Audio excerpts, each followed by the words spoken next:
Tantor Audio, a division of Recorded Books, presents School for Stolen Secrets by Tara West. Narrated by Stephanie Rose. Chapter 1. Very nice bubble, Miss Golden Wand. No, it's not. Felix, Sarah Golden Wand's acerbic inner siren, teased. He lies to get a dick-sucking. Sarah looked at the little bubble, no bigger than a softball stuck to the end of her wand like a deflated balloon, then looked at Professor Teju Firesbreath, a.k.a. her lover on the down low, and the father of one of her 3 dragon eggs.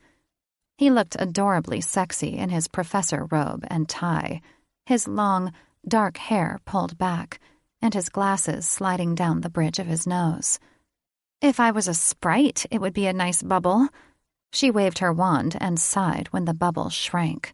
The fizzling sound it made was a sad echo of her failings as a witch, underscoring why she was a second-year senior at Dame Doublewort's School for Misfit Witches. He pushed his glasses up the bridge of his nose and flashed a devastatingly sexy smile as he leaned against a worn desk with wobbly legs that creaked under his weight. You've come a long way from your first bubble. She cast him a wary glance. It will never be as good as yours. Teju could conjure a bubble big enough the entire class could fit inside. He'd done so on several occasions, turning the inside of his bubbles into bachelor pads with flat-screen TVs and tiki bars. He was a wizarding prodigy. Magic came naturally to him, as if his wand was an extension of himself. One reason why Dame Doublewort had offered him the spells and sorcery position after his high school graduation. Give it time, Teju said with a wink, clasping her shoulder in a too-familiar gesture. Well, not too familiar for them, considering his face had been planted between her thighs the night before. When students snickered, he quickly pulled away as if she had the plague. Damn, Felix sighed. Ask him to lick our pussy during lunch break, or maybe finger us in the closet. Hush, Felix. Sarah shifted uncomfortably as desire welled inside her. This was not good. Her mates could smell her fluids. Ahem. Drake Firesbreath, one of her 3 mates, cleared his throat. Do we need to make a bathroom run? Leaning into her, he whispered in her ear, his nostrils flaring as he inhaled the smell of her desire. Yes, please, Felix cried. She and Drake had slipped into the bathroom for some savage bathroom stall fucking at least a dozen times this semester. So far they hadn't been caught, but they were pushing their luck. Kicking her stool out of the way, she stepped away, needing to put distance between them, but immediately missing his warmth. No, I'll be okay, Felix responded with a sigh. Drake had stuck a gum bubble to the end of his wand. So much for him promising his parents he'd try harder this year. What about my bubble, Professor Firesbreath? Drake asked mockingly, waving his wand at Teju. If he'd been a troublesome student the year before, it was nothing compared to the mischief he now caused his brother on a daily basis. Like Sarah, Drake had failed senior year. He was none too happy about it, and poor Teju took the brunt of Drake's anger. Teju took the wand from Drake, examining the bubble on the end with a frown. He rubbed his smooth chin. Inadequate and small. He handed the wand back to his brother with a wink. And I wasn't talking about the bubble. Sarah's hand flew to her mouth as she tried, and failed, to stifle a laugh. Felix snorted like a squealing pig. Teju was lying. Drake was far from inadequate and small. All 3 Firesbreath brothers were very well endowed, with blessedly talented tongues to match. Drake's cheeks colored as he gave his brother a cool look. Then explain why I make her scream the loudest. He winked at her, rubbing his full beard, a triumphant gleam in his eyes. Oh, goddess, Sarah mumbled, shielding her eyes when the rest of the class broke into laughter. Teju leaned into his brother, dropping his voice to a low rumble. Maybe because you need more lessons on how to operate your wand. Sarah's breath hitched as the two dragon shifter brothers glared at each other, low grumbles breaking from their chests, their eyes shifting to oblong yellow slits. "Stop, you two," she admonished, but they ignored her, steam pouring from their widening snouts. "Professor Fire's breath," a familiar voice interrupted, resonating from the loudspeaker overhead and cutting through the tension, which was as thick as butter. It was Layden, the sweetest of the Fire's Breath brothers, and the school's newest receptionist. "Seraphina Goldenwand has a visitor at the front office." Sarah's limbs iced over. Who would visit her here? Surely not the grandfather who'd tried to have her and her classmates murdered to start a war between shifters and witches. No. If Nathaniel Goldenwand so much as set foot near the school, Layden would have burned him to a crisp. Drake and Teju stopped growling at each other and turned to the loudspeaker with grim expressions. "Who is it?" Teju asked as he hit the intercom button with the tip of his wand. Sarah winced at the sound of Layden clearing his throat. "Her father."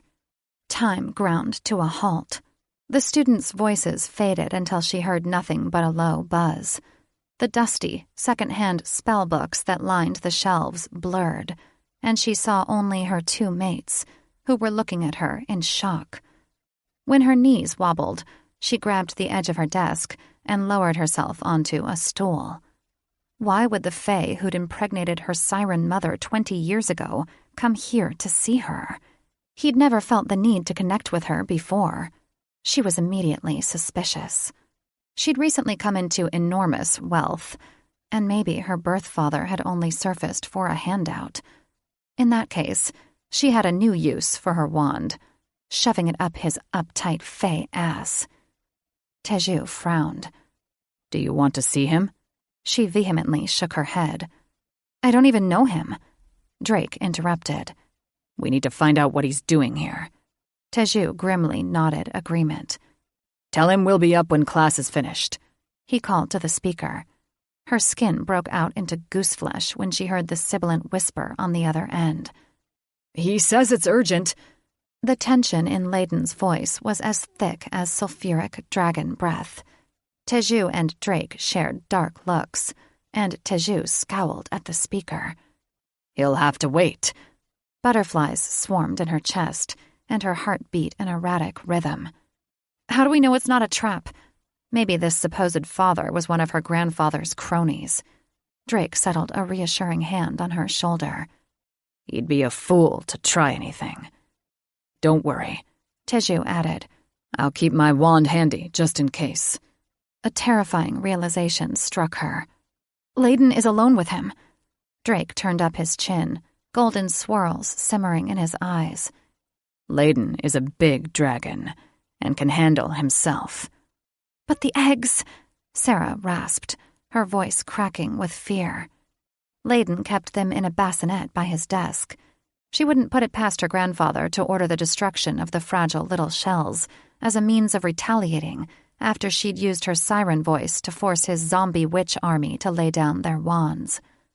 Drake's eyes widened to saucers, and he latched onto her arm. "Let's go now." She followed him on legs that were numb with fear. Teju was at her heels, waving his wand behind him. "Class dismissed," he called to the students, who had gone eerily quiet. Goddess saved the man claiming to be her father from her wrath if he intended to harm her offspring. When she walked into the front office, she was immediately drawn to Layden, who was sitting behind his desk, their 3 eggs nestled in a sling cradled close to his chest. Though Layden's tanned brow was creased with worry, he still had that signature infectious smile, which brought her a small measure of comfort. Holding tightly to Drake's hand, she hurried to Layden and brushed a kiss across his temple before touching each egg, feeling the warmth inside the shells. A man cleared his throat behind her, and she spun around. She could hardly believe the tall, wraith-like man with long, pale hair cascading down his back like a shimmering curtain was her father. She looked nothing like him. Then again, she'd inherited so many of her mother's physical traits, as it was with most siren offspring. It would have been difficult to identify her sperm donor. Gaping at the man who held his arms out to her, she squeezed Drake's hand, her feet rooted to the spot. Teju placed a comforting hand on the small of her back. She didn't have to look to know he was clutching his wand under his robe, no doubt aiming it at the stranger. When Layden joined them, standing behind her, she felt the warmth from their eggs radiating across her back. "Seraphina, my child, won't you hug me?" There was an edge to the man's plea, sharp like a thin, stinging blade. He twisted a silk scarf around his hand, no doubt an accessory to his finely woven, flowing silk shirt. Desperation clung to him like a shroud. He wanted something. She pressed into Drake, relieved when he wrapped an arm around her shoulders. No way was she hugging a total stranger, for that's all the man claiming to be her father was to her. "Who are you?" she asked, not entirely convinced that this fae with the pearly white teeth and frozen smile was related to her. He blinked as if she'd splashed cold water in his face. "Why, I'm your father, Brain Nasir of the House of Phoenix Fire." Felix shrieked. "We are a Phoenix Fire!" Sarah did her best to maintain a neutral expression. Her mother had not told her that her father was a Phoenix Fire, an ancient line of fae dating back to their goddess's birth father. She turned up her chin, doing her best to put on a brave face, unable to deny the sting of being rejected by Brain, for she refused to call him her father, all these years. Her mother had said he'd never tried to contact her, even though she'd sent him word of her birth. "I've never met you before." She refused to hide the note of venom in her voice. He lowered his hands, a hurt look in his eyes as if she'd kicked his kitten. "Surely your mother has told you about me?" She shrugged. "Only that you're fae." "I'm disappointed she hasn't told you more." She bristled at the sour note in his voice. How dare he blame her mother for his neglect? "You could have told me yourself if you'd visited." "Worthless sack of troll dung," Felix grumbled. She thought she saw a flash of anger in his eyes. "Fair enough." He gave her mates cool looks. "Is there somewhere we can talk in private?" "We stay with Sarah," Drake said, squeezing her shoulders harder. "I see." He looked at them from beneath long, pale lashes. "And you're her mates?" "We are," Teju said evenly. Brain arched a pale brow. "You worry for her safety." His tone was mocking, which made Sarah 10 shades of pissed. Surely he'd heard about the attempt on her life by her grandfather. "You wouldn't have to if Sarah came to Ellison." Her hand flew to her throat. "The land of the fae?" His eyes narrowed. "The land of your people, Sarah." Her people?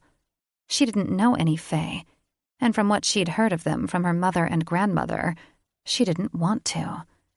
They considered themselves far above the rest of the magical world, figuratively and literally, since their realm was in the clouds. They rarely interacted with witches in Realm 3, and never associated with sirens, at least not until she'd been conceived. As far as she knew, it was forbidden. She was the only siren with a fae father that she knew of, possibly the only fae siren offspring since their goddess had been born over 1,000 years ago. Why would she want to associate with a race that snubbed sirens? "Don't take us there," Felix pleaded. She felt like a wilting flower under the midday sun's heat when Brain gave her a disapproving glare. "I prefer to stay at school." "This dungeon?" Brain snorted, airily dismissing the old paintings hanging askew on the walls. Sarah had offered to buy new furniture after paying to rebuild the school, but Dame Doublewort had insisted on furnishing it with hand-me-downs from more well-to-do schools, saying newer furnishings didn't have charm.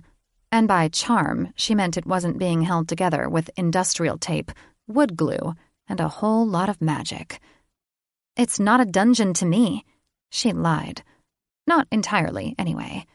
She hadn't had to serve detention in the dungeon since last year, and her private living quarters were comfortable. Even though co-ed sleeping wasn't allowed, her mates managed to sneak into her bedroom each night. She suspected Dame Doublewort knew about their sleeping arrangement and chose to look the other way. Her mates weren't just making love to her each night. They were keeping her safe. "Winter solstice and Mayadramas approach," Brain said. "Spend the holidays with the Fae and see all we have to offer." Winter solstice was in 2 days, and Mayadramas, the celebration of the birth of their goddess, was in a week. But she had no desire to spend her holidays with a bunch of stuck-up fae. She was also suspicious. Why? Brain had an ulterior motive. He had to. "Because you belong with us." The thin smile that stretched across his otherwise smooth face looked forced. Teju snorted. "And you've just now decided this?" "I didn't know she could walk among us." Brain blinked at her like a gnome caught in a broom's high beams. "I've never known a siren who could leave the water for more than an hour." "He lies," Felix hissed. "Your mother sent him many letters." "I'm a special siren," she said through clenched teeth. "You are." Condescension dripped from his words. "Your fae blood is stronger than your siren blood, which is why you should be with us." Drake cleared his throat. "We've already made plans to spend the holidays with our family in the grotto." "The grotto?" Brain sneered. "You would bring your mate to that wasteland instead of our enchanted realm?" His words came out on a hiss, like flaming barbed arrows striking Sarah's chest. The grotto was her mate's homeland, her unborn hatchling's homeland. Drake released her, growling. "That wasteland is our home." Brain clasped a hand over his heart, a mocking smile tugging at his lips. "I meant no disrespect, but I only want what's best for my daughter." "Staying with my mates is what's best for me," Sarah snapped. His lower lip hung down in a pout. "This school isn't safe from Nathaniel Goldenwand's vengeance." "He is worried now when grandfather tried to kill us almost a year ago?" Felix said, aghast. "There are enchantments on the school to keep it safe," Teju said. Drake puffed up his chest. "We will protect her." Brain gave them a knowing look. "The school was raised before." 11 months ago, Sarah crossed her arms, impatiently tapping her foot. "And I find it odd that you suddenly care about my safety." Anger infused her skull and heated her chest. Did this deadbeat think she was stupid? "Don't you want to meet your people?" He blinked at her, unfazed. "Your brother and sister?" "I have a brother? A sister?" She thought she saw a flash of panic in his eyes. "You do, and they're dying to meet you." "How old are they?" "Your brother Alexei is a few months younger than you." He paused, looking as if he was searching for the right words. "Your sister Lily has recently celebrated her 7th summer with us." "There's something he's not telling you," Felix warned. "There's plenty he's not telling me," Sarah groused. Layden cleared his throat. "They're welcome to visit Sarah here any time." She loved how Layden extended an invitation to her brother and sister, and not her sperm donor. Brain gave a curt nod. "I'll be sure to tell them that." Sarah got the feeling he never would. "Lunch break will be over soon," Teju said roughly. "And we need to get back to class." Brain clutched his scarf, squeezing it like he was wringing out water. "Are you sure I can't persuade you?" "I'm sure," she said, with a disinterested drawl. No way was she letting the bastard know how much his lifelong rejection had hurt her. "But thanks for the invite." "Very well." He heaved an overly dramatic sigh. Your siblings will be deeply disappointed, as will I. Troll shit. The Fae's syrupy tone was so insincere, she felt like she was gagging on artificial sweetener. So they both want to meet me? She asked, instantly regretting the question. What did it matter to her? He frowned. Lily does. Alexei is still traveling, and he doesn't know about you yet. But I'm sure he'll be disappointed when I tell him you refuse to visit. I'm sure he'll get over it. Drake chuckled. Especially if he is anything like his father, Felix added. The eggs you wear are so small. Brain nodded to Layden standing behind her. I assumed dragon eggs would be bigger. Sarah turned to Layden, who protectively cradled the eggs close to his heart. They'd been the size of lemons when Sarah had birthed them over the summer. Now they were as large as grapefruits and continued to grow under Layden's nurturing watch. Layden's eyes narrowed. They'll grow. Braden clasped his hands together, rocking on his heels and beaming at her. When will I be a grandfather? Holy troll turds. The Fae was thick-headed. It was clear he'd never get a warm welcome from her, but he wouldn't give up. Not for a few years. They take a while to hatch.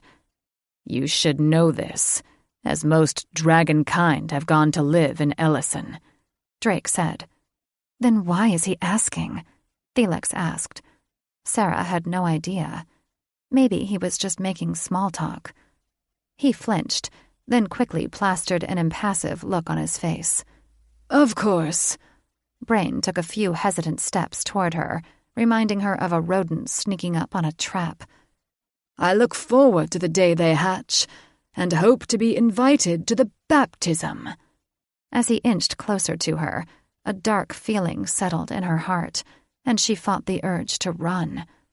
We need to return to class, Teju warned. It's been a pleasure seeing you, daughter. Taking her hand, he bowed low. I wish our visit hadn't been cut short. Pulling her hand back, she stiffened at the look of false sincerity in his eyes. Goodbye. Goodbye, he said, his strange gaze roaming the length of her body, making her feel like she needed a shower to wash off the feel of his stare. I hope we meet again, soon. He turned to leave, and Sarah had a sickening feeling in her gut. This wouldn't be the last time she saw the Fae who claimed to be her father. Sarah silently went through the cafeteria line, praying her mates wouldn't bring up her father and dreading their lunchtime conversation. She caught sight of another Violet Mystique poster on the wall behind the servers, one of the many that had been plastered all over the school. Violet had been a student at Doublewarts a few years back, a pretty little witch with cropped purple hair and a pixie nose, who'd gone missing shortly after Thaddeus, her mate's older brother, disappeared.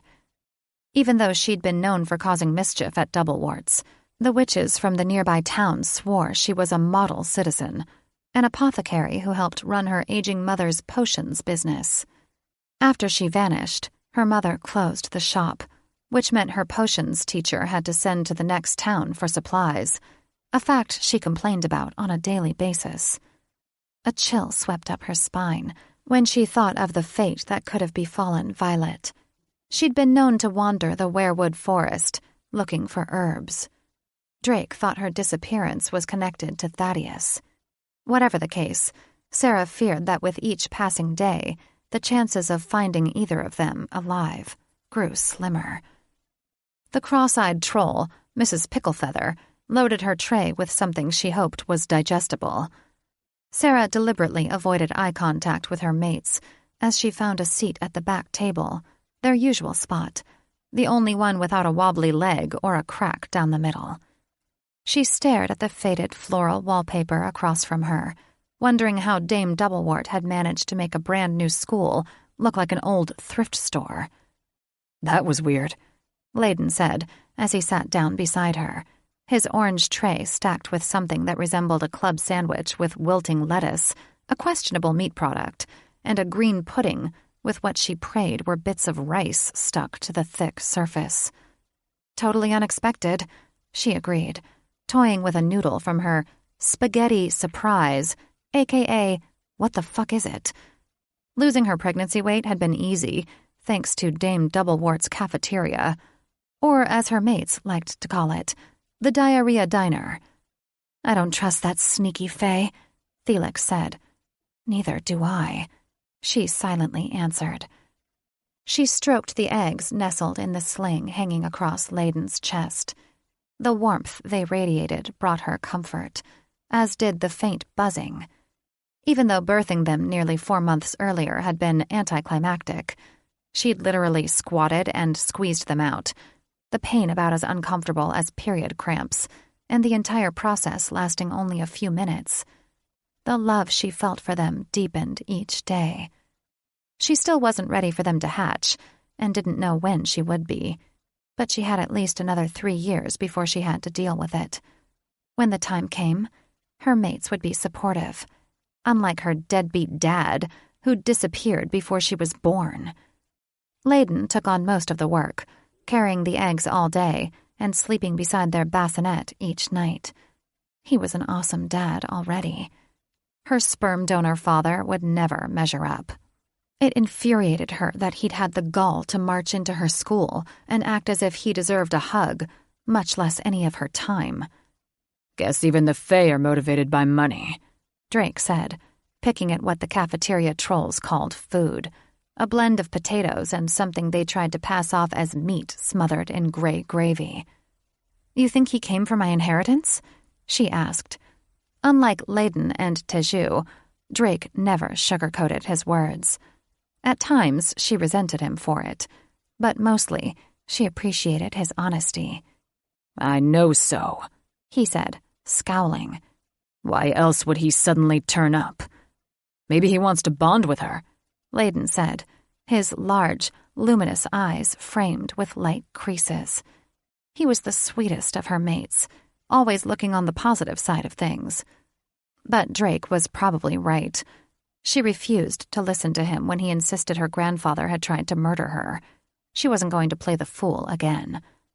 Turning up her chin, she feigned indifference, as if her father's ulterior motive wasn't drilling a hole through her heart. I'm already bonded to you. She forced a smile, her gaze momentarily locking with each of her mates. I don't need anyone else. You're not bonded until the bonding ceremony, Felix corrected.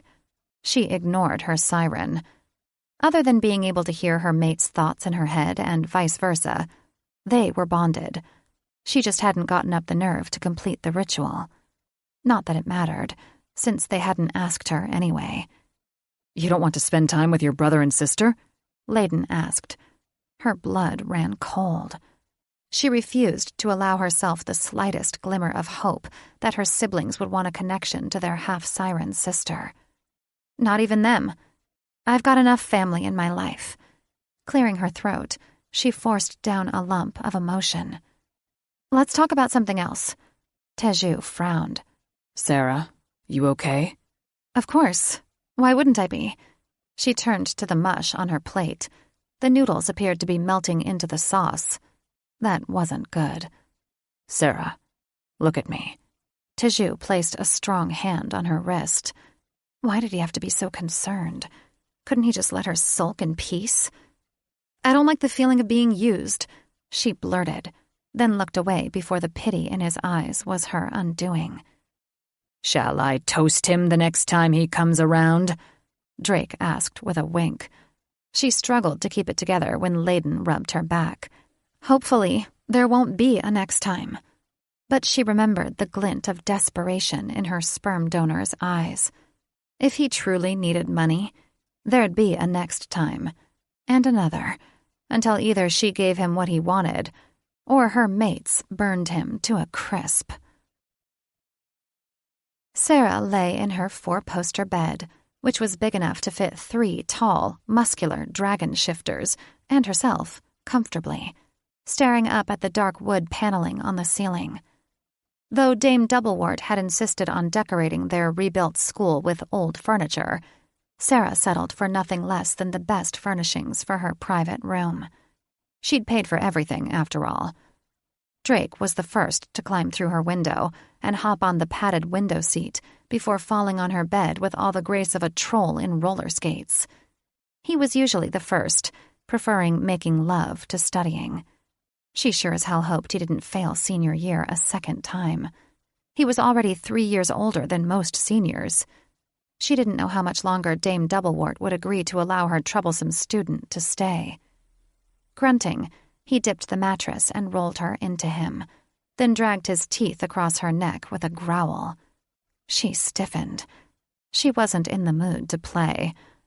Wrapping an arm around her waist, he nibbled her ear. "Are you okay?" Releasing a shaky breath, she realized she was not okay. Not really. He held her tighter, pulling her back flush against his hard chest. "That's not the answer I was hoping for." Pinching her lips together, she was unable to give him an answer. Her throat was too constricted with emotion. "Keep playing the victim," Felix teased. "Then he'll lick our pussy." "This isn't funny," she chided. "I swear that's all you think about." "It's not my fault they're so good at it," Felix pouted. "My love." Drake kissed the back of her head, murmuring into her hair. "Please, let me comfort you." "Yes," Felix hissed. Sarah ignored her siren. Drake's concern was almost her undoing. "I don't understand why the men in my life feel the need to use me," she said. When she heard a rustling at the window, followed by 2 distinct thumps, she knew her other mates had arrived. "We're not using you," Layden said, as he laid the eggs in the bassinet beside the nightstand and crawled into bed beside her. "I know you aren't," she said, then groaned when Teju pulled off her socks and massaged her feet. How did he know she wanted to be pampered? "Nathaniel Goldenwand uses everyone," Teju said, rubbing a knot out of her soul. "It's not just you." Felix moaned while her body softened like butter beneath his touch. When Drake rubbed her shoulders, she felt as if she was melting into the mattress. If only she could totally relax and forget about her father and grandfather. But what about Brain? "I don't know him," Layden said, taking her hand in his. "But he probably regrets not visiting you when you were growing up." And there was the crux of the problem. Her sperm donor could have visited her during the first 16 years she lived with the sirens, but she hadn't even known he existed. If the Fae had forbidden him from returning to Siren's Cove, he could have written her. "I don't want to forgive him," she said, knowing holding on to a grudge was bad for her mental and spiritual health, but it's not like he'd asked for her forgiveness anyway. Brain Phoenix Fire didn't seem the least bit contrite. "Who cares about him?" Felix grumbled. "You have 3 delicious dragons ready to please you." "You don't have to," Drake rumbled in her ear while rubbing a knot out of her shoulder. "He expects me to." Her mother had warned her that Fae were self-centered and egotistical, and she was right. "Too bad." Layden's eyes turned to golden slits, and steam poured out of his nose. "He has no right to expect anything from you." Sitting up, she turned away from Layden's sulphurous breath and hugged her knees to her chest. "Well, now what?" Teju sat up on his knees and twirled a lock of her long, auburn hair between his fingertips. "Now we try to cheer you up." "Finally," Felix huffed. Her siren was right. She needed to get laid. "You know what would do that?" she asked. His eyes lit like fireworks, and he waggled his brows. "I do." She cupped his cheek, coyly biting her bottom lip. "So you'll do me a favor?" Licking his lips, he slowly unbuttoned his shirt. "Anything, my love." "Then cast a memory spell to make me forget my grandfather and sperm donor." "Good idea," Felix cheered. "Then we can focus on sex." Teju froze, sharing wide-eyed looks with his brothers. Drake cupped her chin. If you forget your grandfather, you'll also forget he's a threat, and you won't defend yourself if he resurfaces. She looked to Teju for support, unable to keep the note of desperation from her voice. What about a temporary memory spell? Just for tonight? He asked. Her shoulders fell. Yes. She wanted longer, but she'd settle for one night of reprieve from her dark thoughts. Teju pulled his wand from a jacket pocket. I can do that. Thank you, she breathed, closing her eyes. She felt the swoosh of air as he waved the wand in front of her, followed by a tingling heat in the center of her forehead. When she opened her eyes, she blinked at her mates, wondering why they were all sitting on her bed. Scratching the back of her head, she gawked at them. What's going on? Teju arched a thick brow. You don't remember? She shook her head. Were we doing something? Spread our legs and find out, Felix cried. Yes, Drake cooed, nibbling her ear. We were about to make love to you. Oh. Butterflies swarmed her stomach when Teju nudged her knees open. Let me taste you, Sarah. She happily obliged, falling onto her back and spreading her legs. Felix moaned. Nobody licks pussy like Teju. Layden made quick work of her nightgown and laid her across the bed, fondling her breasts as Teju prepared for a feast. Teju's tongue was warm and wet, swirling around her button in a rhythmic vortex, spinning until her flesh ached and swelled. Groaning, she bucked against his mouth, needing more. Luckily, his talented tongue was enough to shut up Felix. She quit babbling as she groaned her delight. When he slipped 2 thick fingers inside her weeping channel, pumping into her while teasing her button, she nearly flew off the bed. Oh, Teju, yes, she cried, digging into the silk sheets as pleasure wound tightly around her core. When Layden and Drake sucked her nipples, she knew she was about to come undone. A few more thrusts, and she came hard around Teju's fingers, squeezing them while he continued to tease her swollen, sensitive clit. She heaved a sigh when he removed his fingers and climbed on top of her. She gasped when he slid into her with one hard thrust. Wrapping her legs around his waist, she took him deeper. He claimed her mouth in a heat-searing kiss, groaning while fucking her with wild abandon. He stilled with a roar, his dragon voice taking over as he spilled his seed deep into her. Stroking his back, she kissed his face while he murmured words of love into her ear. After Drake cleaned her up, he latched onto her hips with a wicked grin. Flip over, he commanded. Goddess have mercy, Felix squealed. She eagerly turned over and crawled toward Layden, taking his engorged cock in her mouth. He hissed when she slid almost to the root, jamming his cockhead against her tonsils. She hissed, too, when Drake slid inside her, banging into that swollen bundle of nerves with shallow, hard thrusts. When Teju slipped a hand under her, buzzing her slit with his vibrating wand, she had a hard time focusing on sucking Layden. When Drake swirled a finger around her anus, her world exploded in a kaleidoscope of sparks as every nerve ending in her body exploded too. Her orgasm refused to release her. She was barely aware of Felix groaning, Layden flooding her mouth, or of Drake digging his fingers into her hips as he came. Her mates took turns with her, making love to her well into the night. She'd be exhausted come morning, but she didn't care. She wasn't sure why, but she needed the affirmation of love from her mates more than anything. Chapter 2. Drake and Seraphina, wake up and pay attention to the lesson. Teju slammed his wand across the desk. Sarah screamed, and Drake shot up like a backward bolt of lightning. He dragged a hand down his face, cursing, then noticed the bit of drool she'd left on his arm. Leaning on her elbows, she rubbed the sleep from her eyes. Had they fallen asleep at their desk? "Is it time to wake up already?" she mumbled. Teju leaned over them, his face a mask of stone. "It was never time to go to sleep." "I'm sorry." She yawned into her palm. "I didn't get a lot of sleep last night."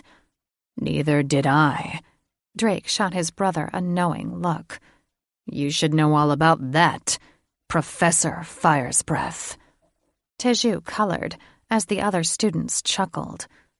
Ever since Dame Doublewort had offered his brother the professor position, he'd been too full of himself. Drake felt it was his civic responsibility to bring his brother down several notches.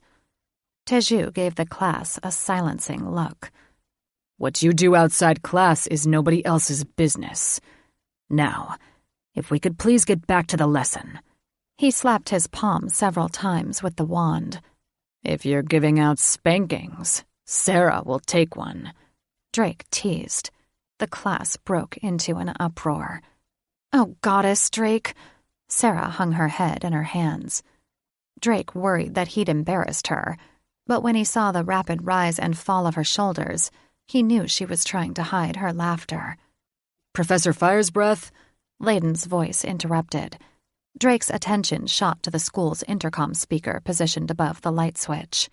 There was panic in Layden's voice. If Sarah's deadbeat dad was back, so help him goddess, he'd give the pompous fae a beating to remember. Teju's furrowed brow revealed that he'd heard the tension in Layden's voice, too. He hit the intercom button. "Yes, Layden." I need you to come up here. Immediately." Sarah stood, clutching the sides of the desk in a white-knuckled grip. "What's wrong?" Drake stood with her, his feet like blocks of ice. "Layden, please, hurry!" Layden ended on a strangled sob. "Layden, tell us what's happening," Teju demanded, clutching his wand like a lifeline. "Are you all right?" "The eggs are gone." Drake took off at a run, his heart beating in his throat, mind reeling. If Nathaniel Goldenwand had taken his offspring, goddess help him, he would set fire to the world. "Thaddeus? Where in Hades' name are you?" Thaddeus cringed at Catherine's familiar cat claws on chalkboard bird-like screech. So much for his desire for alone time. He doubted he'd ever escape her watchful eye. Frowning at his reflection in the emerald pool, he threw a rock into the water, distorting the image of a man he hardly recognized. Frown lines had replaced smile lines, and his once golden eyes were dull brown. But those changes were nothing compared to the ugly, mechanical contraption strapped to his chest, the thing Catherine's mage father, Master Eagleheart, had attached to his heart. The monitor kept him alive after being struck by the unbreakable curse. He flinched at the echo of her footsteps as she drew near, but he didn't turn around. Wishful thinking, but if he refused to acknowledge her, maybe she'd leave him alone. "There you are." Walking up beside him, she impatiently tapped her foot on the damp slate. "Why didn't you tell me you were coming here?" With an indifferent shrug, he threw another pebble in the water. "I didn't know I had to report my every move to you." She pouted, crossing her arms over her ample bosom, giving him an eyeful of cleavage under a skimpy halter top. "You know how I worry about you." "I'm fine," he spat, looking away. She was trying to seduce him. She was always trying to seduce him. Sometimes it worked, and he fucked her rough and hard until he was wheezing into her hair, just like she liked it. But his body, what was left of it, was all he could give her. He'd already made a vow to give his heart to no one. How could he open himself to love again after losing his entire family? She sat beside him, brushing her bare arm against his, while she drew a lazy circle around his knee. "What are you doing?" He refused to look her in the eye. He already knew where this was going. and he wasn't in the mood. Thinking. About what? She cooed, tossing long, pale hair over her shoulder. What else? He spat, his words barbed with venom. Revenge. He would have sought out Nathaniel Goldenwand and burned him to a crisp if it hadn't been for his weak heart, which made breathing, much less shifting, a chore. He'd tried once several months back and had only made it to the edge of the weirwood forest before his erratically beating heart and injured leg forced him to return to the safety of Master Eagleheart's hidden lair underneath the heart of the forest, protected from the witches by several concealment enchantments. His leg had finally healed, but Master Eagleheart told him his heart would never fully recover. "You need not worry about revenge." She patted his knee in a condescending manner. "My father's griffin army will take care of it. You just focus on getting well." He rolled his eyes. It doesn't matter if I live or die. What life will I have without my family? She turned into him, grasping his shoulders and searching his eyes with a look akin to desperation. "We can create a new life, a new family." He jerked away and turned his back to her. You expect me to bring hatchlings into a world where Nathaniel Goldenwand has destroyed the shifter race? He grumbled. To worry that they will share the same fate that befell my brothers? "Thaddeus, please!" she cried shrilly as her griffin broke through. "We can create a new life." When she placed a hand on his back, he jerked away as if he'd been scalded. I don't want it. How selfish did she think he was, that he'd want to create a life without his brothers?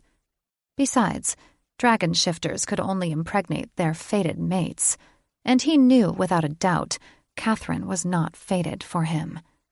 "But I love you," she said, raking her claws down his back. He saw the moisture in her eyes and hated himself. He didn't want to hurt her, but it would never work. I know, and I'm sorry. He sighed, his shoulders falling. I can't love you back in the same way. Why? Tears cascaded down her face, and her lower lip quivered. How easily Catherine broke into tears. She was always doing this to him, and he was beginning to wonder if it was all an act. One thing was certain. He would not let her or anyone detract him from his goal. My heart only has room for hate, while my soul thirsts for revenge. Teju was out of breath by the time they reached the front office. He burst through the door, brandishing his wand, Drake and Sarah right behind him. Dame Doublewort sat beside Layden, her normally stony, gaunt features looking even more severe, her austere bun pulling her skin so tight you could bounce a stone off it. She was trying to force Layden to drink a steaming cup of tea. He had a baffled look in his eyes, as if he'd just woken from a deep sleep. "You can put down your wands," the headmistress said. "They're gone now." Who's gone? Teju demanded, hating that he sounded like an ass, but the eggs were more important than hurt feelings. "Give me a moment," she snapped. "I'm trying to figure out who took the eggs." While he appreciated her help, her measured approach was costing them time they didn't have. Sarah and Drake rushed to the empty bassinet by Layden's desk. Sarah snatched the blanket, and Drake kicked over the bassinet with a curse. Tears brimming, she held out the wool blanket Layden had knitted for the eggs. "They'll freeze without this." Drake took her in his arms, kissing the top of her head. "Close your eyes and think," Dame Doublewort said to Layden in a soothing voice, holding the tea up to his nose. "Try to remember what happened." There's a faster way to get that information. Teju pointed his wand at Layden's forehead. "What are you doing?" the headmistress asked. A memory spell, he said impatiently, then mumbled while focusing on Layden. Layden gasped and stiffened when Teju pulled a long, translucent ribbon from his eyeball. With a flick of the wrist, Teju flung the ribbon against the wall, and Layden's suppressed memory played like a black-and-white reel on an old television. Drake and Sarah cursed when they saw Brain Nasir of the House of Phoenix Fire enter the room, carrying what appeared to be a big present wrapped in a bow. He acted as if he had trouble balancing it, and Layden rushed to his aid, taking the box from Brain. The Fae then reached into his pocket and blew a handful of dust in Layden's face. Layden sneezed, and his world spun before darkening. Teju's stomach twisted in knots. That devious lowlife. Smoke poured from Drake's snout. I'm going to murder that sneaky Fae. Layden hung his head. I'm so sorry, he said through a sob. I shouldn't have trusted him. Sarah sat beside him, rubbing his back. How were you to know? An uneasy feeling made the hairs on the back of Teju's neck stand on end. This is a trap. He wants to lure us to Ellison. Obviously. Drake snorted. What are we to do? Sit by after he took our babies? Teju clutched his wand in a white-knuckled grip. Remember what happened to our grandparents. How could I forget? Drake grumbled. What happened to your grandparents? Sarah asked. Teju gave her a dark look. They were killed by the dragons of Ellison when they challenged Tormung. She clutched her throat. Tormung? The dragon king of the Fourth Realm. Teju answered solemnly. Our grandparents became too hungry for power. Shadows darkened Drake's features. They didn't just want to rule the Fifth Realm, but all the Fey Realm, too. When they tried to take power from the Dragon King, they were destroyed. Is Tormung still king there? She asked. Teju grimaced. He's been king for 200 years. We must be on our guard. He won't welcome our arrival. We must always be on our guard with dealing with the creatures of the Fourth Realm, Drake said, pulling his wand from his pocket. Sarah twisted the hem of the baby blanket around her finger. Did you or your parents threaten to retaliate after your grandparents were killed? No, Teju said, hating speaking ill of his dead grandparents. Our parents forbade us from retaliating. Our grandparents were foolish to challenge the king. Not that we would have survived. Layden let out a nervous laugh. There are hundreds of them, and only a few of us. Sarah paled. Hopefully the Dragon King will understand when we tell him my father stole our eggs. Teju and his brothers snorted. They knew from experience Tormung was anything but understanding. We're wasting time. Dame Doublewort, Teju said to the headmistress. I'm sorry, but we must leave school early. Go! Standing at full height, she gave him an assessing look over her hook nose. I will cover for you. May the goddess protect you. Thanks. They'd need all the protection they could get, but he didn't say it, because Sarah and Layden were upset enough. When he and Drake shared meaningful looks, a feeling of understanding passed between them. This mission was going to be dangerous. Very dangerous.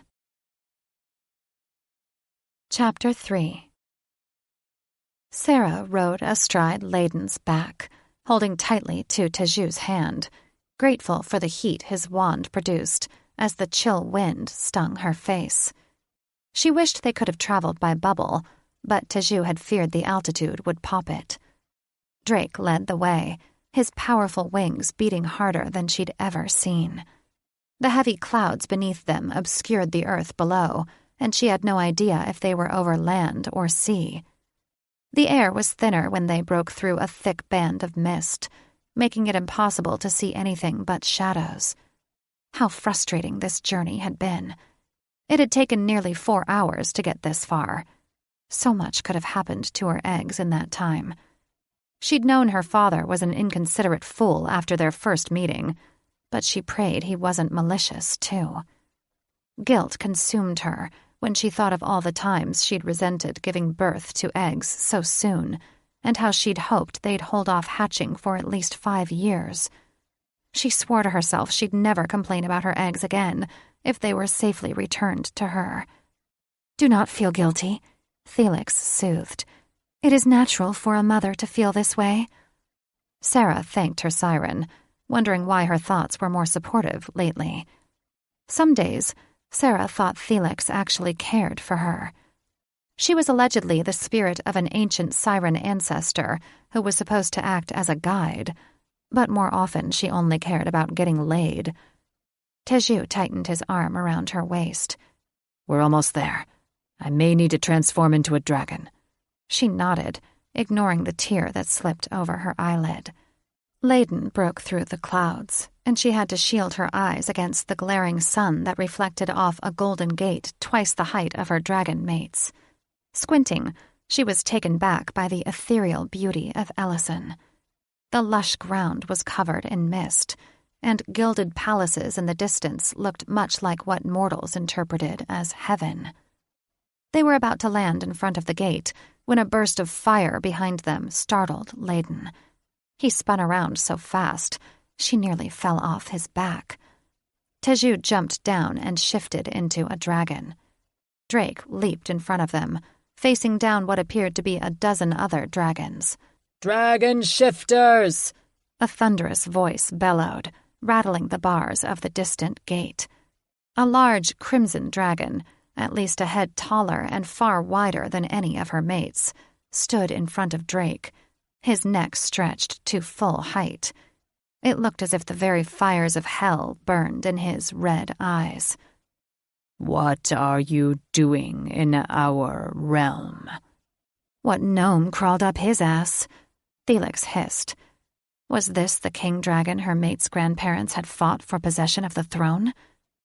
"King Tormung, our dragon eggs were stolen by a fae," Drake said, his heavy jowls barely moving as he bowed before the king. "We've come to reclaim them." King Tormung arched a scaly brow. "A fae stole your eggs." The spikes running down Drake's spine stood on end as he straightened. "That is what I said." "Who?" King Tormung asked. Teju said, "Brain Nasir of the House of Phoenix Fire." "Unbelievable!" Smoke poured from the Dragon King's snout. "What would Lord Phoenix Fire want with shifter eggs?" The way he sneered when he said the word shifter made it sound like acid dripping off his tongue. Why did this dragon hate shifters? And did that mean he wasn't one? "We believe he stole them in an attempt to manipulate his daughter," Teju answered, nodding at Sarah. When the other dragons turned their eyes on her, she'd never felt so small and insignificant in her life. The looks the other dragons gave her were unsettling. "I'm out of here," Felix squeaked. Then her presence was no longer felt in Sarah's head. "Lord Phoenix Fire's daughter?" King Tormung asked incredulously. "Sarah," Drake said, raising his chin. "Our mate, and the mother of our eggs." Keeping his red-eyed glare focused on Sarah, he aggressively advanced a paw toward her. "You are the daughter of Lord Phoenix Fire? Why have I never heard of you?" Laden's low growls vibrated the scales she sat on, and she stroked his neck. Easy. She refused to let the king intimidate her, even though one look from him made her bones quake. She gave him what she hoped was an indignant look. "A better question to ask my father." The Dragon King stared at her a long moment, his eyes narrowing to slits before he turned his scowl on Drake. "How do I know this isn't a trick, and you aren't trying to steal our treasure?" "We care nothing for treasure," Drake answered, his voice surprisingly calm and even. "We only want our eggs back." King Tormung's lips pulled back in a snarl as he bared rows of long fangs as sharp as blades. "How many witches have come here, saying they want nothing, when in reality they want everything?" Drake ruffled his wings like an agitated bird. What can we do to prove we only want our eggs? The Dragon King glanced at the dragons behind him before smirking at them. Nothing. Layden's growls grew louder, rattling Sarah's brain. Will you let us pass? Drake asked. If you want to get past these gates. King Tormund paused, puffing up his chest, his scales turning bright orange as fire raced up his throat. You'll have to fight me for passage. A fight? Sarah threw up her hands in disbelief. How ridiculous. Can't you see we've suffered enough? We've been traveling for hours. My mates are too exhausted to fight, and I want my babies. She ended on a shrill shriek, not caring that she sounded like a banshee. King Tormund gave her a long, cool look. I don't care. Sarah had had enough of his troll shit. They were wasting time, and each second without her eggs was torture. Summoning her siren tongue, she glowered at him. You will stand down and let us pass. Her voice echoed across the misty field. The Dragon King and his followers fell to their knees with thuds that shook the stagnant air, hot rage simmering in their eyes. You dare bring a siren into Ellison, the Dragon King complained, though he didn't raise his head. She is fey, too, Layden said, turning his back on him and swishing his barbed tail in the Dragon King's face. Sarah looked over her shoulder as her mates flew to the gate. She was not reassured by the murderous look in King Tormund's eyes. Even if they found their eggs, there was no guarantee they would escape Ellison once the enraged Dragon King caught them. Thaddeus reluctantly followed Catherine to their shared chamber, a low but spacious cave with a big bed of furs in the center. This cave had once been his alone, but after the fateful night he'd finally surrendered to her persuasion, she'd moved in the next day, stacking her makeup and perfumes alongside his medicines and potions. Since then, he'd had no peace. But it wasn't as if he'd had peace before, not after discovering the fate of his family. He stopped short when he saw the pretty witch slave was in his room, bent over his bed while straightening the furs, her round bottom stirring a feeling inside him he'd best ignore. She wasn't tall and Amazonian, like Catherine, but small, almost pixie-like, with short, purple hair. Master Eagleheart captured the witch shortly after Thaddeus had woken from his coma, much to Catherine's dismay. Apparently, she was a senior member of Nathaniel Goldenwand's arcane army. For that reason alone, Thaddeus should have burned her to a crisp, but whenever he looked into her large, violet eyes, he felt only sadness, not anger. Something else he was loath to acknowledge, a longing for her, as if she was his fated mate. He knew that couldn't be true. His fated mate wouldn't work for a prejudiced and evil mage. His true mate had probably been killed by Goldenwand, along with his brothers. More than once, he'd wanted to ask the witch why she followed Goldenwand, but she wouldn't have been able to answer him. Catherine had muted her with a spell to prevent her from casting a curse on any of them. She was known as the curse killer to her peers. The thought made his blood boil, and he wondered if the witch had murdered his brothers. He didn't even know her name. Catherine called her witch and slave, and he didn't speak to her at all, lest he lose his temper. But he didn't mind her presence. She turned out to be an excellent potion brewer, mixing his pain elixir each day and his sleeping draught each night. "Witch," Catherine slurred, waving to the slave. "My mate has had a trying day and needs a potion to soothe him." She solemnly nodded, casting a furtive glance at Thaddeus before crossing to the dresser. "Hurry up," Catherine snapped, sticking out her foot and tripping the witch. The girl flailed and grunted when she hit the stone floor on one knee. Thaddeus winced when a loud crack resonated through the cavern. Had Catherine broken the girl's bone? Standing, the witch blinked back tears and hobbled to the dresser. Thaddeus wanted to berate Catherine for her treatment of the slave, but he knew she'd call him a fool, and he'd never hear the end of it. He pretended disinterest instead and flopped on the bed. "I need nothing, Catherine," he said, slipping out of his boots. "Nonsense!" She let out a grating, bird-like squawk. "It's clear you're sick."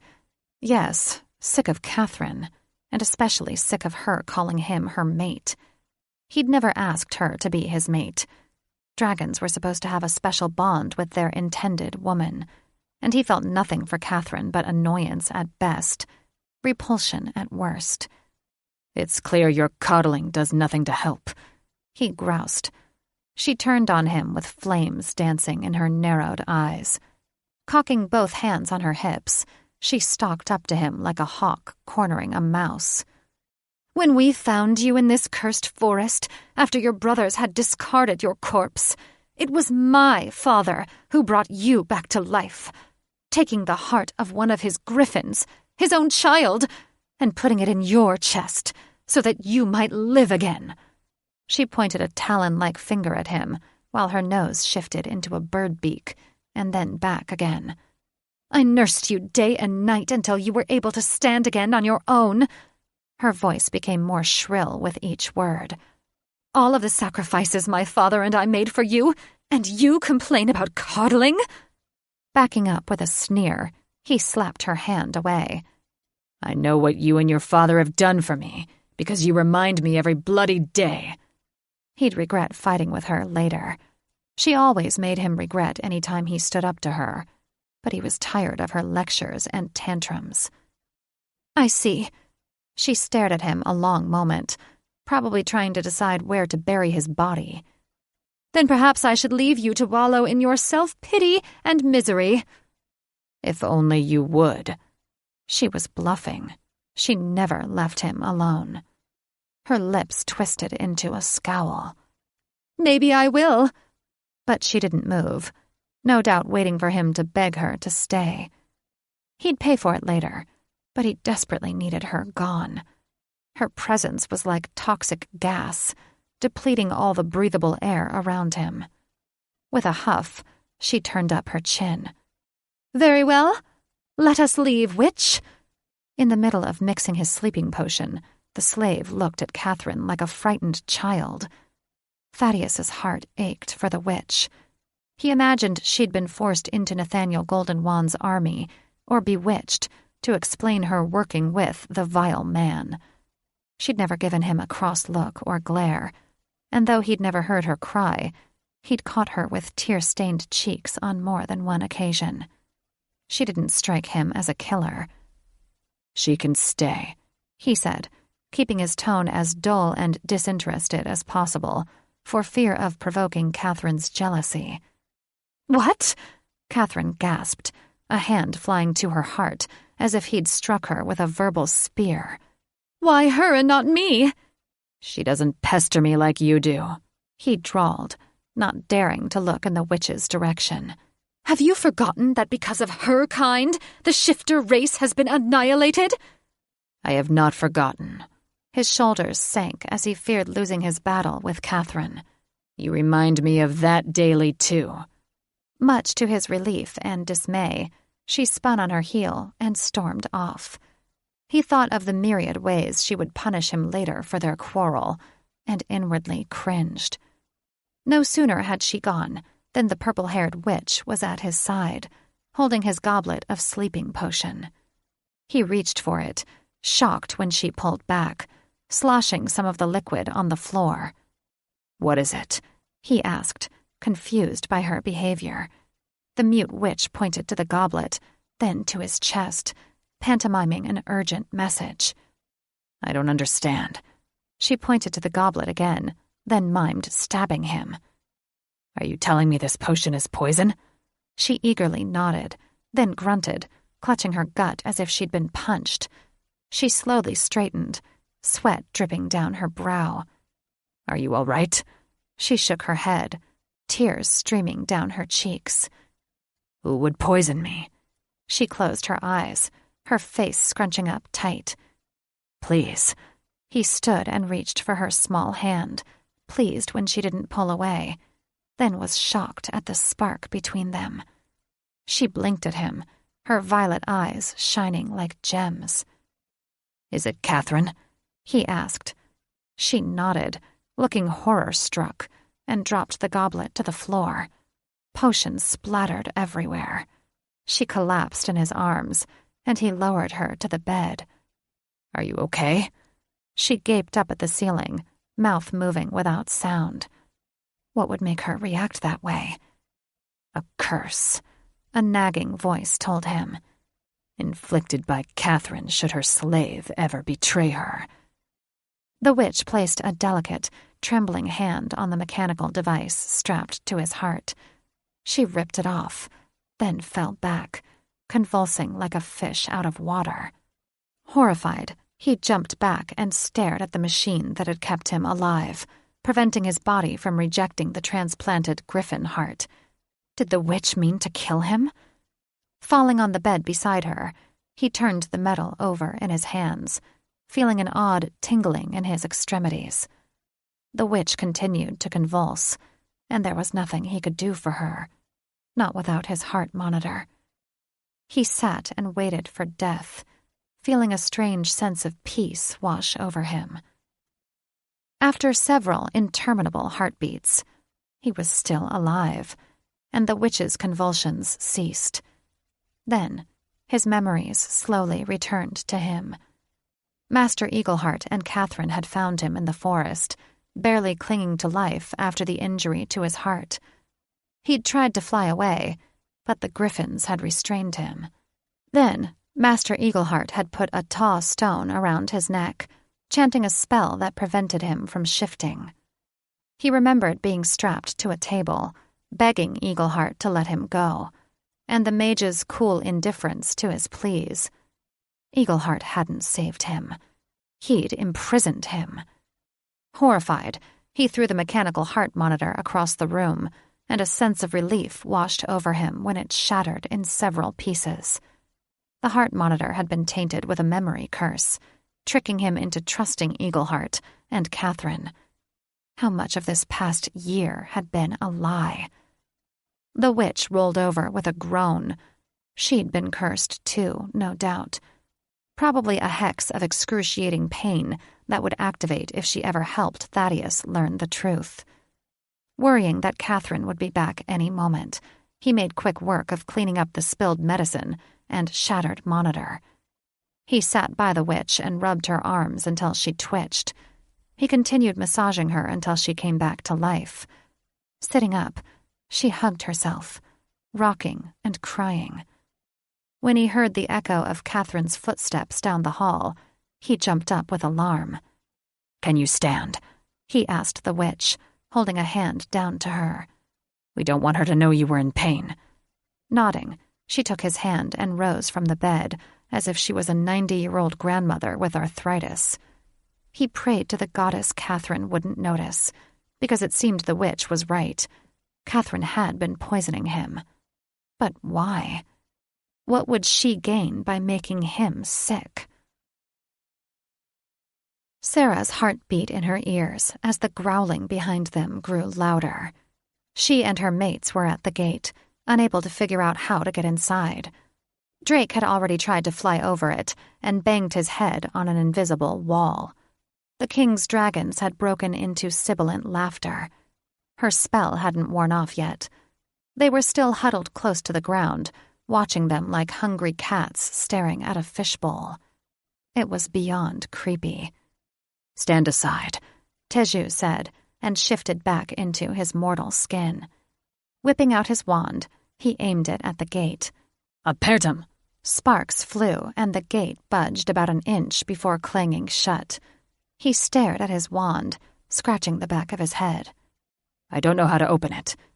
You must do it, Felix urged. So nice of you to show up, Sarah thought to her inner siren. And why me? Because you are Fae. She certainly didn't feel like a Fae. For many years she'd thought of herself as a siren witch. She knew very little of the Fae, except that they thought very highly of themselves. Then there was her obvious lack of magical talents. Her wand rarely did as she commanded. "You don't need your wand," Felix said. "The Fae don't use them." While Teju banged his wand against his palm like he was trying to fix a broken fuse, she closed her eyes and mumbled the spell he'd used. "Apertum!" With a subtle hiss, the gate slowly opened. Blue mist poured through the portal and spilled on their feet. Teju held up his wand with a smile. "I did it." Sarah was about to set him straight when Felix said, "Don't embarrass him. He's the best at licking pussy." Chapter 4. After pulling up a map with his wand, Teju summoned a GPS, ordering it to take them to Lord Phoenixfire's residence. Deciding it was best they didn't alarm the Fae, the brothers shifted back into human form and walked with Sarah through the streets of Ellison, following directions from Teju's wand. Sarah had never before seen such beauty. So impressive, even Felix had been stunned into silence. The cobblestone streets were paved with gold. She recognized some of the ornate palaces and realized the posh Third Realm town of Siren had modeled itself after Ellison. But its beauty didn't come close to this. Multicolored flowers hung from weeping branches on ethereal silver trees. Cotton candy clouds dissected brilliant blue and purple skies. The windows in a multitude of grand residences reflected prisms of color, bathing the entire city in rainbows. The Fae realm certainly was gorgeous, which could account for a little of the haughty Fae pride her mother had warned her about. Though the Fae stopped to stare at them as they wound through their city, no one questioned them, or even wished them a good day, for that matter. They looked at them as if they were looking through them, with cold, aloof indifference. Her feet and calves were sore by the time they reached the palace, where Brain Nasir supposedly lived. It was a tall purple castle with green and pink turrets, tucked away at the base of a hill. Clinging to Layden's hand, she felt like she was walking through a dream as they crossed a front garden alight with thousands of glowing fireflies. It took her breath away and filled her with awe, but Drake and Teju walked ahead with their wands drawn. After walking under a high portico, Teju rang a bell that played a haunting melody. Her breath hitched when the frosted glass front doors were unlatched. Twin green-haired pixies greeted them, their buzzing wings moving in a blur. "Welcome home, Lady Phoenixfire," they said simultaneously, their identical smiles carving deep dimples into their rosy cheeks. It took her a moment to realize they were speaking to her. "What in Goddess's name are those things?" Felix jeered. She cleared her throat when the pixies gave her an expectant look.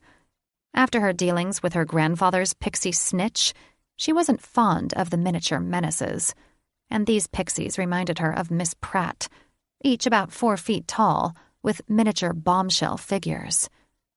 "Where is Lord Phoenixfire?"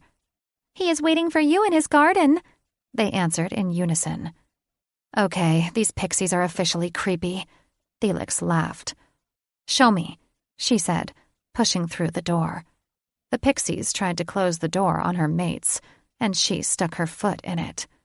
"What are you doing?" she demanded, her patience growing thinner by the moment.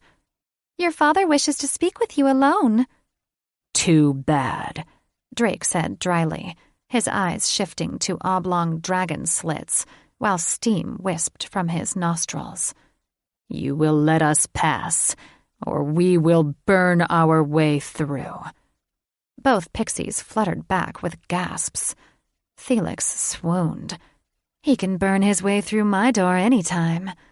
Sarah impatiently waved at them. "Lead the way, pixies," she said in her siren voice. They bolted with mousy squeaks, their wings molting glitter, making it easy for them to follow their trail. The house was as opulent as a king's palace, with marble tiles inlaid with gold and glowing golden candlesticks lighting the hall. Even the furniture had gold threads woven into its fine stitching.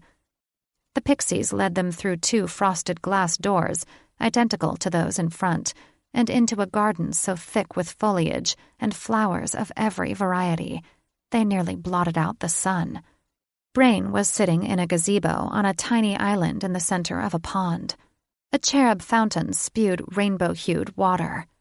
Beside him was a bassinet in the shape of a swan. Felix gasped. "That flaming pile of troll turds!"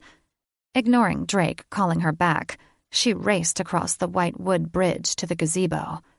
Brain jumped to his feet, holding out his arms, but she ignored him, rushing to the bassinet, tears streaming as she rubbed each egg, overjoyed to feel the warmth radiating from the buzzing shells. Brain stood there with an expectant look in his eyes, arms still held wide. Opening her arms as if reciprocating a hug, she decked him in the face.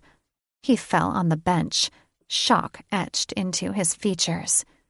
"Good call," Felix cheered.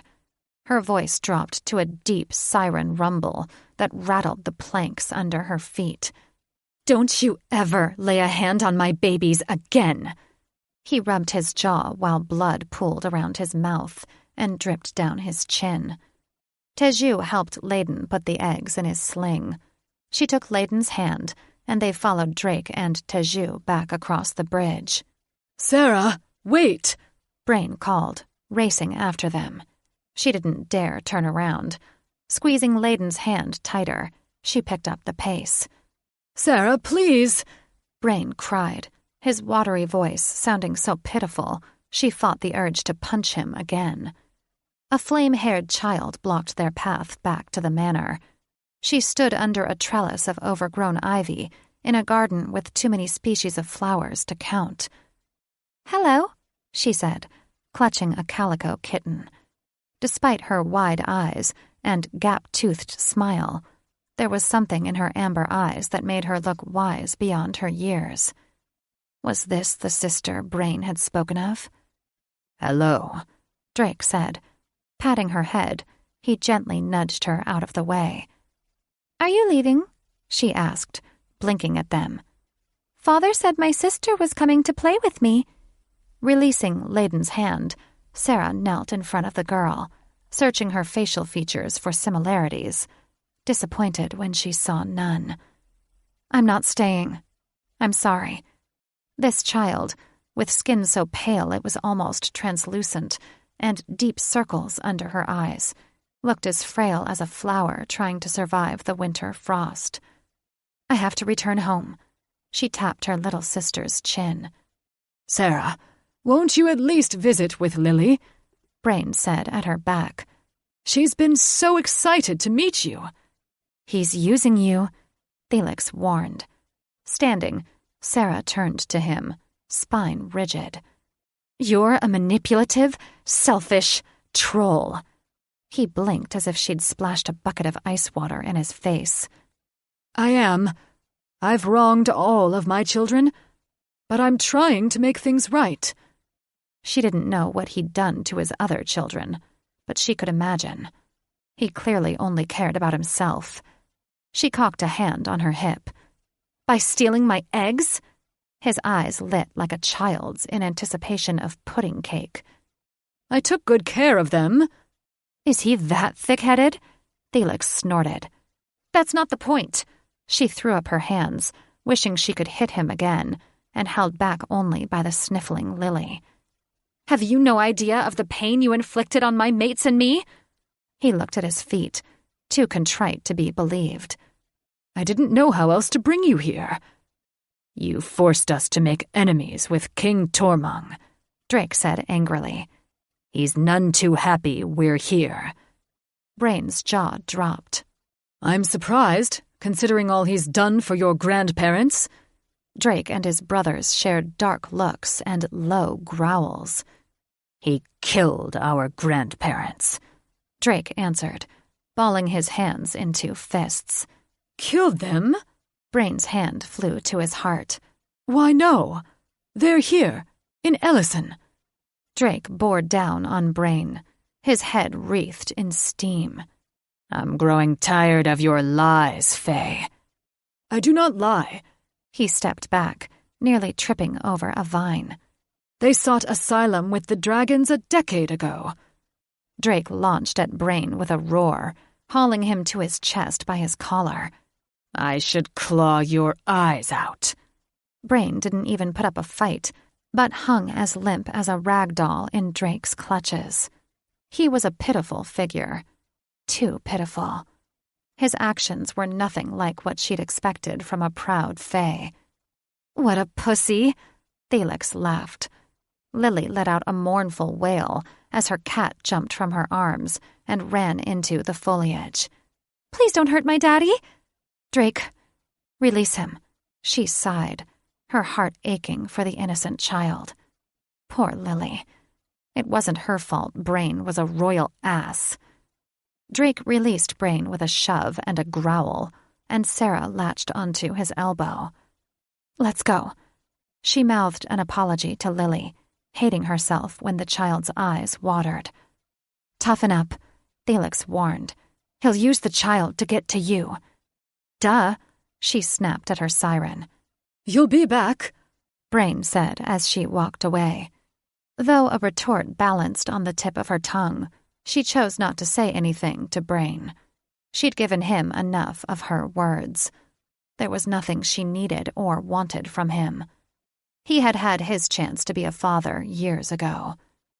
They reached the glass doors at the back of the manor, where the Pixie twins were waiting, and Sarah's heart lurched at the loud sound of Lily crying behind her. Fighting the urge to take the child in her arms and offer comfort, she let her mates lead her through the house and out the front door. Only then did she give in to tears that had been threatening at the backs of her eyes, leaving Lily hurt more than she'd expected. "Did you take your medicine?" Catherine glowered at Thaddeus, her lips twisted angrily. Yes. Feigning disinterest, he pulled a woolen blanket around his shoulders, making sure to conceal the exposed wires poking from his chest. Now leave me be. He cringed when he heard a commotion at the dresser. Fighting the urge to look at the witch and see if she was okay, he kept his eyes on Catherine. "You are still angry with me?" She crossed her arms under her breasts, pushing up her cleavage. No doubt she meant it as a distraction, but he was unmoved. I am angry with the world, Catherine. He looked away. You know that. Startled by the sound of a bottle shattering on the stone floor, his attention shot to the witch. She was clinging to the dresser, legs trembling. No doubt she hadn't fully recovered from the hex. "What is wrong with you, slave?" Catherine sneered. Do you not remember tripping her? Jumping to his feet, but keeping the blanket tight around him, he tugged her arm, hoping to distract her. Catherine shook him off. "Turn around, witch!" She marched across the room. The witch clung to the dresser when Catherine grabbed her shoulder. Thaddeus tensed, fearing Catherine would become violent. How far would he need to go to protect the witch? Was he strong enough to take down Catherine? Catherine dug her talons into the witch's skin until she cried out and blood dripped, pooling at Catherine's feet. "Your eyes are bloodshot," Catherine squawked. Twin fires brewing in her eyes, she asked Thaddeus. "What did she say to you?" Nothing. Running a hand through his hair, he forced a laugh. She's spellbound and is mute, remember? The blanket fell from his shoulders, and he snatched at it, but he wasn't fast enough. Catherine's jaw dropped, and she pointed a shaking finger at Thaddeus's chest. "Your heart monitor. Did you tear it off?" Yes, he lied. It was hurting me. She spun back to the witch. "Did you betray me?" She shook the girl hard. "Answer me!" The witch hung in Catherine's grasp like a wilted flower, whimpering. Catherine, Thaddeus cried. You're going to kill her. "What do you care?" She killed your brothers." Thaddeus's blood turned to ice. The lying bitch. "You never told me that." Yes, it was her." Her nose transformed into a giant bird beak. "I told my father we shouldn't allow this witch in our lair." She swung the girl around, her talons digging bloody holes into her shoulders. "I'll kill her now before she kills us." Trying to keep his composure, lest he make Catherine act even more deranged, he said evenly, while slowly inching forward. "Let her go." "Why would you defend this murderer?" Feathers sprouted from her ears, and her eyes turned a vibrant orange. The girl didn't move, the rise and fall of her chest eerily shallow, as she kept still in her arms. "Has she poisoned you against me?" Watching the blood pool around Catherine's talons and drip down the witch's arms, he took another step forward. "Sheath your claws." "Don't you see I can't?" Catherine snarled down at the witch. "She's turned you against me. As long as she lives, we will continue to fight." "No, Catherine."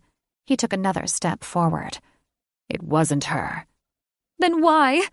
She let out a shrill squawk. "Why don't you love me?" She lifted the girl until only her toes touched the floor. "Answer me, or I slit her throat." The girl's eyes fluttered open, and she cried out, kicking and thrashing. Catherine's attention focused on the witch's throat, and Thaddeus knew he was out of time. He charged her, knocking the girl free and slamming Catherine against the hard stone wall. The sound of her skull cracking filled his brain like the roars of 1,000 dragons. He released her, and she slid to the floor, a thick streak of blood following her down. She gazed sightlessly at the ceiling, mouth open, lying in a puddle of blood.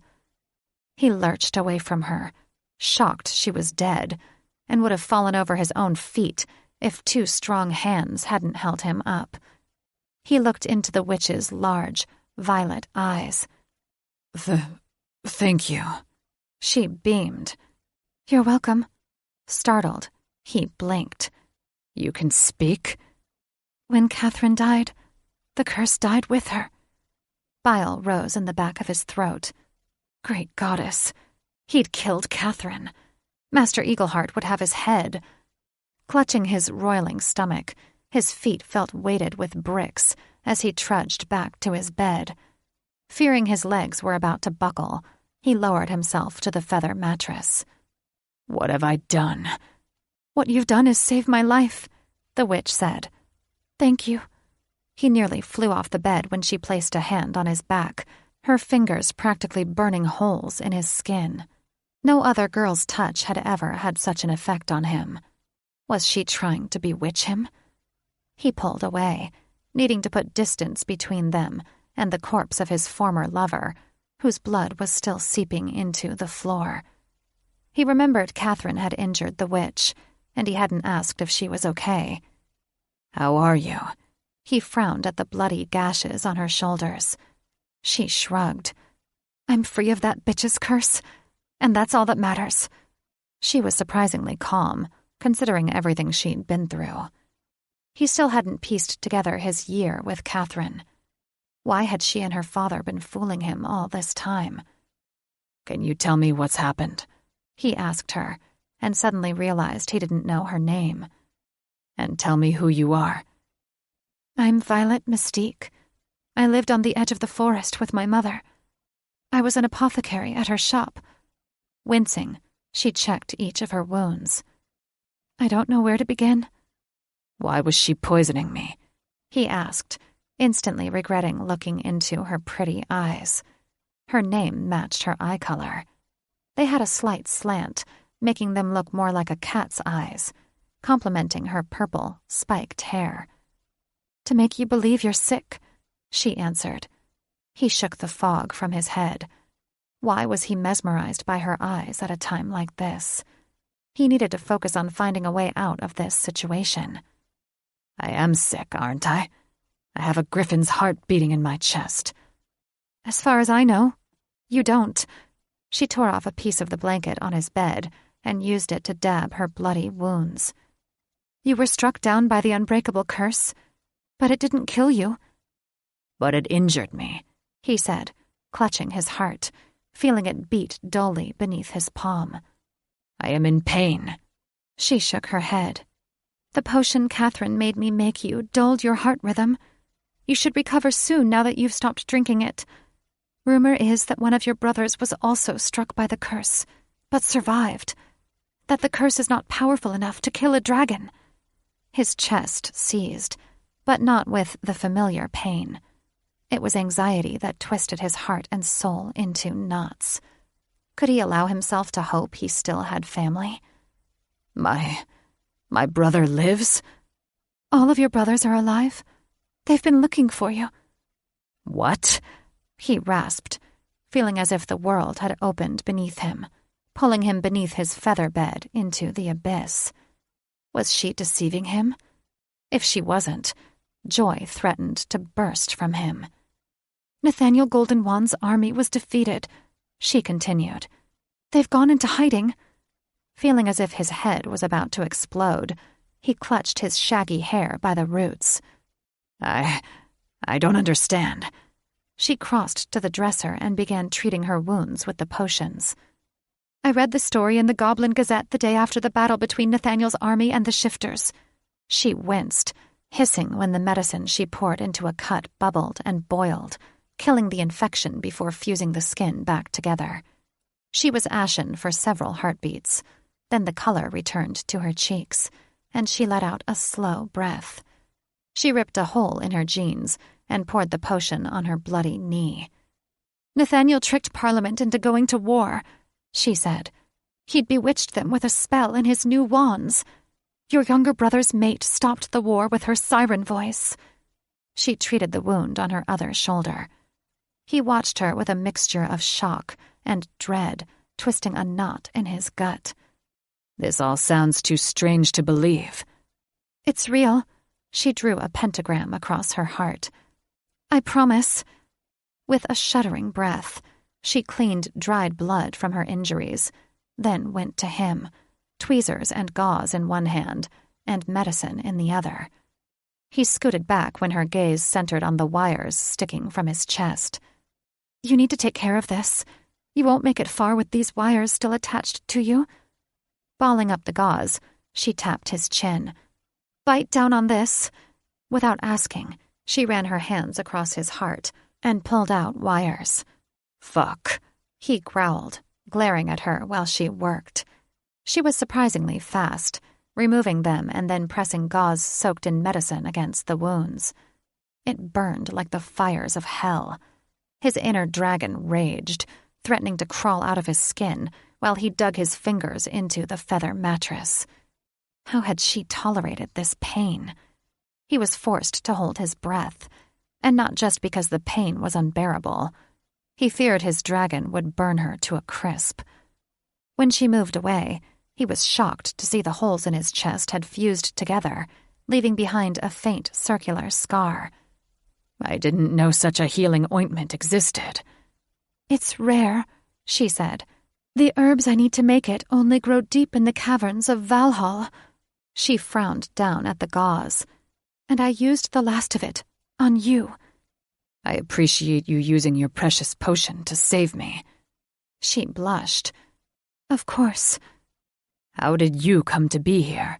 he asked, trying not to be distracted by her delicate fingers branding his skin with flames of desire while she fixed him up. How had such a simple act turned him on? And why did he want her so badly? "I was kidnapped while looking for an herb in Werewood Forest," she said, capping the bottle and slipping it into the pocket on her threadbare dress. "Is that where we are?" he asked, for he remembered escaping once several months ago, after Catherine told him Nathaniel Goldenwand had murdered his family. Despite Catherine's warning that he wasn't strong enough, he was determined to enact revenge. He hadn't made it far. The pain in his heart made walking a great distance unbearable. Even after transforming into a dragon, he'd still found himself out of breath. Defeated and depressed, He didn't fight Catherine when she found him and made him return to their hiding place. Since that day, he hadn't been able to shift. His weakened body and defeated soul held him back. "I believe so," Violet said. "In an underground cavern beneath the forest." Why hasn't anyone found us? Was their hiding place that well hidden? Master Eagleheart put concealment enchantments around the entrances. Why have Catherine and her father been lying to me? He was unable to keep the hurt from his voice. She'd deceived him into believing he was unwell, seduced him, lied to him about his family. And for what? She twisted the frayed end of his blanket in her lap. "They were driven out of the grotto after they tried to overthrow your parents with their griffin army." Great goddess, he breathed, remembering the legion of griffin eggs he'd seen growing in a cavern far below, deep in the bowels of the earth. Catherine had her griffin servants carry him there after he'd escaped, reassuring him that her father was building an army that would enact vengeance against Nathaniel Goldenwand. If the Wandmaker had been defeated, what was the army for? They are building another, he breathed, realizing the army was most likely meant to destroy his family. "I know they are." She squeezed his hands, and again he felt electricity pass between them. "We need to escape and find help." And what if we can't find our way back? Their hideout was enchanted with concealment spells. I can't leave until I destroy the Griffin army. She groaned. "I was afraid you'd say that." Drake Firesbreath refused to back down to King Tormund. The giant red dragon was waiting for them when they returned to the Golden Gates, and he was looking none too pleased. Steam poured from his flared nostrils as he glared at them. You dare to bring a siren into our midst? His booming voice rattled the gate so that each bar thrummed with a high-pitched ping. Sarah clutched their eggs more securely. She sat atop Teju in case the dragons attacked. Teju made a better witch than dragon. The plan was for him to shift and defend her and the eggs with magic, while she compelled the dragons to stand down with her siren voice. They were grossly outnumbered, though. Tormund had rallied some friends since their last encounter. There were at least 24 dragons with him. Drake wasn't sure how far Sarah's voice could project. He turned to Tormund. She is half Fae, and has every right to be here. A siren Fae? The king arched back, a look of horror in his eyes. There hasn't been one of her kind since your goddess. She's everyone's goddess, Teju reminded him. Tormund's dark laughter shook the marrow of Drake's bones. I don't worship the bitch who chained dragonkind to mortal skins. What the ever-loving fuck? Did that dung nugget just blaspheme their goddess and slander all dragon shifters? Dragon shifters don't mind having mortal skins, Layden said. Teju's lips pulled back, revealing sharp fangs. And our human skins are none of your concern. We don't appreciate you blaspheming our goddess, Drake added. Sarah's grandmother had told them Sarah was a reincarnation of their goddess, which made the insult all the more brutal. Foolish shifters! Tormund threw back his head and roared. You think a part-time dragon has any chance against me? Sarah's cheeks reddened. You forget they have me. Tormund arched a scaly brow. Do they? He sat up on his haunches and opened his front claw, which was covered in a yellow paste that resembled pollen. Shield, Drake called to Teju as Tormund blew the paste at Sarah. Teju quickly shifted, catching Sarah in his arms, a shield bursting from his wand seconds before the paste hit. But the bubble hadn't fully formed before the paste plastered Teju, Sarah, and the eggs like bees covered in pollen. Drake roared when his brother and mate collapsed to the ground. The eggs would have rolled out of Sarah's sack and cracked if Layden hadn't stopped them with his snout. "Sarah! Teju!" Drake cried, then turned to Tormung with a snarl. "What did you do to them?" "Fear not, half-dragon," the Dragon King chuckled. "They are sleeping. They'll soon wake to splitting headaches." Layden jumped in front of their fallen family, puffing out his chest. "You've gone too far." The king let out an ominous growl. "Oh, I haven't gone far enough." The dragons behind him kicked up clouds like angry bulls preparing to charge. Drake panicked. "Layden," he projected to his brother. "We're outnumbered. We'll never defeat them." "I don't care," Layden whimpered, the spikes along his back standing on end.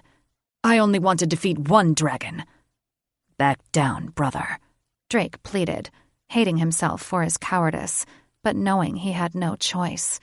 Sarah and Teju were still knocked out cold, resting beside the sling of eggs. "We put them at risk." "What is this?"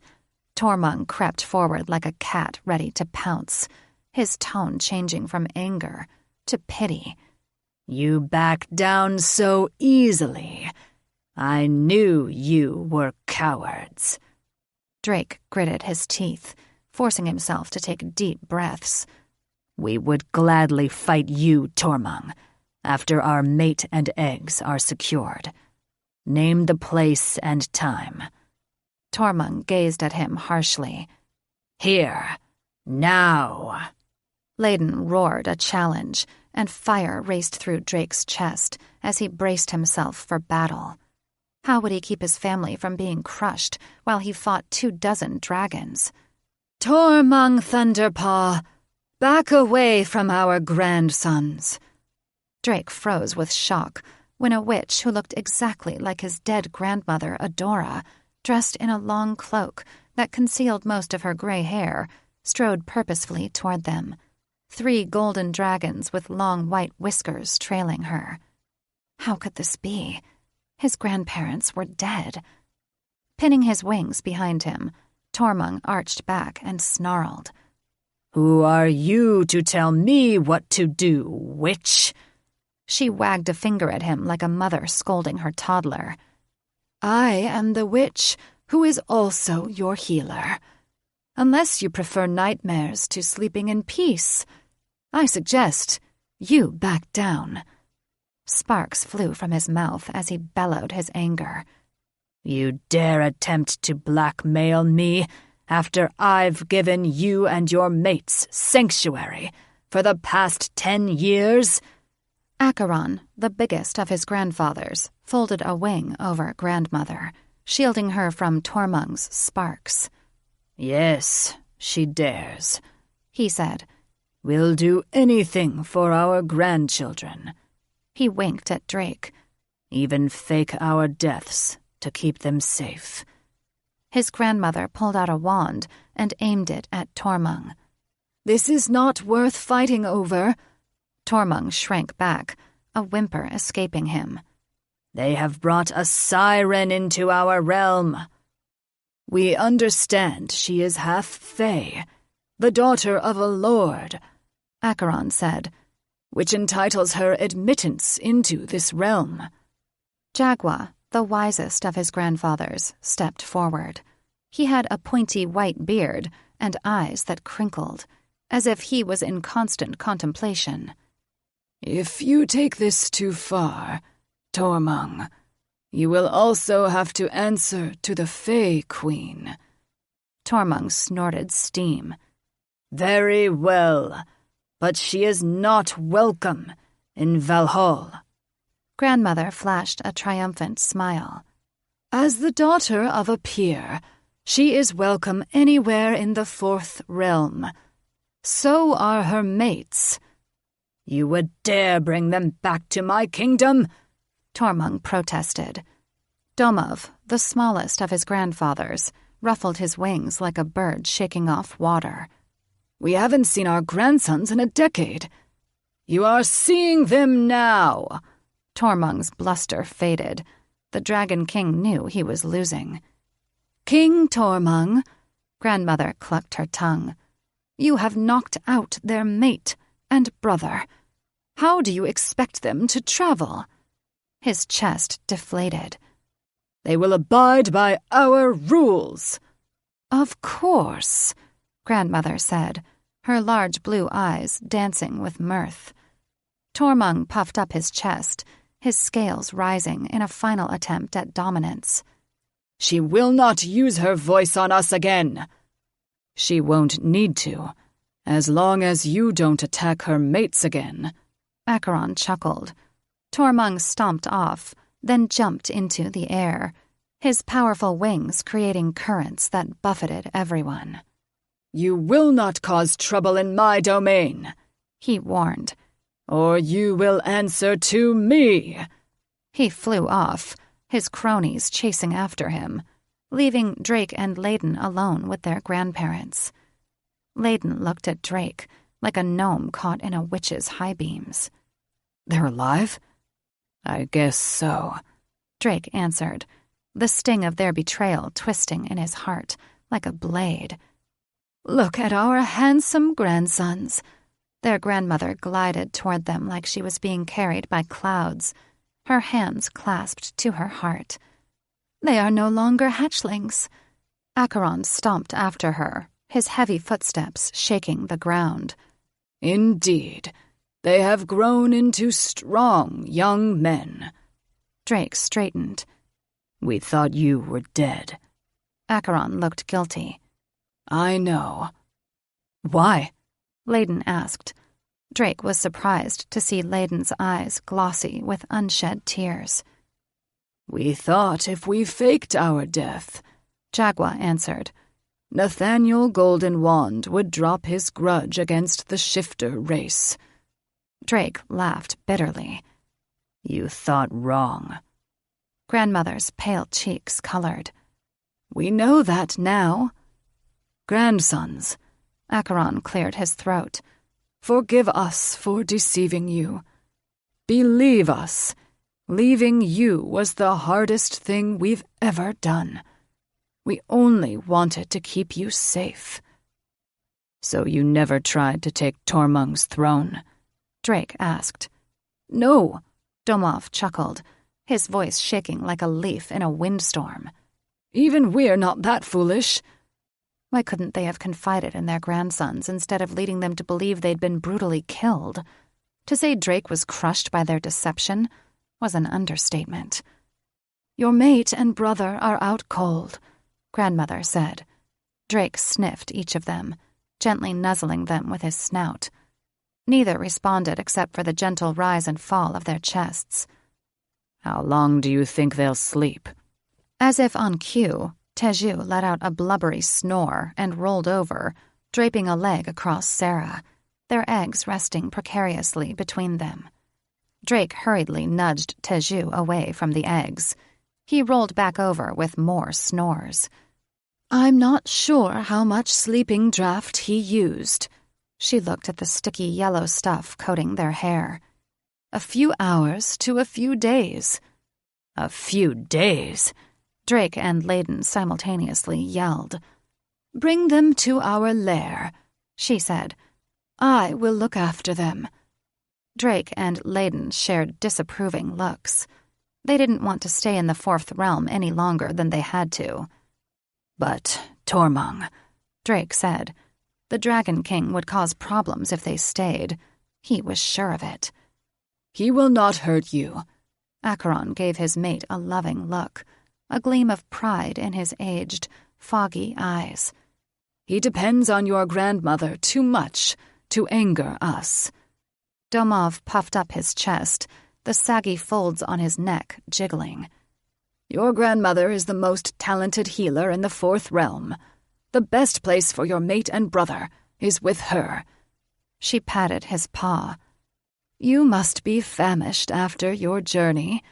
We will make a soft nest for your eggs. Then feed you. Drake looked at Layden. What do you say, brother? Layden shrugged. It's not like we have a choice. We can't travel with them like this. Drake gave his grandparents a pointed look. Very well. But this doesn't mean we've forgiven you for deceiving us. We understand, Acheron answered. We hope in time you'll understand that we had no choice. We always have choices, grandfather, Drake said haughtily. But some choices are more foolish than others. Acheron bowed his head. Wise words. Thanks, Drake answered dryly. I learned them from you. Chapter 5. Thaddeus, you need to think this through.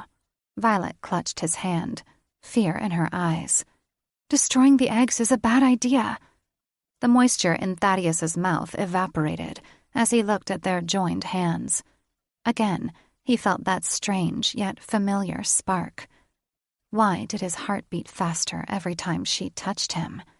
Had she bewitched him? Or could she be his fated mate? He hoped not. He had no time for romance. He wasn't even sure he'd live long enough to escape. I have to stop him. I believe he plans to take over the world. He does, but you are too weak to take them on.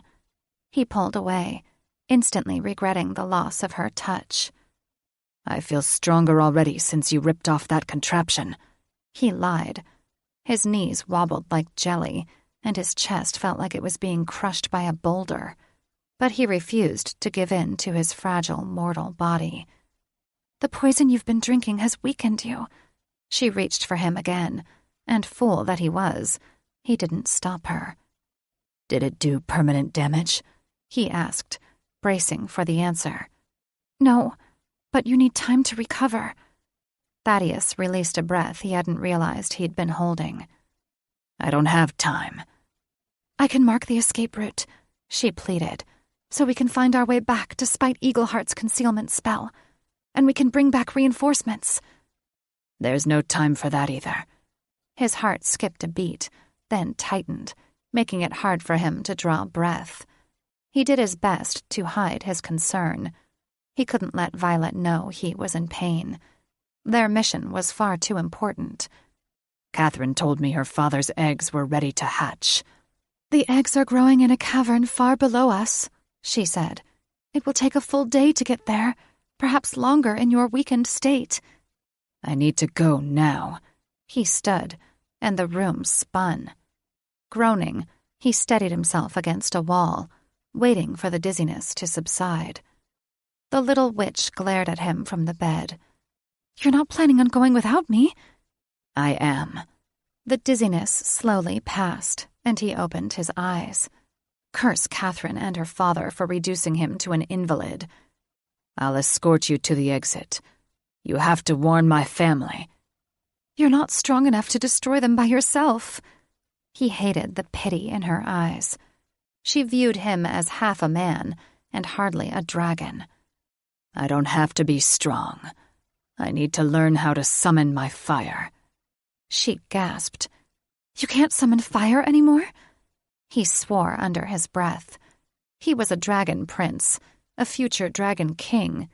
He needed assistance, not pity. I get winded easily, but this is temporary. He tried to ignore the erratic, dull pounding in his chest.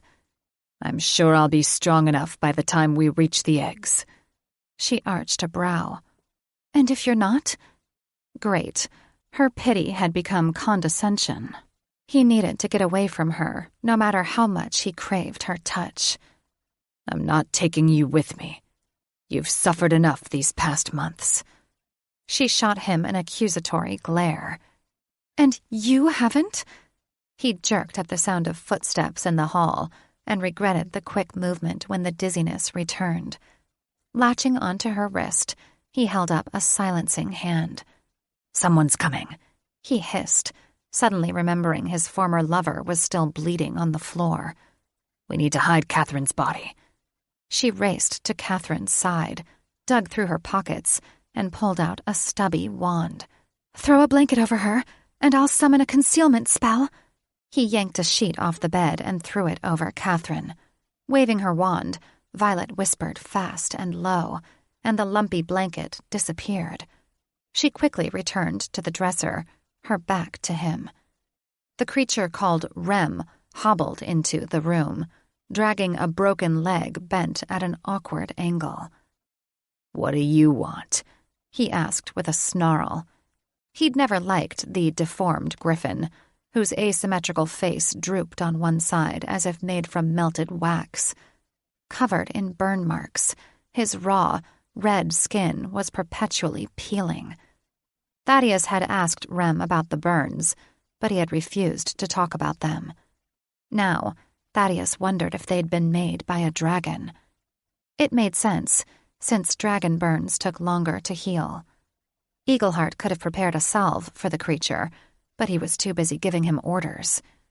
Thaddeus would have felt sorry for Rem, if not for the numerous times the creature had spied on him, especially when he and Catherine were fucking. "Master summon you and Catherine," the griffin said in his familiar, childlike whine.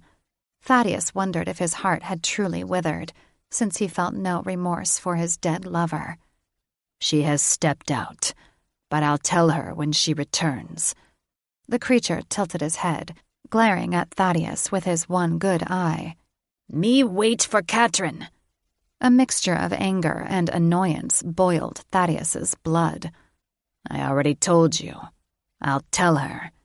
The creature crossed his one good arm over his chest. "Me wait.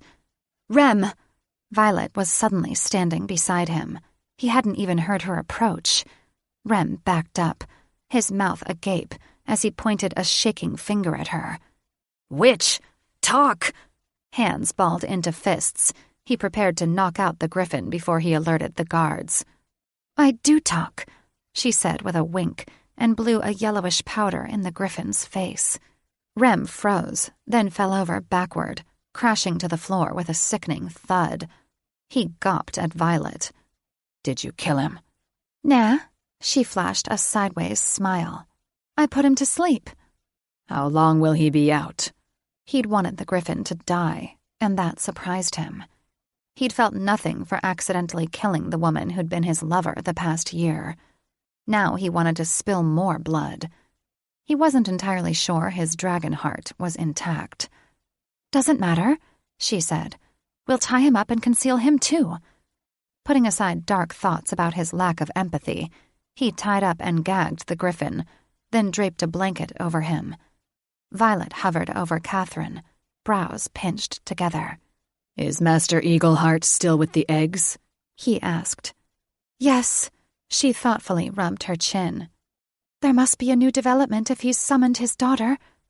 "Uh-huh," he answered absently as he stared at her perfect, kissable lips, especially the plump bottom one. Though she was covered in grime, he could easily see her beauty. He chastised himself for pining over the little witch at such a time. "Don't judge me for what I'm about to do," she said, and removed a vial from her pocket. She used a wooden spoon to scoop some of Catherine's blood into it. Then she returned to the dresser and mixed bottles of liquids and herbs before pouring the concoction into the vial of blood. A puff of black smoke rose from the mixture. Grimacing, she pinched the bridge of her nose and took a gulp before capping the vial. Thaddeus could hardly believe his eyes when the little witch sprouted until she was almost his height, and her features morphed until she looked identical to his dead lover. Her raggedy clothes stayed the same, stretching taut across her large breasts until they tore. He'd never heard of a potion that could transform one person into another. "How did you do that?" "I used a rare herb found in the darkest recesses of the weirwood forest." She stripped out of her clothes and changed into something from Catherine's wardrobe. "I was collecting that herb when I was abducted." "How long will the effect last?" he asked, turning around to give her privacy, though every inch of Catherine's tempting curves had already been ingrained in his memory. "About a day, but there's enough to last a few days." He hadn't wanted to bring Violet with him, but now that she was disguised as Catherine, he couldn't deny she'd be useful. "Good. We'll go see what Master Eagleheart wants. And then We burn the place down. Layden flew after his grandparents and brother while carrying his mate and their eggs in his mouth. He could hardly believe his grandparents were alive. Finding them safe and whole filled him with mixed emotions. He was grateful they hadn't been killed, but he couldn't deny he was also hurt that they had led he and his brothers to believe they'd perished. He was so consumed in his brooding thoughts that he barely registered the scenery before him until they'd flown between several mountains that jutted up from the clouds like magnificent towers, massive and flat on one side. They reminded him of the tall apartment buildings in Siren, with ledges instead of balconies and caves instead of glass doors. It took him a moment to realize the mountains were apartments. Several dragons poked their heads out of cave entrances and watched Layden and his family fly by. Most had crimson scales, like Tormung, and not one of them offered a greeting. After soaring through a maze of passageways, they flew toward one of the larger caves. His grandfathers landed on a wide ledge and stomped inside, their tails scraping the floor as they pinned back their wings. Drake and Layden followed and gently dropped Teju, Sarah, and the eggs on a soft bed of furs. Grandfather Demoff closed a drape across the opening with his teeth, concealing the cave entrance, and Acheron and Jagua lit wall sconces with their fiery breath, bathing the cave in a soft orange glow. Only then did they shift into their mortal forms, looking hardy and healthy for old men, despite their thinning white hair. They had not aged much these past 10 years. Grandmother Adora looked well, too. When she lowered the hood of her cloak, Layden was shocked to see her once lustrous, thick black hair was mostly silver, but her eyes were more vibrant than he remembered, and it looked like she had fewer wrinkles. Maybe Ellison offered a fountain of youth. Their grandfathers took turns kissing their grandmother before addressing them. "Welcome to Valhall," Acheron said. "The mountainous region of the Fourth Realm, and the original home to dragons." After grandmother checked on Sarah, Teju, and the eggs, she clasped her hands to her heart. "All seems well.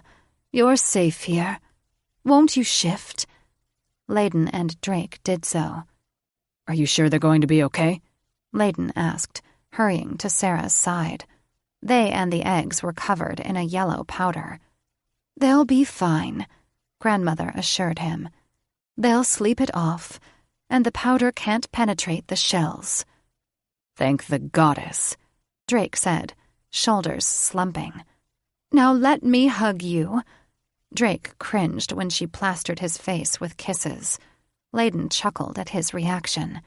Then Layden was swept up in her embrace, which was surprisingly strong for an old woman. She smelled of mint leaves and fresh mountain air, not the lavender scent he remembered from childhood. She pulled back, clutching his shoulders. "Are you hungry, grandson?" As if on cue, the scent of roasting meat hit him, and his stomach rumbled. They hadn't eaten since breakfast, and he was famished. "Always." He smiled, remembering how much she had loved feeding him, especially homemade pies. The sparse cavern had a primitive bonfire in the center. She probably wouldn't be baking him pies anytime soon. His nostrils flared when they reached the back of the cavern, and the smell of cooking meat grew stronger. A broad grin brightened her sun-kissed face as she waved at a pile of large leaves covering a smoking hole. "Your grandfathers killed a goat this morning. They've been roasting it all day." Layden licked his lips. "It smells delicious." He looked over at Sarah and Teju, hoping the tempting odor would wake them. "Your mate and brother are fine," she said. "They will wake when they're ready." His grandfather stripped away the leaves from the meat. "What do you think of our mountain home?" Acheron asked with a wink. Layden remembered his alpha grandfather as the most serious of the three. but now he seemed much more relaxed. "It's magnificent," Drake answered. "The mountain air is rejuvenating, isn't it?" Jagua sucked in a deep breath as if to emphasize his point. "Is that why you look healthy and younger?" Layden asked. Though the air was thinner, and he had to work harder to draw breath, it seemed cleaner than the air in the grotto. Grandmother pinched his cheek, eyes sparkling. "Always a sweet boy." "We believe so," Jagua answered. "Fresh air, fresh food, and we're free from the worries of the world." That last part didn't sit well with Layden. "Free from the mess that they left for our parents," Drake said to Layden. "Yeah," Layden agreed. "Not cool." Even though the roasted goat was delicious, salted to perfection, and wrapped in edible leaves, Drake and Layden mostly ate in silence. Their grandfathers smoked spice pipes, passed around a jug of wine, and bragged about their victorious hunts. Meanwhile, their mother and fathers were back at the grotto, working tirelessly to restore their kingdom after Nathaniel Goldenwand's sanctions had nearly forced their people into starvation. Grandfather Acheron blew out a long puff of smoke and gave Drake and Layden a long look. "Why so quiet, grandsons?" "You know why," Drake answered, heart heavy. Jagua took the pipe from Acheron. "You were just hatchlings when we left. We could not guarantee you would keep our secret." "Nathaniel Goldenwand has been in exile a year," Layden said. "Why haven't you come back?" "Our parents have been working tirelessly to restore our homeland. Your homeland," Drake said bitterly. "I know you think us selfish for staying here." Grandmother's voice dropped. "But you must understand. King Tormung has given us no choice." "He's making you stay?" Drake had a hard time believing that, given his disdain toward shifters. "He had bad anxiety before your grandmother brewed potions for him." Domov's eyes went from brown to gold. "Now he cannot function without her." "So he forces you to remain though you are shifters?" Layden asked, his voice rising several octaves. "He hates witches, too," Grandmother chuckled. "But he tolerates us." "I still think you should return home," Drake grumbled. "Tormung can find a new healer." Acheron shook his head. "Tormung trusts no other witches. If you think he is aggressive now," Grandmother said fearfully, "you don't want to see him when I don't brew his medicine." Instead of feeling sympathy for her, Drake was even more aggravated. Tormung must have made his grandparents' lives hell on a daily basis, yet here they were. "So you stay to keep him happy?" The lines framing her eyes and mouth became more pronounced. "I stay to keep the world safe from him." Was Tormung that much of a threat? "What could he do?" "A full-blooded dragon is more powerful than a shifter, grandson." Grandmother wrapped her arms around herself and rocked forward, locking eyes on him.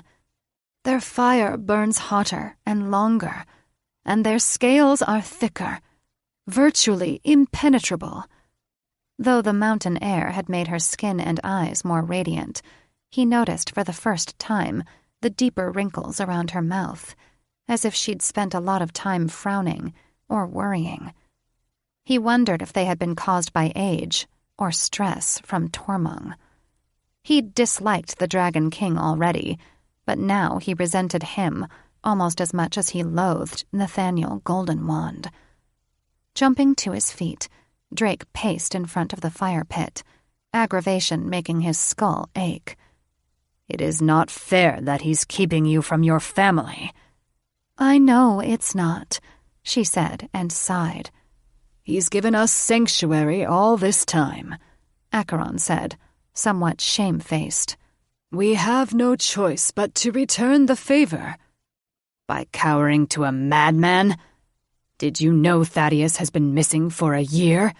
That we could have used your help finding him?" Grandmother hung her head, a lone tear cascading down her cheek. "We get missives from your parents and your older brothers. We know about Thaddeus." So their older brothers had known their grandparents were alive. They trusted brothers who'd run off to join the resistance, and not them? That revelation stung. "We mourn his disappearance every day," Acheron added solemnly. "They could focus more on his rescue if you were there helping." He refused to take pity on them. While they'd been enjoying their cool mountain air and catering to a selfish king, their family was suffering. Drake's mother never smiled anymore. She wore black in remembrance of Thaddeus, her face a permanent mask of sorrow. "Drake," Jaguar said, "we've already explained why we can't leave." Drake sent Layden a telepathic message. "Do you buy their story, brother? Why would they lie? You remember they faked their own deaths, right?" Layden looked away. "That was different." "So now what?" Drake asked, irritated. Grandmother folded her hands in her lap. "Now you rest and visit with us while waiting for your brother and mate to wake." Stifling a yawn, Drake stretched, not realizing how sore he was until that moment. Their flight had been much too long, and he was tired. "I'm in no mood to visit," he said curtly, and glanced at his mate curled up in Teju's arms, wishing he was holding her instead. He stood and brushed imaginary crumbs off his pants. "If you don't mind, I'd like to retire for the night." He ignored the hurt in her eyes. He had every right to rest after such a long journey. A loud roar rent the air, turning his blood to ice. His grandparents leaped to their feet with surprising alacrity. Grandmother shot Drake a forlorn look. "Tormund needs me. I suspect he used all his sleeping powder on your mate and brother." She rushed to a stone bench and shoved small burlap sacks into her pocket. Jaguar and Damov pulled back the curtain over the door, and Acheron shifted, then flattened himself to the ground so Grandmother could climb on. He took off as soon as she'd straddled his neck. Jaguar and Damov closed the curtain before Drake could see what direction they'd gone. "He sounded angry," Damov said, running a hand through his thinning hair with a shaky hand. Jaguar rolled his eyes. "He's always angry." "They aren't Tormund's guests," Layden's thought projected to Drake. "They're his slaves." Chapter 6.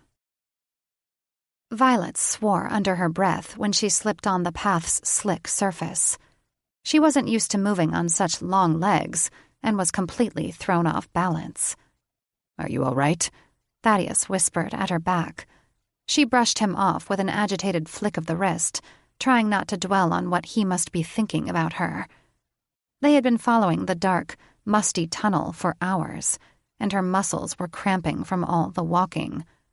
She did her best not to complain, even though Thaddeus's idea to destroy the griffin eggs was gargoyle shit crazy. Why had she gone along with this plan? She should have let him go on this suicide mission alone, but the thought of abandoning Thaddeus made her heart ache. Fool that she was, she'd been in love with him and his two mischievous brothers since school. She'd been an awkward, pimple-faced freshman when they were seniors. Though she was certain he didn't remember the incident, Thaddeus and his brothers had saved her from a bully once, stopping the girl from using a spell that would have made her school uniform invisible. After that, she'd been love-struck, completely enthralled by them, as were most of the other girls at their school. She was once again enthralled and a complete idiot for following Thaddeus to the evil mage's pit.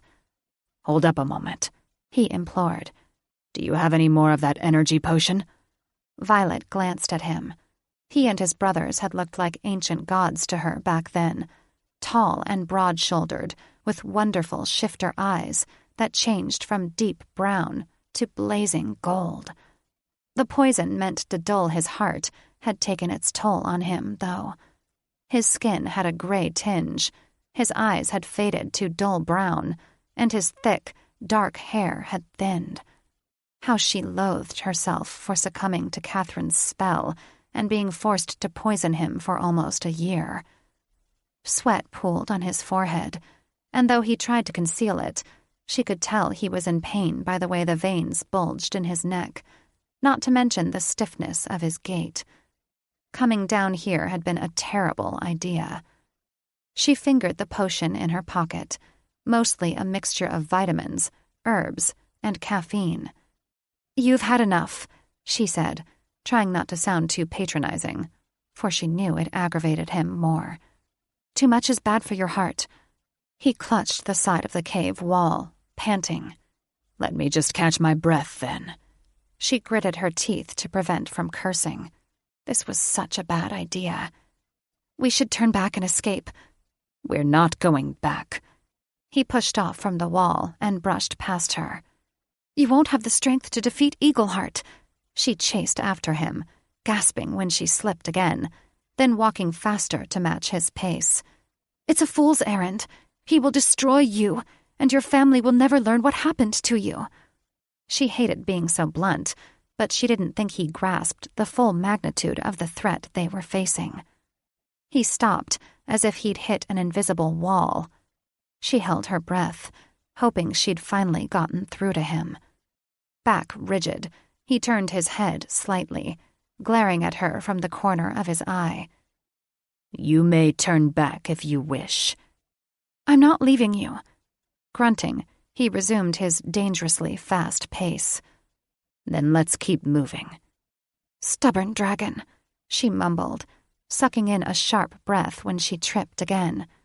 This shifter was going to get them both killed, and she didn't know who was the bigger fool, him for insisting they carry out this plan, or her for going along with it. Adora Firesbreath couldn't shake her guilt. Her grandsons thought she and her mates had taken an early retirement and were enjoying the good life in the mountains of Valhall. If only they knew the daily torture she and her mates endured because of the mad Dragon King. As she rode astride Acheron, ignoring the wind whipping her hair across her face, she tried to distance herself from her overwhelming depression. The moment they landed on the threshold of the uppermost cavern at the top of the highest mountain peak, she felt the tension under Acheron's thick scales. Tormung's cave was in more disarray than usual, and there were far too many half-eaten animal carcasses strewn about, many of them babies. "Why would he kill more than he can eat?" she projected to Acheron. "I do not understand the why of half his decisions," Acheron responded. She slid off his back and went into the farthest cavern, past an ornate throne room with several headless and broken golden statues. What would lead him to destroy his art?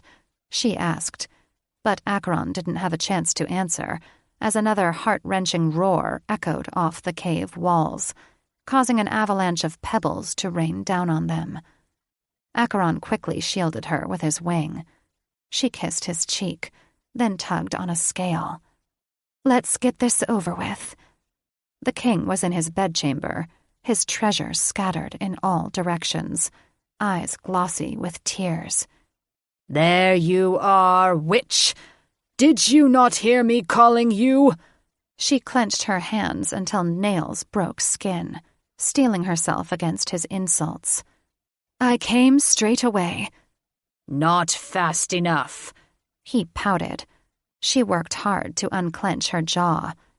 "Even if I were to live under your paw, I'd never be fast enough." He rose, glowering at Acheron. "Your presence is not needed." Adora leaned into her mate, kissing his jowls.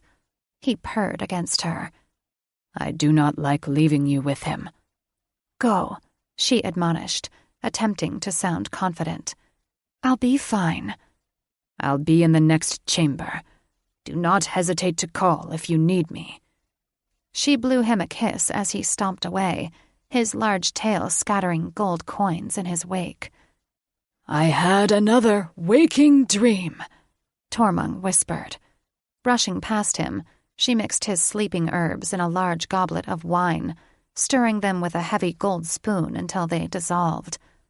"Tell me." "The same. All the world was ablaze.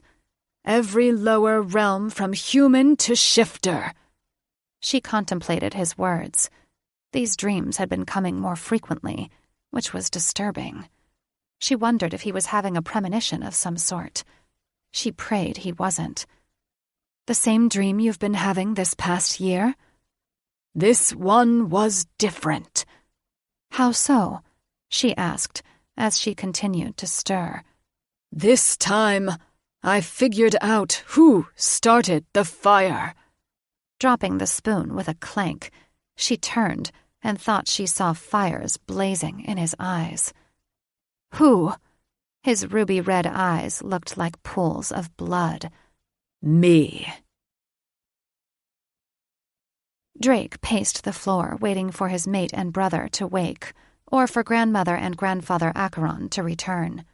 Something. Anything. He was tired of being stuck in this cave. Layden tucked a blanket around Sarah's shoulders and checked on the eggs. Drake tried to look outside, but his grandfathers stopped him. Apparently, shifters were only allowed to be seen in dragon form.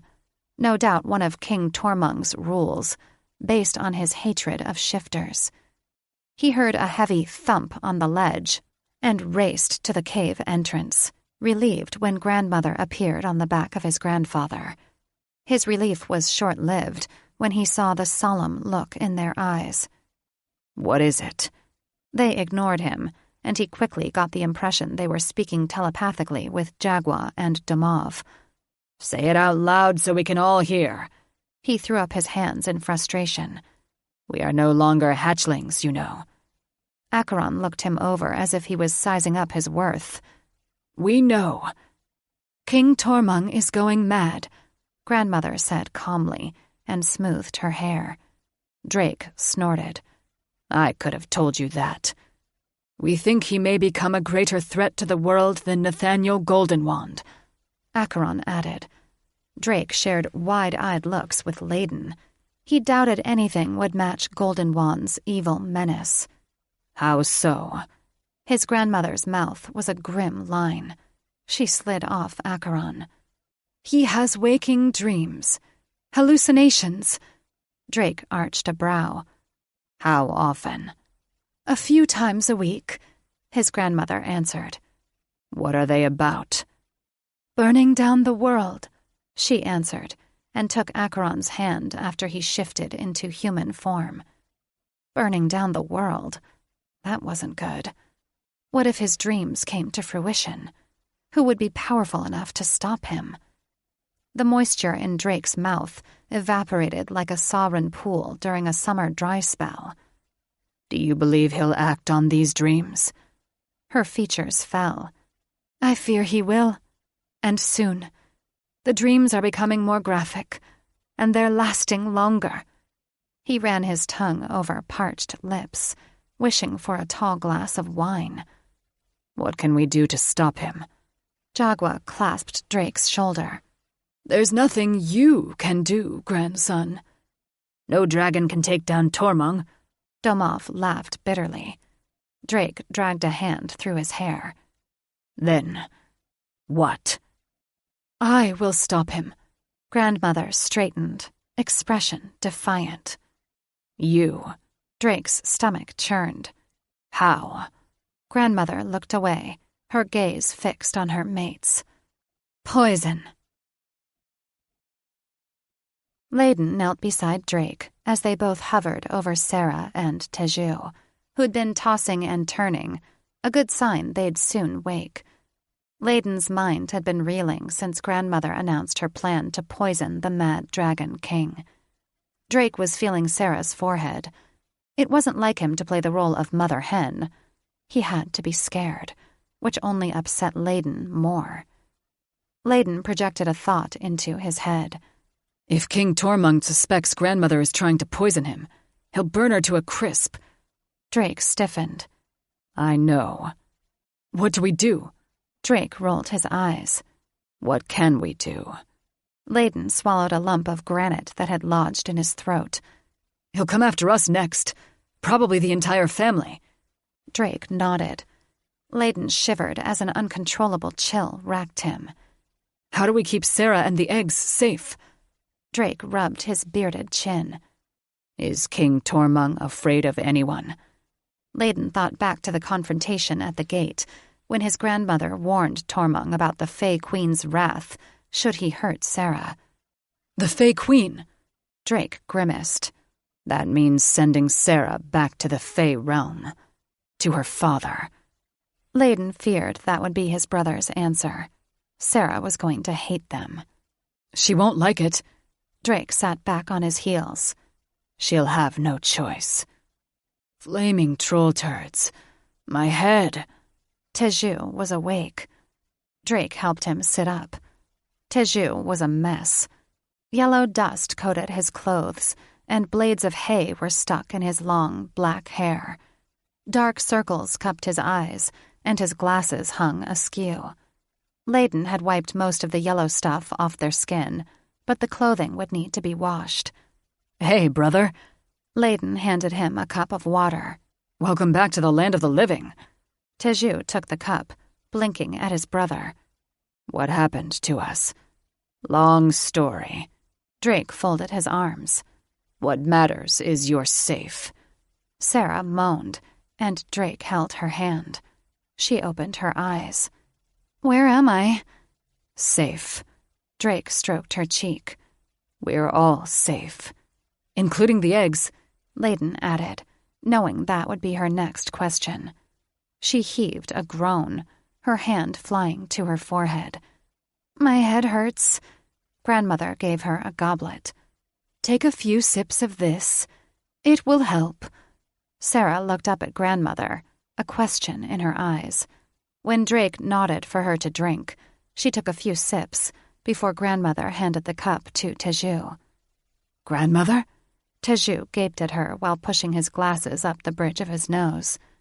I thought you were dead. Yes. We faked our deaths. We'll explain it all later. She pushed the cup to his lips. Drink. After swallowing several gulps, Teju and Sarah were aware enough to gaze at the cave's dark stone walls. Grandmother stroked Teju's cheek. Better? Much. Teju sat up, then struggled to stand. What happened? Where are we? Layden nudged him back on the hay. Easy.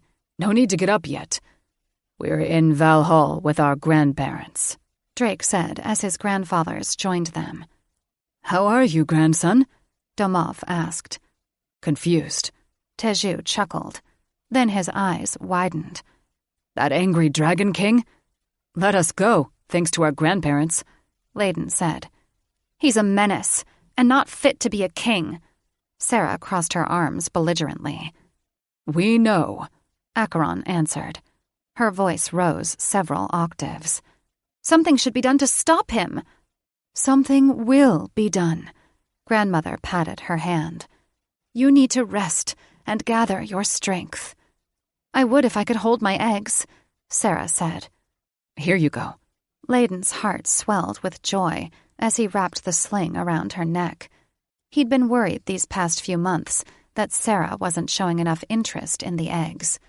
Perhaps losing them had made her finally appreciate them. Teju leaned into her, and they laid down, propped up on the hay, and cradled them. Layden sighed in relief as the noose of tension around his neck slowly unraveled. He hadn't realized until that moment how worried he'd been over his mate and brother.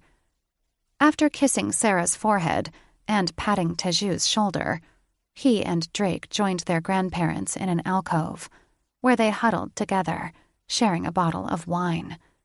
Leaning against the cool stone wall, Drake said to his grandmother, When will you do it? She frowned into her goblet. Soon. What do you want us to do? Layden asked, for he didn't want his grandparents battling the Mad King alone. Acheron's eyes shone a brilliant gold. Leave. Drake straightened. We won't leave you here to deal with this alone. I won't be alone. Grandmother let out a shaky laugh. I'll have your grandfathers. Layden fought back a curse, but Drake let out a bunch of colorful words. Layden loved his grandparents, but they were not as strong as they once were. What if the other dragons turn on you? Layden asked. Oh, they will. Jagwa chuckled. Many are just as prejudiced as their king. Half of them are, Grandmother said. The other half are tired of King Tormund, as we are. We should be able to rally enough dragons to our cause. Count us in, too. Drake balled his hands. We're not leaving. You are, Grandmother said. You have to find Thaddeus. We looked for him all summer. Drake's frustration with the situation made him itch to do something, anything, to resolve it. Our other brothers still look for him. They won't find him. Grandmother clucked her tongue. Whoever took him is using powerful concealment spells to keep him hidden. Layden laughed harshly. Then what makes you think we'll find him? She brushed past him on her way to a stone dresser, laden with herbs and bottles. Because you have access to the phoenix fire flower. She poured a prodigious amount of yellow powder into a bottle. Drake scratched his head. The what? After pouring liquid into the bottle, she capped it and vigorously shook it. With the flower, you can see through magical barriers. Where do we get it? Drake asked. Layden already sensed the answer. Phoenix Fire was Sarah's father's house name. The Fae have it. Layden grimaced, casting a surreptitious glance in Sarah's direction. Luckily, she seemed to have fallen back to sleep in Teju's arms. Sarah won't want to go back. She has no choice if we want to keep her safe, Drake said. Remember our discussion, brother. He projected to Layden. Grandmother set the bottle down. There is only one Phoenix Fire flower in the world, and it belongs to the House of Phoenix Fire. Great. Layden made a disgusted sound. Now we have to kiss her sperm donor's ass. It's your mate's by right. Grandmother wagged a finger at him. It's passed down among eldest children. She is the eldest, isn't she? Layden had no idea how she knew so much, but he nodded. So we're just supposed to storm into that man's house and demand the flower? Drake asked. She flashed a triumphant grin. That's exactly what you do. An uneasy feeling twisted in Layden's gut. I don't think he'll go along with it. Drake's smile had more than a little dragon in it. If he doesn't, we'll just have to steal it. Chapter 7. I'm not staying with my sperm donor. Glaring at Drake and Layden, Sarah crossed her arms. She couldn't believe they would ask her to return to that deadbeat's home. Sarah, Layden pleaded as he knelt beside her. We need to know that you and the eggs are safe. We can defeat the Dragon King. Felix's voice was sharper than a finely honed steel blade. We will be ready. Teju sat beside her for support, but he still looked as if he was in a trance. Pulling her knees to her chest, she brushed hay from her jeans. Had the thin mountain air gone to Layden's head? Why would I be safer with that man than in the grotto? Drake knelt and took her hand in his calloused thumb skimming her palm. Because the Fae are the only beings with power strong enough to fight the Dragon King. Though she instantly missed Drake's touch, she jerked her hand back. Why would he stroke her palm? Did he think she'd cave if he turned her on? If that's the case, why don't they assassinate him? Because they won't. The elderly woman Drake had introduced as his grandmother Adora handed her a crude wooden goblet, filled with swirling blue liquid. They consider themselves above the realms of witches and shifters. They won't care if he burns the world. Can't you say he threatens their world too? She asked, and sniffed the liquid. He doesn't, Grandmother Adora shrugged. Not as long as the Fey Queen controls the amethyst scepter. She gestured at the goblet. Drink. It will clear your mind. The dragons wouldn't try to attack Ellison, Drake said. There are too many magical shields in place, which is exactly why we want you there. She frowned and swirled the liquid in her cup, inhaling the minty steam. Why can't I come with you? I can help. We will bring that Mad King to his knees, Felix hissed. No, Grandmother Adora said. He will be ready for your tricks. Besides, his death will be subtle. If we're lucky, there won't be a battle. Sarah wasn't ready to depend on luck. And if there is? We can rally half the dragons of Valhall to our cause. Grandmother Adora turned up her chin, flashing a triumphant grin. We know how to be persuasive. So do we, Felix said. Will that be enough? Grandmother Adora and Teju are powerful witches, Drake said. Between their spells and our might, we do stand a chance. But we can't focus on battling the king if we're worried about you and the eggs. Layden's tone was far too patronizing. Had he forgotten she'd brought an entire zombie witch army to their knees? She popped out a few eggs, and suddenly she was a fragile flower? As if he were reading her mind, Drake added, If he captures the eggs, he can use them as leverage. You need to guard them. She fought the urge to roll her eyes.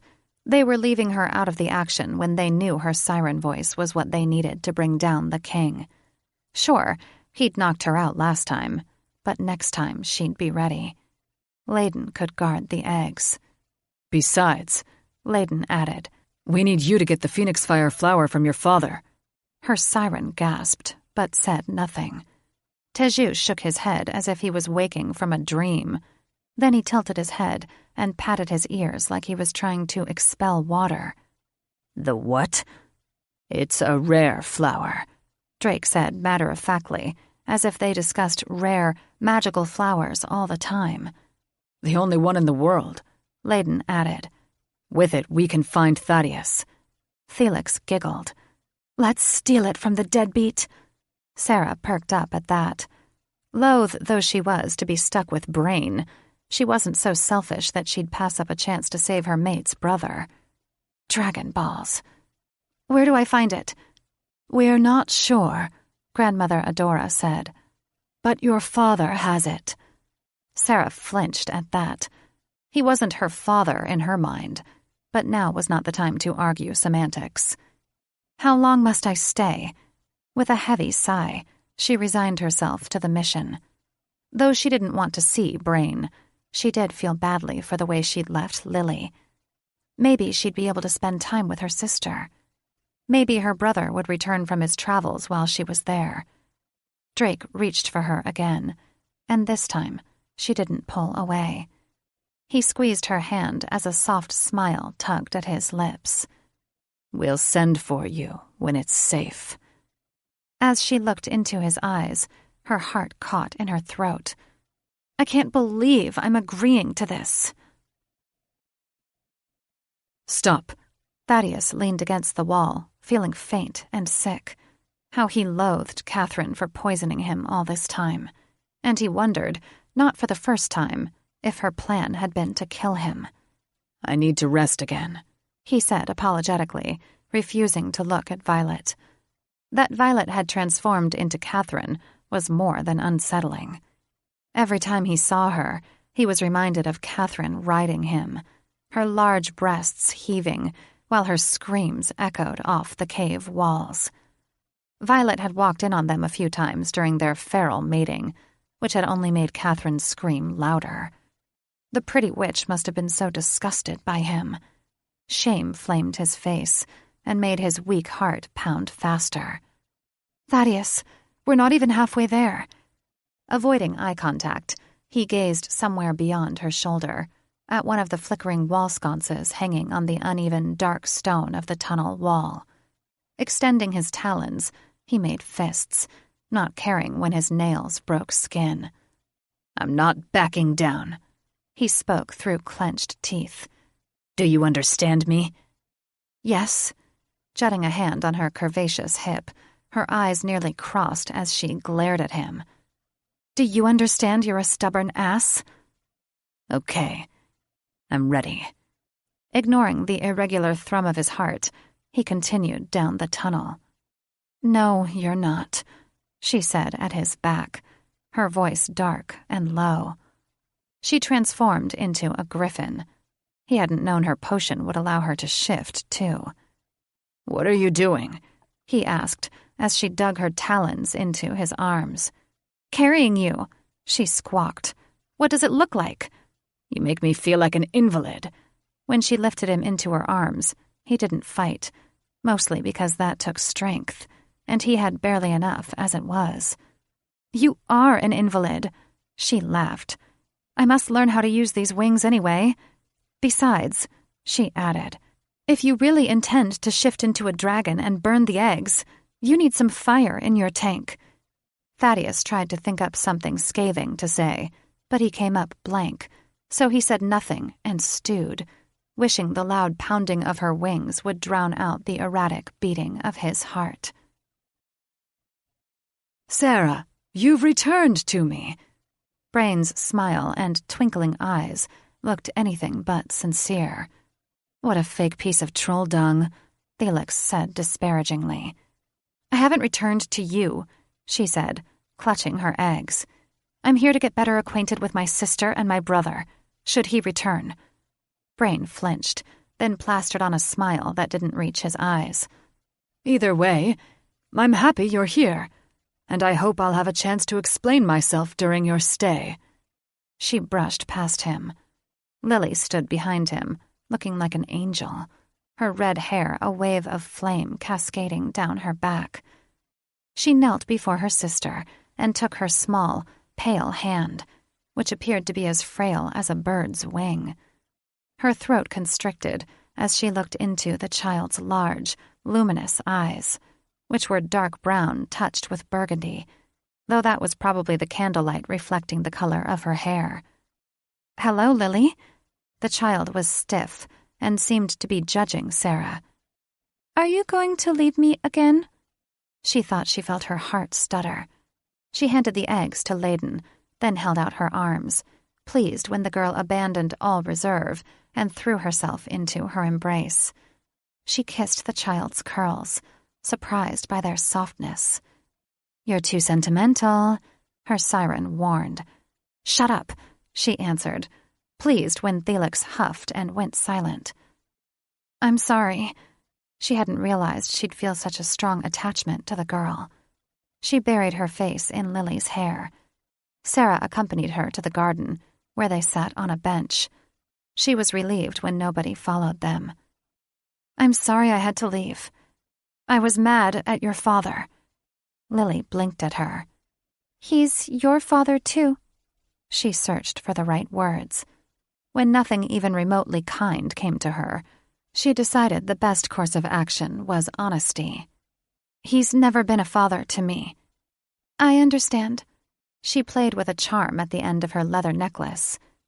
"You're not the only one mad at him. His mate and brothers are angry, too. They left him, and Alexei hasn't come back either." Mate and brothers?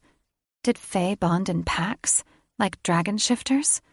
And why did she get the feeling they were angry because of her? Perhaps Brain had finally told them about her and the news hadn't gone over well. "Why are they mad?" "I don't know." Lily shrugged and grinned impishly. "Father makes a lot of people angry." The girl's attention was drawn to her necklace charm again.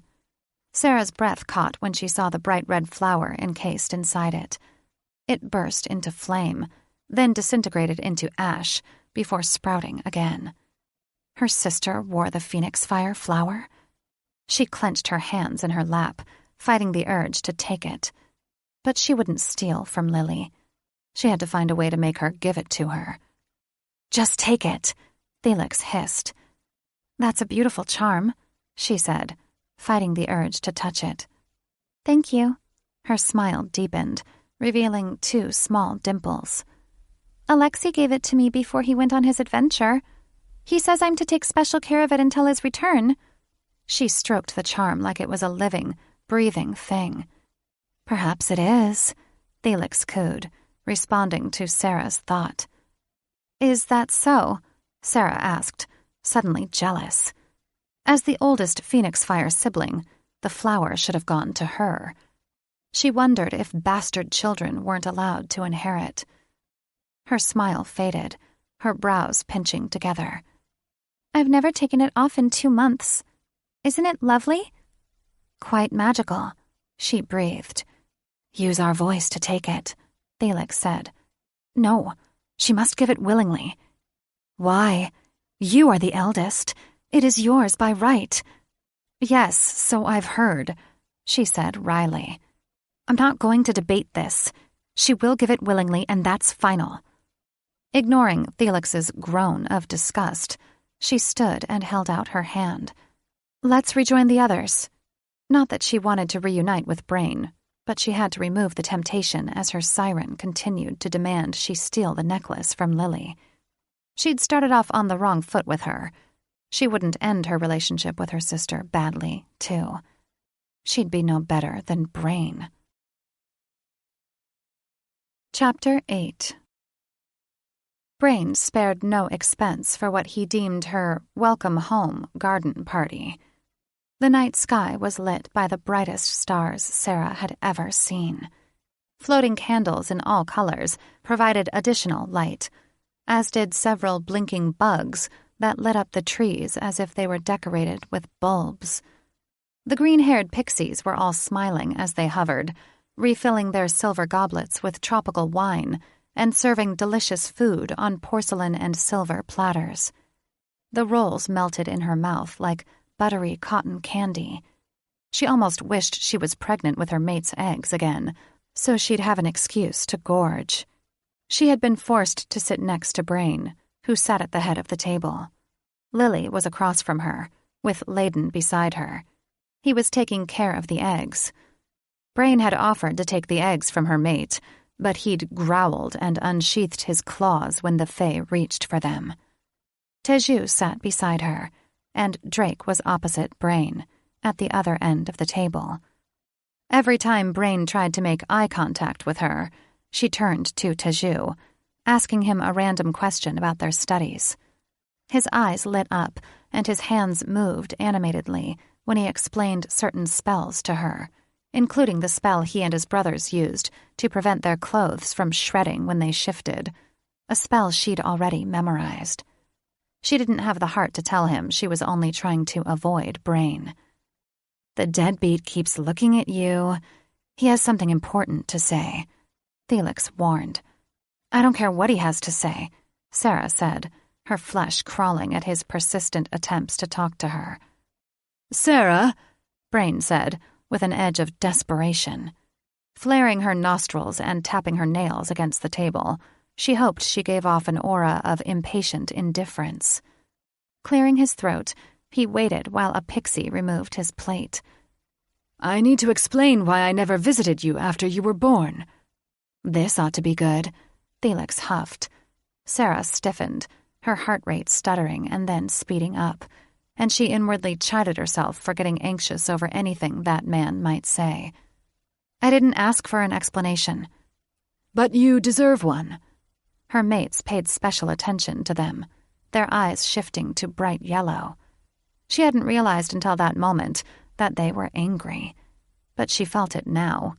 Tension radiated off them in waves. Brain mopped his forehead with an embroidered napkin. "Shortly after I left Siren's Cove, I met my fated mate." His smile faded. "And she became pregnant with Alexei." "No excuse." Drake balled up his napkin before throwing it on the table. She thought about her younger brother, who was traveling, and wondered if he left because he didn't want to see her. "If I'd visited you in Siren's Cove," He continued. My bride wouldn't have forgiven me. No man, nor fae for that matter, can resist a siren's charms, and I couldn't risk being unfaithful. The look in his eyes was so pitiful, so desperate. She almost believed him. He speaks the truth, Felix said. No man, witch, or fae can resist us. She was barely aware of Teju reaching for her hand, but she smiled at him when he threaded his fingers through hers. Thanks, she whispered. Drake cleared his throat. Where is your mate? He asked pointedly, giving Brain a look that would make any ordinary man cower. She left me. I thought you said she was your fated mate, Teju said accusingly. She was. He wiped away a bead of sweat on his brow. She is. She was angry with my daddy, Lily said, oblivious of the tension between the adults. She and my uncles have gone to her father's palace. Uncles? Sarah asked. Brain's brows shot up. Didn't you know the fae bond in groups, as the shifters do? I've heard something about it. The thought didn't sit well with her. And they'd all left? None of them had wanted to meet her? And why were they called uncles instead of fathers? Shifter males shared responsibility for all the children. Brain took a slow sip of wine. Fae women make up about 1/5 of the population, so it's not unusual for them to have 3 to 5 mates. In this case, her mates are my 2 younger brothers, and myself. Why are they angry? Drake's voice was clipped, and he eyed Brain as if his eyes were lasers. And why leave Lily? Teju asked, giving the child a sympathetic glance. Lily toyed with a noodle on her fork. I neglected to tell them about you. Brain patted her hand. They'll be back once they cool down. She pulled back, sickened by his touch. His hand was as cold as a serpent's, and his blithe explanation didn't explain why Lily's mother left her behind. They called you a fool, Lily said, seemingly absorbed by her charm. Sarah's mates' eyes bulged when they noticed the flower in Lily's charm. Well, shit. Now they'd bug her to steal it from her. Lily, would you please tell Cook we're ready for our pudding? Brain's smile was so stiff, it looked as if his face would shatter. She glanced at the pixies, who buzzed nearby. But we have servants. Now, Lily, he said between clenched teeth. Yes, father. There's more to this story, Felix warned. She suspected Felix was right, and she wondered if her mates had made a terrible mistake in bringing her back to Ellison. The winding tunnel had so many twists and turns, Violet wondered if they were lost, until the familiar sulfuric smell hit her. She slowed and put Thaddeus down. She shifted back into Catherine's human form and rubbed her sore back muscles, feeling phantom pain from her absent wings. She pushed her way in front of him. Stay behind me. I don't want the mage to see your heart monitor is gone. You should stay behind me while I set this place ablaze. Merlin's balls. Now was not the time for him to play the vengeful hero. He was going to get them both killed. She shoved him behind her. You will not set anything ablaze until we assess the situation. There you are, child. What took you so long to answer my summons? Master Eagleheart was bent over his staff like a crooked vine hanging over a fence post. His hawkish eyes seemed to assess everything from behind that beak of a nose, and she was afraid he'd easily see through her disguise as his daughter. She swallowed. Thaddeus was unwell. Come see. He waved her forward, his eyes alight with animation. Spinning on his heel, he hurriedly marched back down the corridor. My army has awakened. Fuck my luck, Thaddeus mumbled. She elbowed him in the ribs, moving slowly so they could put some distance between themselves and Eagleheart. Keep your cool. I can still burn them, he whispered. No, you can't defeat them all. We'll find another way. Ignoring his grumbling, she sprinted ahead, swearing when she jammed her toe against a rock. The tunnel soon opened into a large cavern, bathed in the soft red glow of flickering wall sconces and abuzz with activity. Hundreds, if not thousands, of griffins swarmed the place like busy bees, some clinging to the walls while climbing over each other to the large bladders of milk suspended from the ceiling, their nude, pink flesh wet and looking like raw meat. Their membranes were visible through their thin wings, coated with sticky goo from their shells.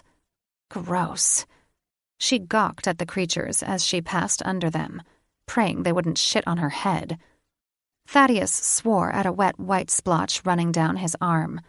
It was the worst time to laugh, but when he flung griffin poo off his shirt, she smiled. This was his reward for being a major pain in the rear and insisting they go on this idiotic mission. Thaddeus was still sulking when they reached the other side of the cavern. He scanned the area, no doubt considering his next move. "What is wrong with him?" Eagleheart asked. She tried to keep a straight face. "He's still not recovered."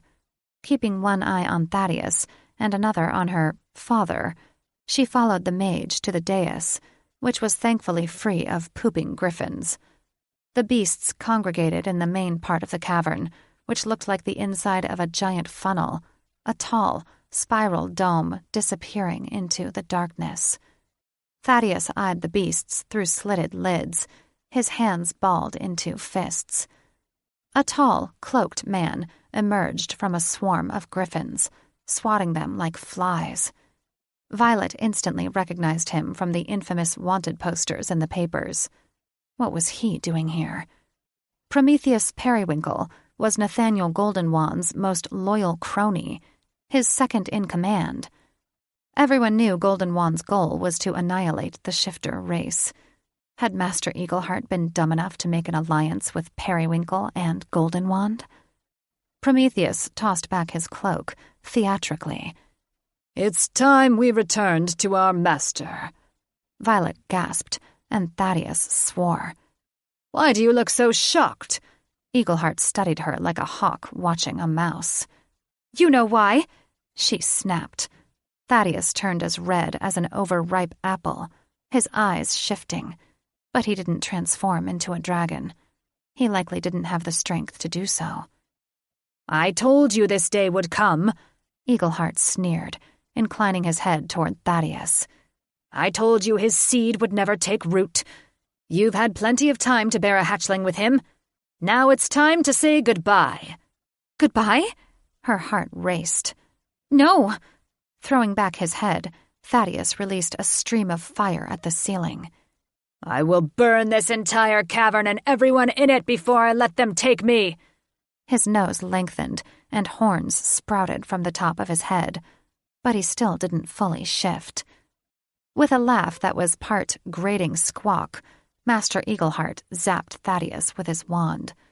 Eyes rolling back, Thaddeus crumpled to the ground in a motionless heap. "Thaddeus!" Violet cried, falling to her knees and checking his pulse, relieved when she felt the faint beating of his heart. Sitting back on her heels, she cursed him for his fool's plan, and she cursed herself for indulging him. She knew it would go horribly wrong. Eagleheart dug his talons into her shoulder so hard he drew blood, then yanked her to her feet. "Control your emotions in front of our guest, Catherine," he hissed, nodding to Periwinkle, who watched them from the middle of the griffin swarm. "After your lover discovers his family lives, he will turn on me. On you." She struggled to break free from him. "No, he won't," because he already has. If Eagleheart knew Thaddeus had killed Catherine, he'd feed their hearts to his beasts. The mage's gaze softened for a moment, but it passed. "I am saving you from future heartache." "Nathaniel Goldenwand will cast a spell on Thaddeus like he did with Parliament," she said in an urgent whisper. "A zombie dragon in his hands could destroy the world." "What do I care of the world?" The mage chuckled. "Father," she cried, "we are part of that world." "He promises the phoenix fire flower in exchange for the dragon prince." "He lies." I know he does. Eagleheart flashed a subtle smile. You and Thaddeus will travel with him to his secret lair to fulfill the arrangement. He dragged her behind a partition at the end of the dais, shielding them from Periwinkle's prying gaze. He's a powerful mage. She struggled to hear herself speak over the din of her pounding heart. He will kill us. He will try, but you'll have this. The mage pulled a wand from his robes and handed it to her. She turned the smooth stick over in her hand. These wands had been banned last year after Nathaniel Goldenwand used them to turn Parliament into a mindless zombie witch army. The wand was so smart, it contained all the spells a witch needed. No need for a witch to memorize spells with the golden wand. She just had to think what spell she wanted, and the wand would do the rest. A golden wand 2050? I have finally unlocked it. He talked animatedly with his hands. Not only does this wand have the unbreakable curse, but I've equipped it with a few spells of my own. In truth, daughter, you do not travel with the mage to deliver your pet. You go to destroy him and his entire army. One thought. He latched onto her arm. Do not think it when you hold the wand until it's time. He whispered in her ear. Destroy them all. Her heart thudded. This will kill the mage and his army? It will kill everyone but the wand holder. His eyes blazed like twin suns. It is a more powerful spell than the unbreakable curse. But Thaddeus, he rubbed his hands together. He will be a necessary casualty. She released the wand, and it fell to the floor. No! With an angry squawk, he snatched up the wand and shoved it into her hands. Daughter, do not forget your blood oath. Lord Goldenwand has what I need. Kill him and bring back the flower. But father, latching onto her shoulders, he rattled her so hard, she thought her skull would split open. This trade must go through. The foundation of my strategy depends on it. Now go and do as you're told. Her mind reeled. Though she hadn't made a blood oath to the mage, Catherine had. Having imbibed her blood, would she be bound to the oath as well? But what if the curse kills the flower? I hadn't thought of that. He rubbed his pointy chin. It's no matter. The flower will regrow. How can you be sure? She tensed, hoping a seed of doubt would take root. He yanked her to his side. Murder, he hissed in her ear. That is the curse you must think to kill only one. Do not use it to save Thaddeus. I won't, she lied. She'd do anything to save the Dragon Prince.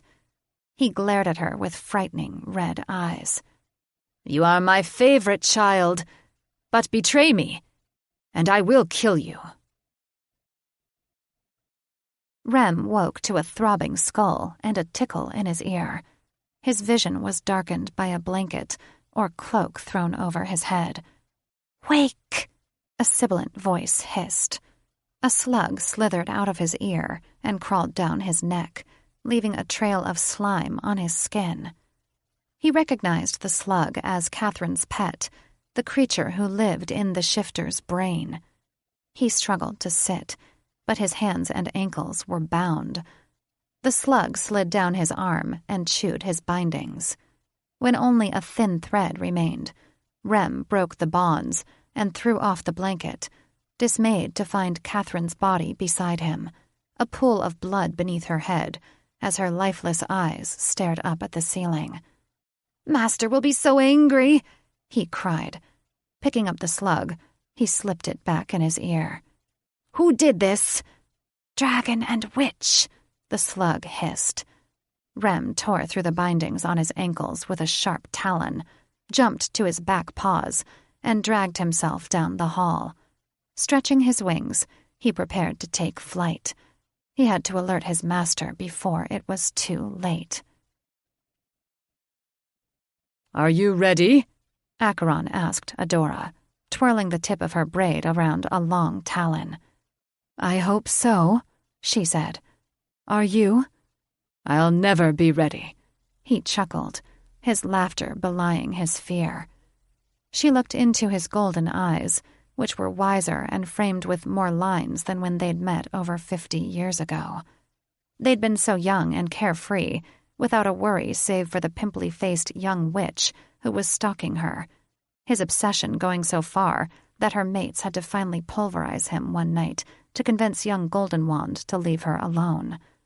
And he had left her alone for a time, retreating to Siren's Cove for several months before he returned and pursued her with even more vigor. Again, her mates beat him. They'd foolishly thought Goldenwand would leave them alone after that. Domov secured her cloak around her neck. Our grandsons will be displeased that we deceived them. I don't care. She pulled the hood up and slipped into her leather gloves. Their safety is my only concern. And they are safe in Ellison.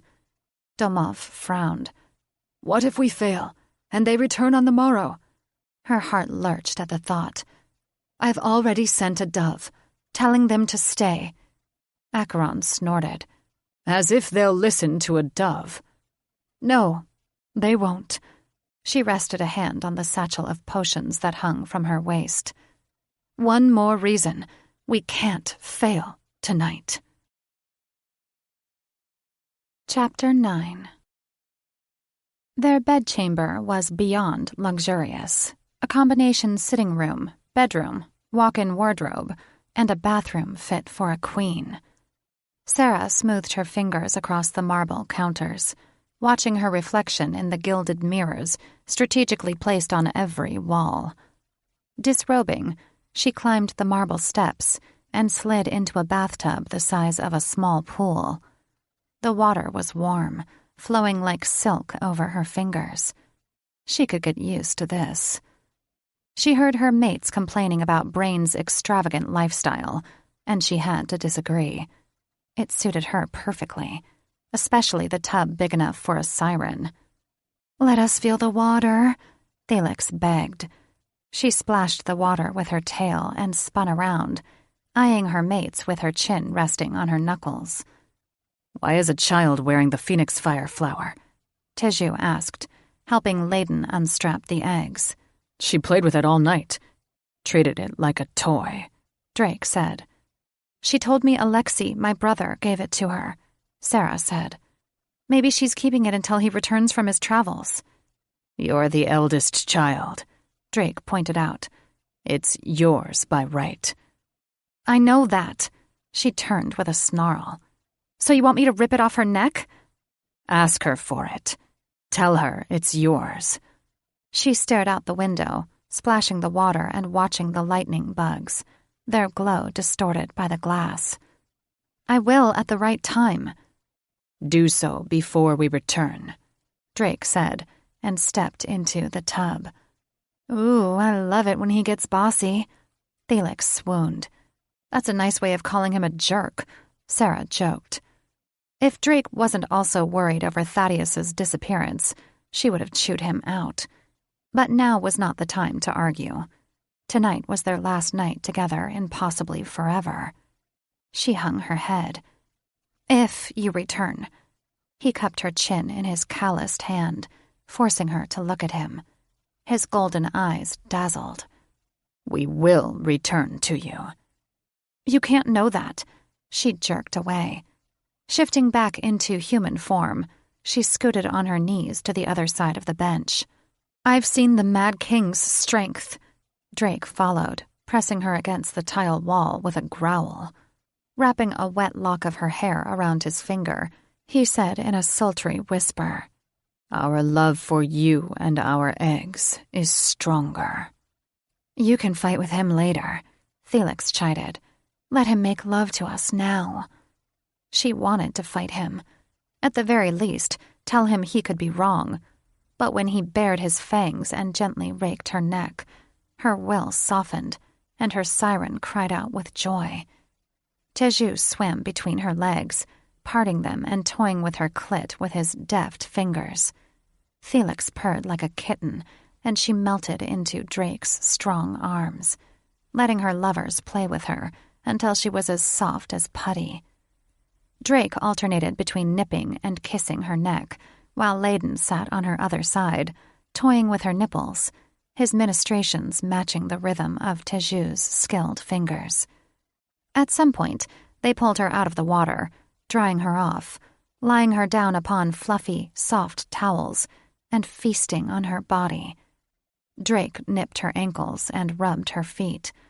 Layden sucked her breasts, and Teju's forked tongue slid up and down her slick ribbon until they pushed her over the edge, her nerve endings throbbing in ecstasy. With the exception of a few low, deep moans, Felix had gone silent, a testament to Teju's experienced tongue. Teju licked up her juices with a sultry chuckle, then climbed between her legs and glided inside her. Wrapping her legs around his waist, she matched each thrust, crying out as he banged against her bundle of nerves. When she'd almost reached that pinnacle, he stilled with a roar, his cockhead releasing inside her. He kissed her tenderly, whispering soothing words into her ear, then withdrew. Felix begged him to return while he cleaned her up. It was Layden's turn, making love to her with tenderness, not giving her his full length with each gentle thrust. Impatient for that next orgasm, which was just out of reach, her siren took over, and she rolled over her lover. Threading her fingers through his, she bent over his broad chest and rode her dragon with ferocity until they were both panting each other's names. The orgasm that hit her was like a starburst in her chest, immobilizing her as it gripped her hard. Latching onto her hips, he slammed into her, then bathed her with several spurts of his seed. She laughed when he rolled her back over, peppering kisses across her neck before burying his face in her breasts. "You're amazing, my love," he said. Running her fingers through his thick hair, she pressed her lips to his temple, unable to express her gratitude for her sweet dragon prince, who not only spoiled her with affection, but also worked tirelessly, keeping their eggs warm. "You deserve it," she said, stroking his face, "for all you do for our eggs." He rewarded her with a bright smile. "I'm happy to do it. Hate to break up your tender moment," Drake said, and pulled them apart. "But your gentle lovemaking is over." His eyes darkened, and he flashed Sarah a wicked, fanged smile. "It's time for you to get fucked." A shiver coursed through her as Felix howled in delight. He bent over her, his coarse chest hair tickling her breasts, and enveloped her in his heady scent of sage, sulfur, and spice. "On your knees," he growled in her ear. "Do as he says," Felix squealed. She rolled over with a groan and rested her forehead against the towels. Drake dug his talons into her hips, squeezing just hard enough to leave red marks, but not pierce her. When he entered her, she gasped. He dug in deeper, anchoring himself by sliding in all the way, his balls pressing against her wet clit. He worked his magic, slamming into her, his balls rubbing against her tender, weeping flesh. Her orgasm was brutal, pain mixed with pleasure, as he fucked her hard through one climax and into another. She would have come undone, melting all over the floor, if he hadn't held up her hips. His swollen, throbbing cock triggered another fierce orgasm that held every nerve ending hostage. "Enough!" her siren cried, as Sarah's pussy convulsed and clenched, milking him with each shudder. "We surrender!" He released her and carried her to the tub. Spent and sated, she sank into the water and closed her eyes, resting her head against his chest while her mates washed her. By the time they tucked her into bed, she was so exhausted she couldn't keep her eyes open. Felix's snores echoed in the depths of her mind. She enjoyed lovemaking with her mates very much, and she prayed they'd return safely to her. Adora had a difficult time parting with Acheron. Though he was in the adjoining cavern, he felt miles away. Her other mates were just outside the cave, pretending to be out for an evening's soar. Other dragons they'd rallied to their cause waited for the signal, prepared to defend them if need be. As she crossed Tormung's cavern, heart racing and knees nearly buckling with each step, she prayed she wouldn't need reinforcements, that Tormung's reign ended with her. The Dragon King was sulking at the base of a pile of treasure, his front legs crossed like a feline overlord. "What took you so long, witch?" Raising her chin, she let out a slow breath to slow her heart rate. "I am 5 minutes early." His thick whiskers dragged the ground. "It feels later." Turning her back on him, she laid out her potion bottles on the table against the wall, mixing herbs, though the deadly concoction had already been prepared. "Your mind is playing tricks on you." Willing her hands to stop shaking, she forced a casual note into her voice, praying he wouldn't sense her terror. "Do not pretend to know what is in my mind." "Did you have another dream?" she asked. "What kind of question is that? I always have dreams." Setting down her bowl of herbs, she turned around, clutching the sides of the table and working out a tick in her jaw. "Killing dreams?" His long neck swayed like a serpent ready to strike. "I shouldn't have told you. You'll judge me." "You should seek help. Contact the Fey Queen. Tell her about your troubles." She'd agreed with the other dragons to offer Tormung a chance to seek help before killing him. If he refused that help, she had no qualms poisoning him. He snorted a puff of steam.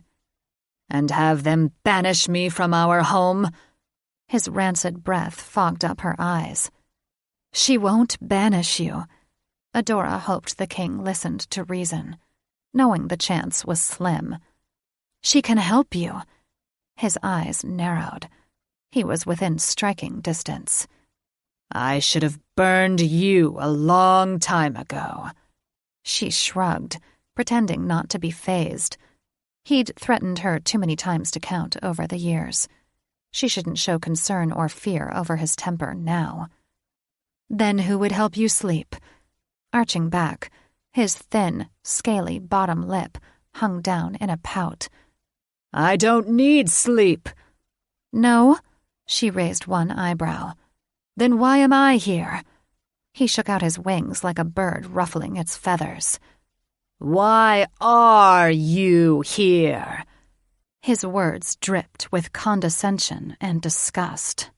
She'd always known he loathed witches, but she felt his hatred for her on a whole new level.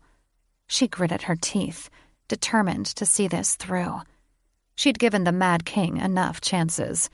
She felt no remorse in killing him, and she knew the best way to get him to comply was to call his bluff. "Very well, my king. I will leave you to stew in your misery." Turning on her heel, she marched to the cavern entrance, noticing for the first time that Acheron peeked around a corner, his gaze trained on the king. "I didn't give you leave to go," Tormung bellowed. Clutching her hands by her sides, she slowly turned around, speaking through frozen features. "You're a very frustrating dragon." He let out a deep, sinister chuckle. "And you're an insolent witch." He arched a scaled brow. "Where are your grandsons?" Her breath hitched. Why would he ask about them unless he meant to threaten them? "They left," she answered haughtily, hoping he'd think they meant little to her, when, in fact, they meant too much. He eyed her as a cat eyes a mouse. "That was a short visit." "They don't feel safe here," she blurted, hating having to conceal the truth. There was a triumphant gleam in his eyes. "Good." Her patience was exhausted. "Do you want your sleeping potion, or not?" He got to his feet, and her heart nearly hit the floor. "Leave it and go." he said, spinning around, stomping the slick floor, and readjusting his position. She let out a slow breath of relief. His back to her was a good sign. He trusted her. "Very well. I've added another herb to the mix," she said casually. Though her nerves were so frayed, she feared she'd pass out. He eyed her from over his shoulder. "Why?" "It's for anxiety," she lied, praying his keen dragon senses couldn't hear the hammering of her heart. "It will help soothe you." "I don't need soothing." She slipped the poison out of her satchel and set it on the table. "You do." "You annoy me." She nodded at the vial, heart racing. "Here you go." He turned up his nose with a look of disgust. "Leave it and go." "Very well." She smoothed trembling hands down her vest, then practically sprinted to the door. Acheron was waiting, shifting on his paws as if the ground was made of hot coals. "Hurry," he whispered. She didn't need to be told twice. She'd just mounted him when she heard glass shatter, followed by an angry roar. "Did you think you could fool me, witch?" the dragon screamed. "You will burn for this!" Violet's back was so sore from flying all day, she was forced to walk with a stoop. The air was thinner, the clouds thicker, and vegetation sparser in this rocky canyon. She had no idea exactly where Golden Wand's lair was, but they'd flown north the entire way, and she guessed it was somewhere close to the Fae realm. Judging by the harsh terrain, she suspected they were at the base of the Dragon Mountains of Valhall. The clouds filled the sky, making it impossible for her to judge their height. She'd overheard 2 witches talking about the island of Gi, a mythical place which lay beyond the mountains. At least she'd always assumed it was mythical. She'd heard of it growing up, but her mother had said the tales of the ancient witch who'd cursed their goddess were only fables. She pretended not to notice Golden Wand's band of witches leering at her while sharing a flask beside the fire. She swore their lustful gazes bored holes through her skin when she turned her back, and she was afraid if she let her guard down, they'd seize the opportunity to take advantage of her. Their leader, Prometheus, had flown behind an outcropping of rocks a few minutes earlier with a foul-mouthed pixie named Penelope, and their audible groans echoed across the canyon. The pixie had taunted Violet most of the journey, flying circles around her and knocking her off course more than once, calling her a feathered freak. Violet shouldn't have been offended. Her griffin body was temporary, but the taunts bothered her. Her quarter pixie blood and purple hair had been a constant source of bullying while growing up. She'd been teased for having too much pixie blood, or not enough, and called hurtful names. Bullies called her a wingless freak, or a purple pestilence. Now she was being teased by a pixie, perhaps a distant blood relative, and it stung. If she was forced to use the unbreakable curse on the cruel pixie, she wouldn't feel bad. She'd feel a smidgen of guilt about killing her griffin guards Eagleheart had sent with her, though. After Penelope flew too close to Violet a 3rd time, they'd wised up and knocked the bully back, sending the squealing pixie careening off course. She hadn't bothered Violet after that. Despite knowing they'd all be sacrificed when Violet activated the curse in her wand, Mage Eagleheart had sent along a 12 griffins as guards. She stayed close to her guards at a separate campfire. Thaddeus glared at both camps. Prometheus Periwinkle had tied him up separate from everyone else and placed a tall stone around his neck, preventing him from transforming into a dragon. Not that Thaddeus had it in him to shift yet. A cross-eyed witch with a big wart on the tip of his nose carried a bowl of bean soup and a stale crust of bread to him. Seeing an opportunity to talk to Thaddeus, she hurriedly intercepted the witch and tried to take the food from him. "Let me," he jerked the bowl back, sloshing beans on his hand. which she saw was also covered in warts. I don't think that's a good idea. I don't give a hairy gnome's warty ass what you think, she said, inwardly smiling when he gasped at the mention of gnome warts. Give it to me, she demanded, making a face when she yanked the bowl out of his hand and scraped a scab off a wart on his hand. It busted open, leaking blood and pus down his wrist. She'd seen this before. He had pixie pox, probably from Penelope, judging by the way she flirted with all the witches. She knew the herbs that would cure it, but she'd be damned if she'd help any of Golden Wand's cronies. Pulling his sleeve down over his hand, he cleared his throat.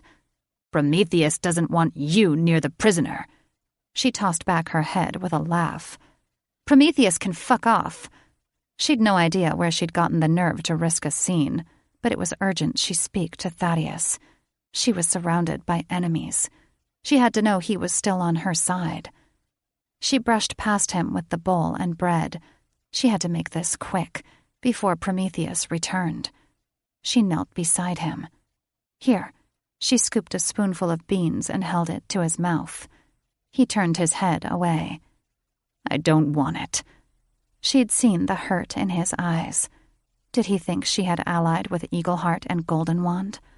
He was an idiot, and she'd tell him so at the first opportunity. Feeling all eyes on her, she said quietly, "You need to eat to keep up your strength." Untie me. "I can't," she whispered. "You're not strong enough to fight these witches. And in case you haven't noticed, we're being watched. Eat, or I'll have no excuse to stay here." Again she held the spoon out, and this time he accepted it. He swallowed. Where are they taking us? He asked, his surly expression telling her he still didn't trust her. Golden Wand's secret lair. She braced for his reaction. Fuck me. You must untie me before we get there. She fed him more soup. "I have a plan." Actually, it was more a prayer, but she wasn't about to tell him that. His eyes abruptly widened. Your face is changing. What? She touched her nose, which felt smaller than before. Why hadn't she noticed? Troll turds. She reached into her pocket, uncorked the small flask of potion, and took a few swallows before slipping the bottle back in its hiding spot. Hopefully, that would get her through the night. How much do you have left? He asked. She fingered the bottle in her pocket. Enough for another day? Maybe 2? His eyes widened, then narrowed. What if you run out before you enact your plan? She cast a surreptitious glance at the band of witches, who were licking their lips like she was a choice cut of meat. Then we're fucked. Chapter 10.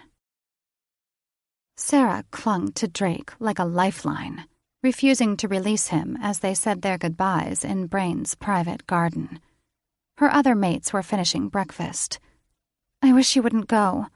Her knees weakened as his heady scent of sage, sulfur, and spice wrapped around her senses, and she was reminded of that same scent enveloping her last night when he was tunneling into her.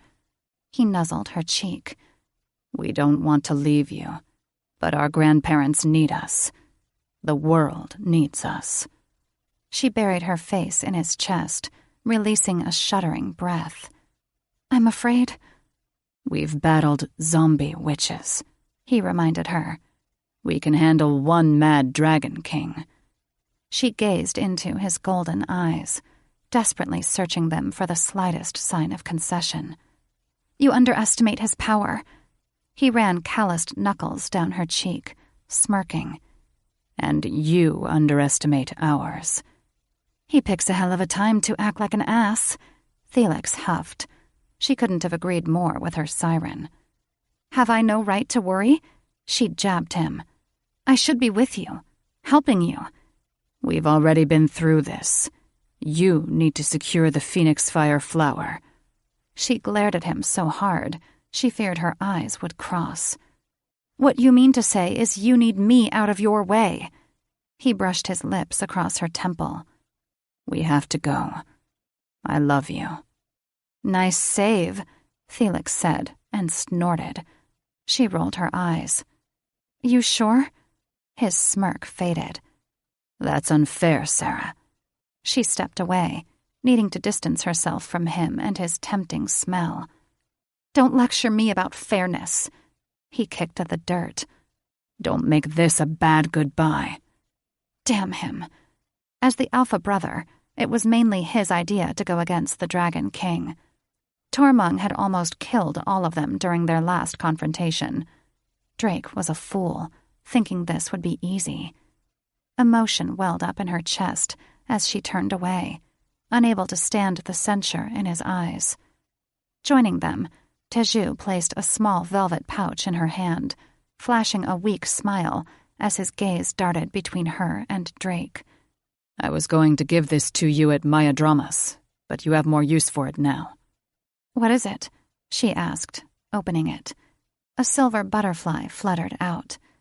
Teju gently closed a hand over the butterfly, which was attached to a leather cord. A magical illusion, no doubt. "It's a remembrance necklace." He draped the cord around her neck.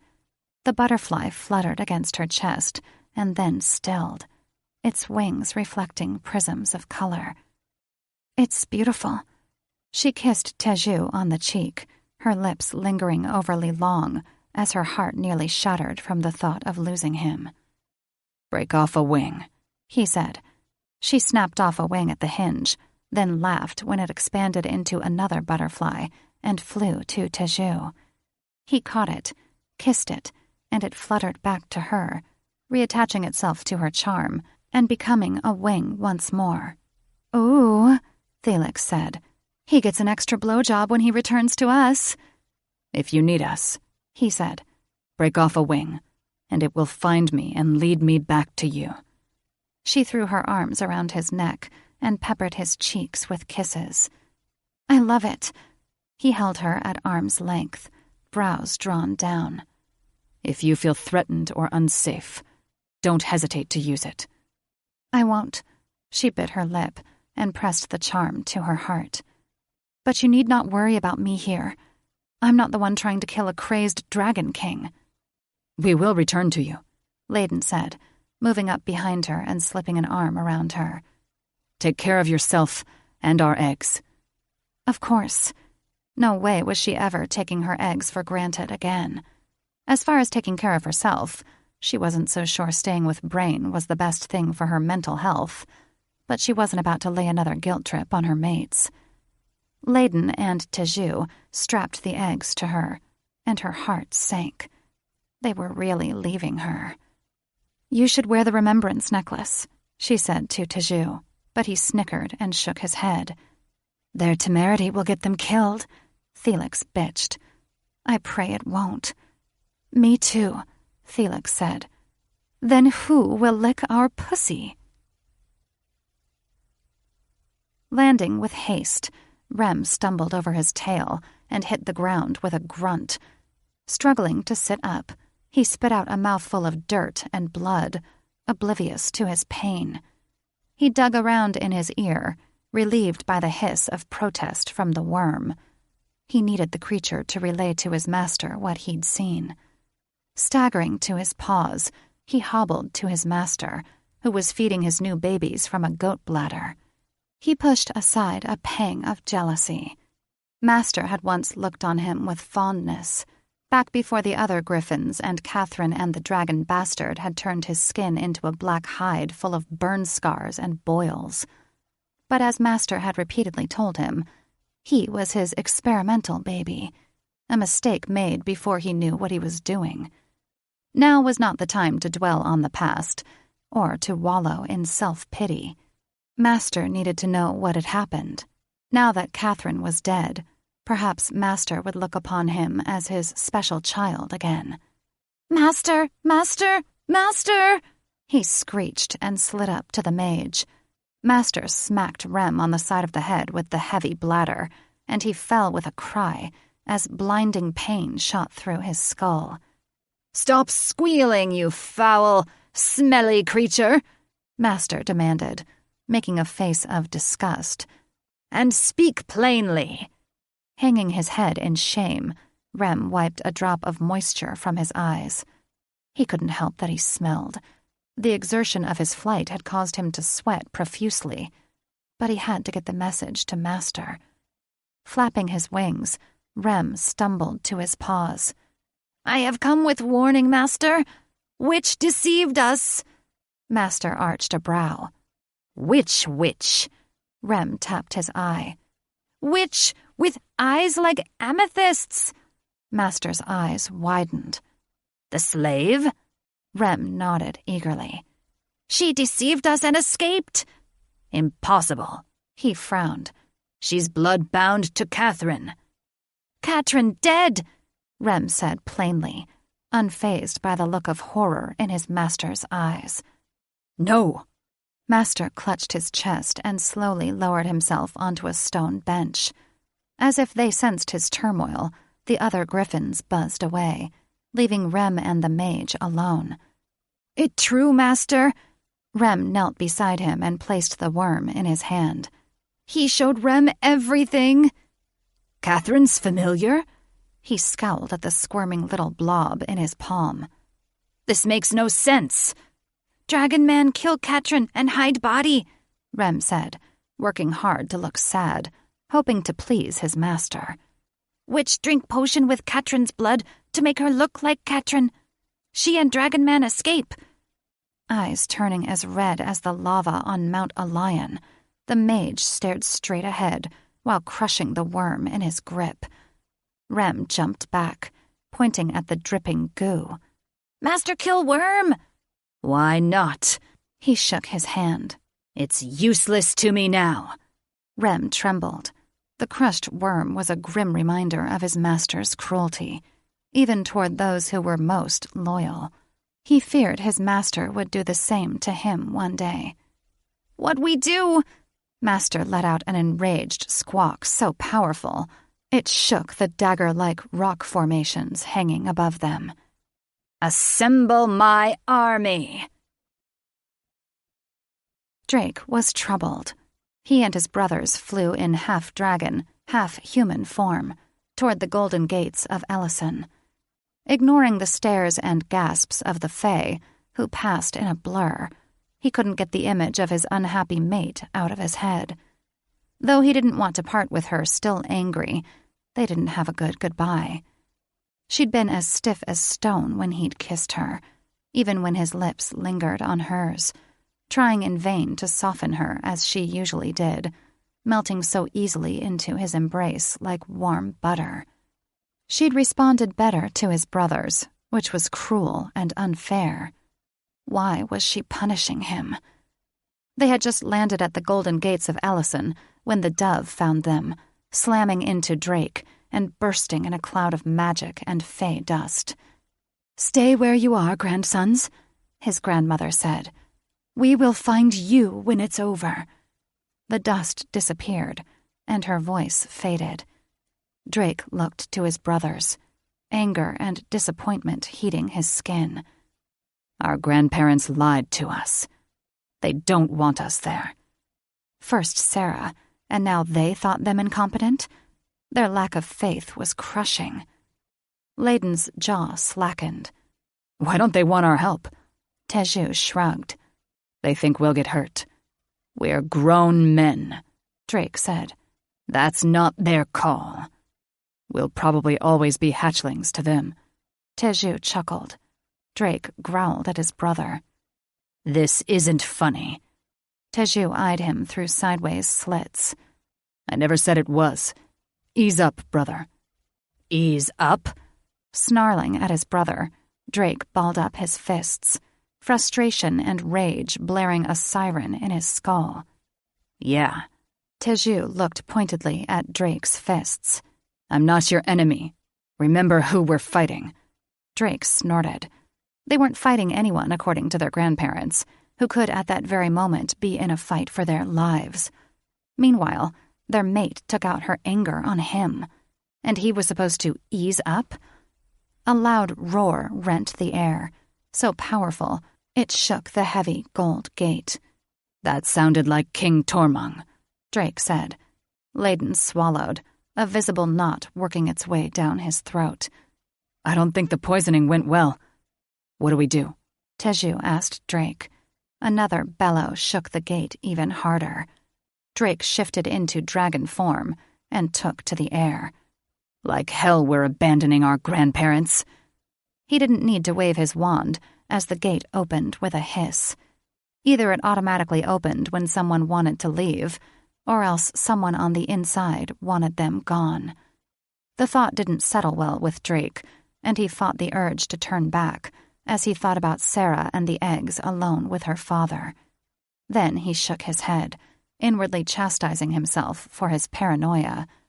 The cowardly Fae wouldn't dare harm them and risk the dragon's wrath. Chapter 11. Sarah sat at the garden table across from Lily, who was too busy licking cookie icing off her fingers to pay her any attention. Sarah alternated between checking the eggs in the bassinet beside her and ignoring the mid-morning feast of scones, pies, cookies, potatoes, eggs, ham, and a strange yellow tea that smelled like exotic fruits. Brain sat at the head of the table, piling salty potatoes on her plate and insisting she drink her tea. Though she'd tasted a potato and nibbled on one corner of an orange cranberry scone, her favorite flavor, she couldn't finish her food, and not just because the cranberries were bitter. She was too sick with worry to eat. How could she think of food when her mates were off fighting a crazed dragon? Brain waved to her plate.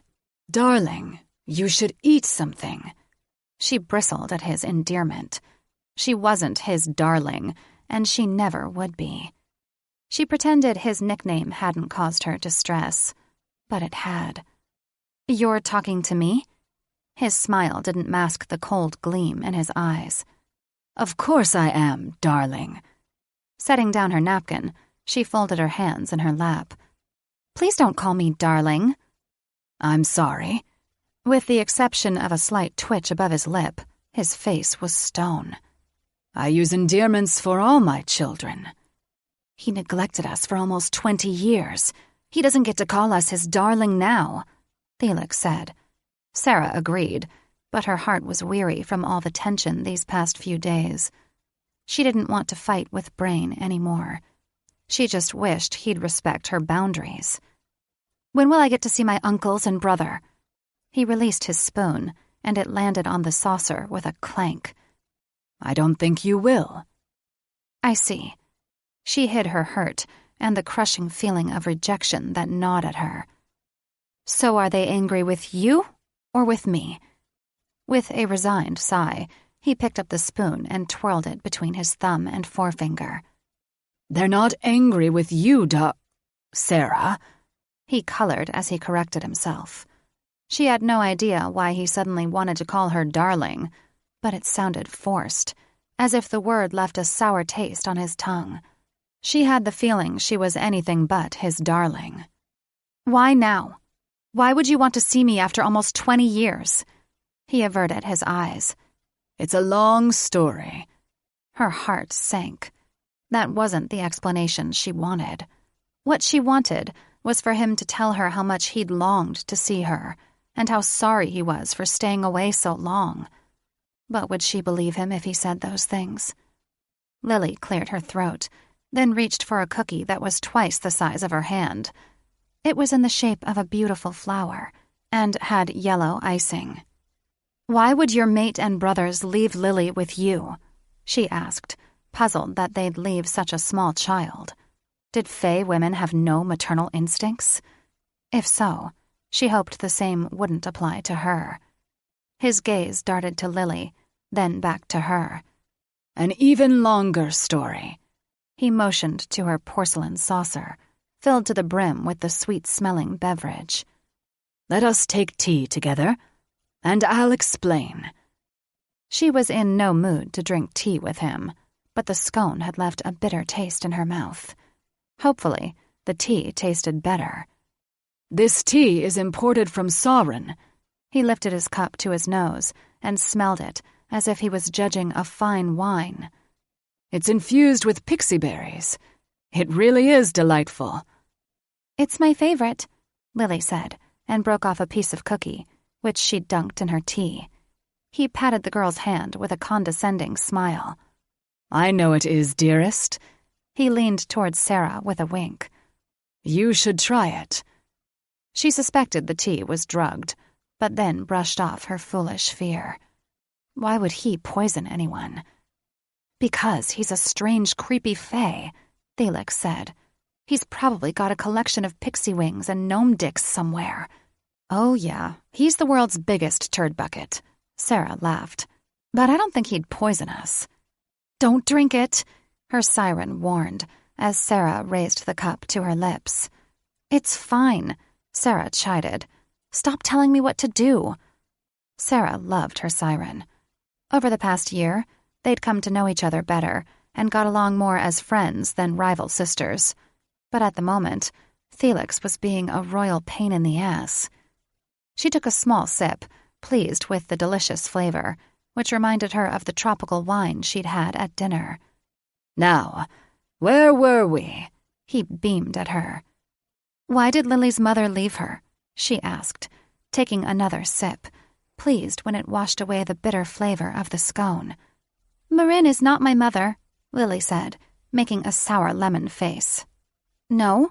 She shot Brain an accusatory look, not pleased when he avoided her eyes. Then who is? I don't remember, Lily shrugged. It's been 1,000 years. That didn't make any sense. Faye lived a few hundred years, tops. At least, that's what she remembered from her magical creatures courses. 1,000 years? I thought you were 7. I am in this lifetime. Lily swayed in her seat, her pale cheeks flushing. Lily, are you okay? Sarah asked as she struggled to stand. Something was wrong. Her legs felt like they were weighted with bricks. Lily frowned. I have a headache. Her speech was slurred as if she was drunk. Sarah tried to reach for her, but her arms were heavy too. The tea was poisoned, Felix screeched. I tried to warn you. Lily tumbled out of her seat and crashed to the floor. A green-haired servant flew to her. Sarah worried about Lily, but she couldn't move or see her under the table. Brain sat as still as a statue, his expression impassive. Didn't he care that his child had fallen? A cyclone spun in her head as her hand flew to her temple. She shot Brain an accusatory look. You drugged our tea, didn't you? Her tongue was heavy, making her words come out garbled and slurred. He's going to kill us, Felix cried. Chop us up and feed us to the gnomes. Sarah knew she should panic, but her senses were too dulled for her to feel anything other than disappointment and regret. She shouldn't have let her mates talk her into returning to the Fae. Brain stood and looked down at her with cool indifference. I'm sorry. I didn't have a choice. She slid off the chair as her muscles went limp. He picked up his cup of tea and dumped it in the bushes. He promised he wouldn't hurt you. She struggled to comprehend what he was saying. Who? The wizard who's keeping your brother hostage. Nathaniel Goldenwand. You son of a serpent, she thought but couldn't say. Your butterfly charm, Felix said. Break off the wing. She'd landed with one hand on her neck, and though her strength was fading and her fingers were going numb, she thought she felt the cool metal of the charm under her palm. Pouring all of her energy into that small effort, she squeezed and heard a snapping sound.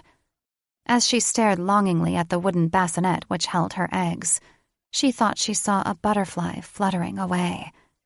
My eggs! She cried as her wicked father reached for them. Her world darkened.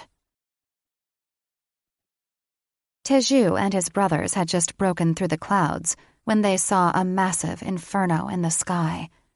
The Mad King and his followers blew huge gusts of fire while dive-bombing a giant translucent bubble on a mountain ledge.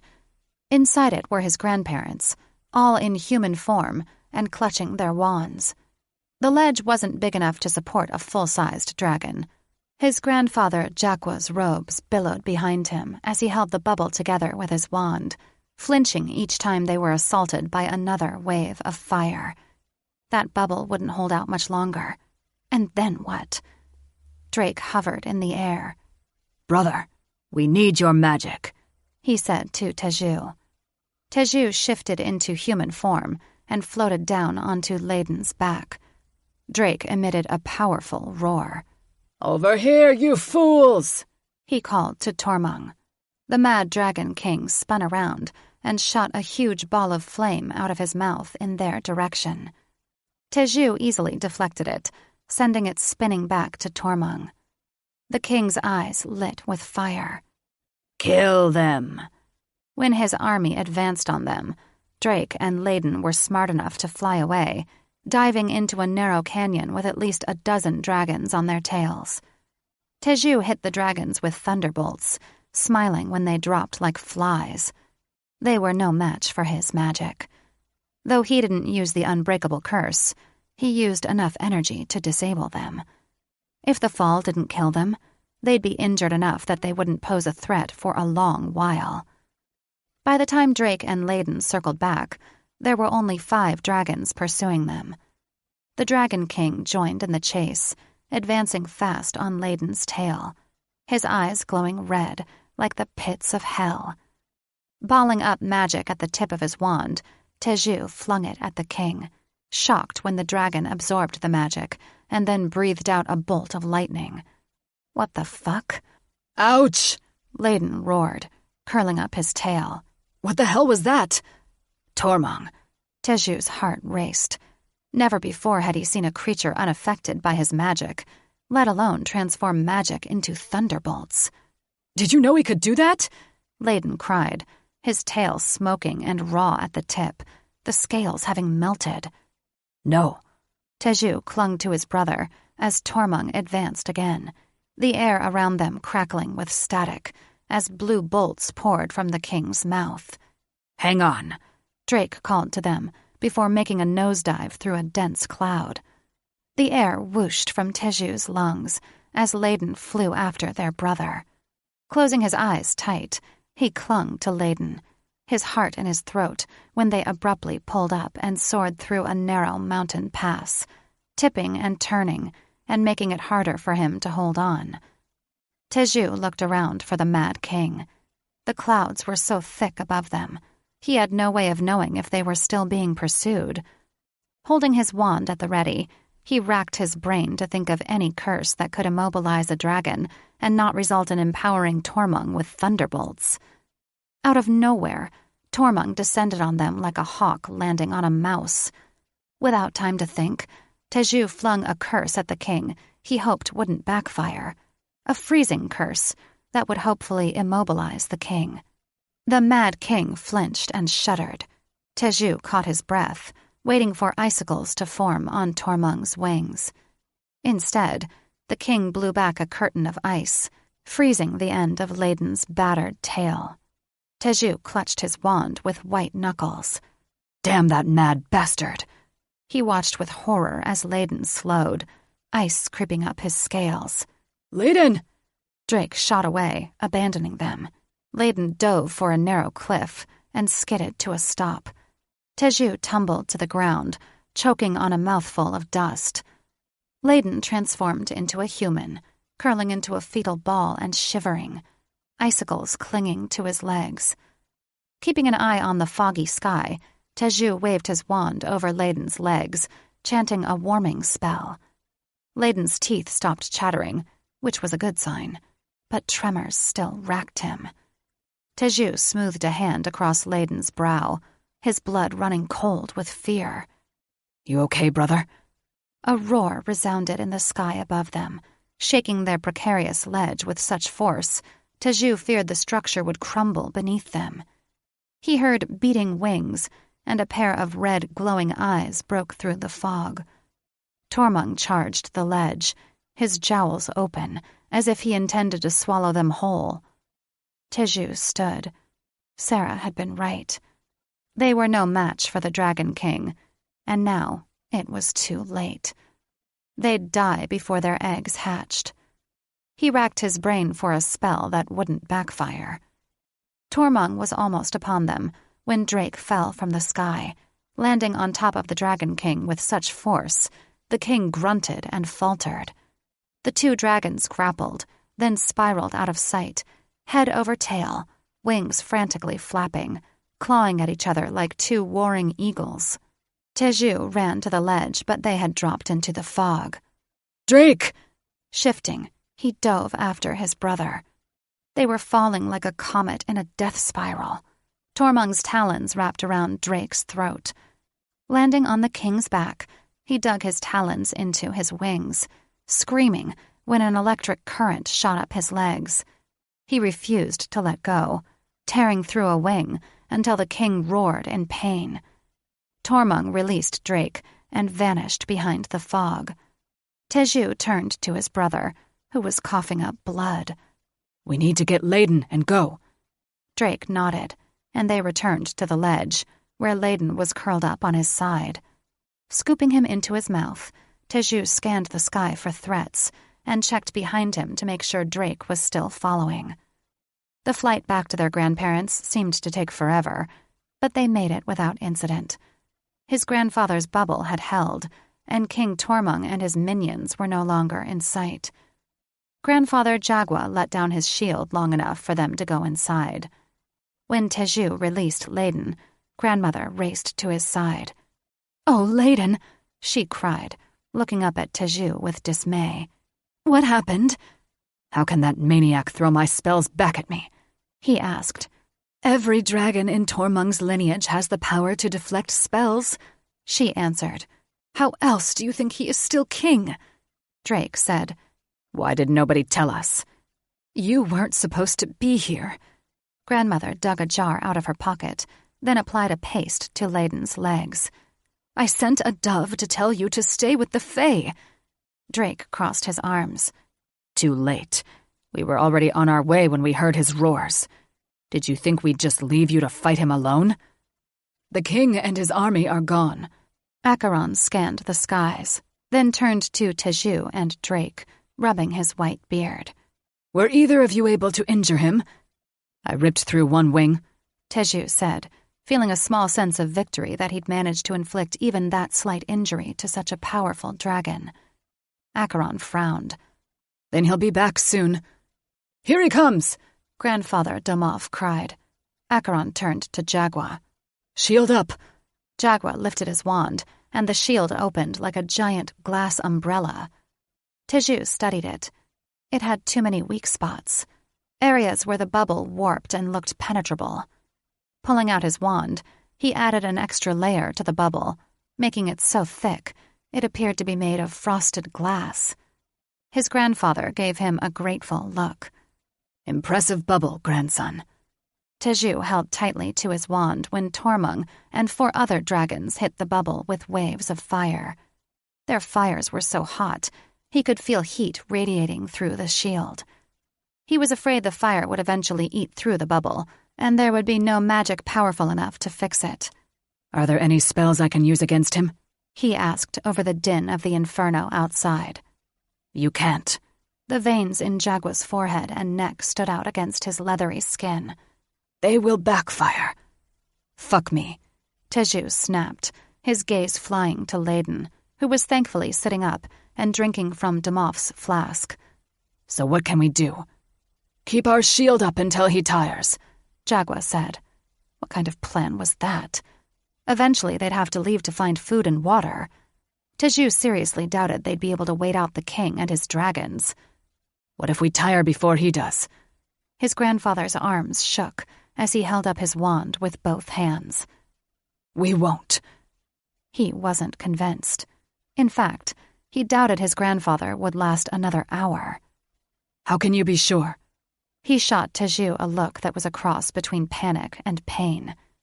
"Because we don't have a choice."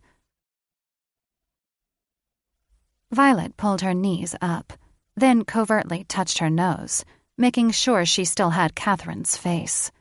Her nose was still long with a slight crook, and her chin was pointy, like the tip of a sword. Good thing, because she had used the last drops of her potion earlier that day. Though the thought made her sick to her stomach, she knew she'd have to escape tonight, after everyone went to sleep. She couldn't leave without Thaddeus, which meant she'd have to use the unbreakable curse to kill the guards, both witch and griffin. She refused to let them take her to Golden Wand's lair. She and Thaddeus wouldn't survive a confrontation with him. Her attention alternated between Periwinkle and his witches at their campfire, Thaddeus, who was tied to a tree, and her small fire at the edge of the forest. They'd traveled through a cool, mountainous region with snow-capped pines and steep cliffs. She'd recognized the terrain from her geography class and knew they were almost to the island of Forbidden Caves, where the legendary witch Guy was said to have disappeared to 1,000 years ago. Some legends said she still lived. Most of Violet's griffin guards had gone into the forest to hunt. With the critical thinking skills of a bag of rocks, they weren't good guards, and they weren't threatened in the least by the leers from Periwinkle and his witches. And Master Eagleheart thought they'd make a good army. Maybe if they had someone to give them directions every other second, and if they chose to follow them.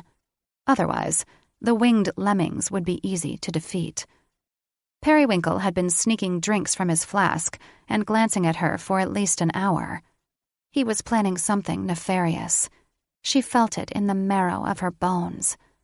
When he finally stood, stretching his long, lean arms, and then dragged a hand through his trim, blonde hair, she knew his casual movements were forced. Swaggering like a pirate, his lip hitched up in a cocky smile as he approached. "Mind some company?" he said, pulling out a different flask. He'd been drinking out of a silver one, and this one was bronze.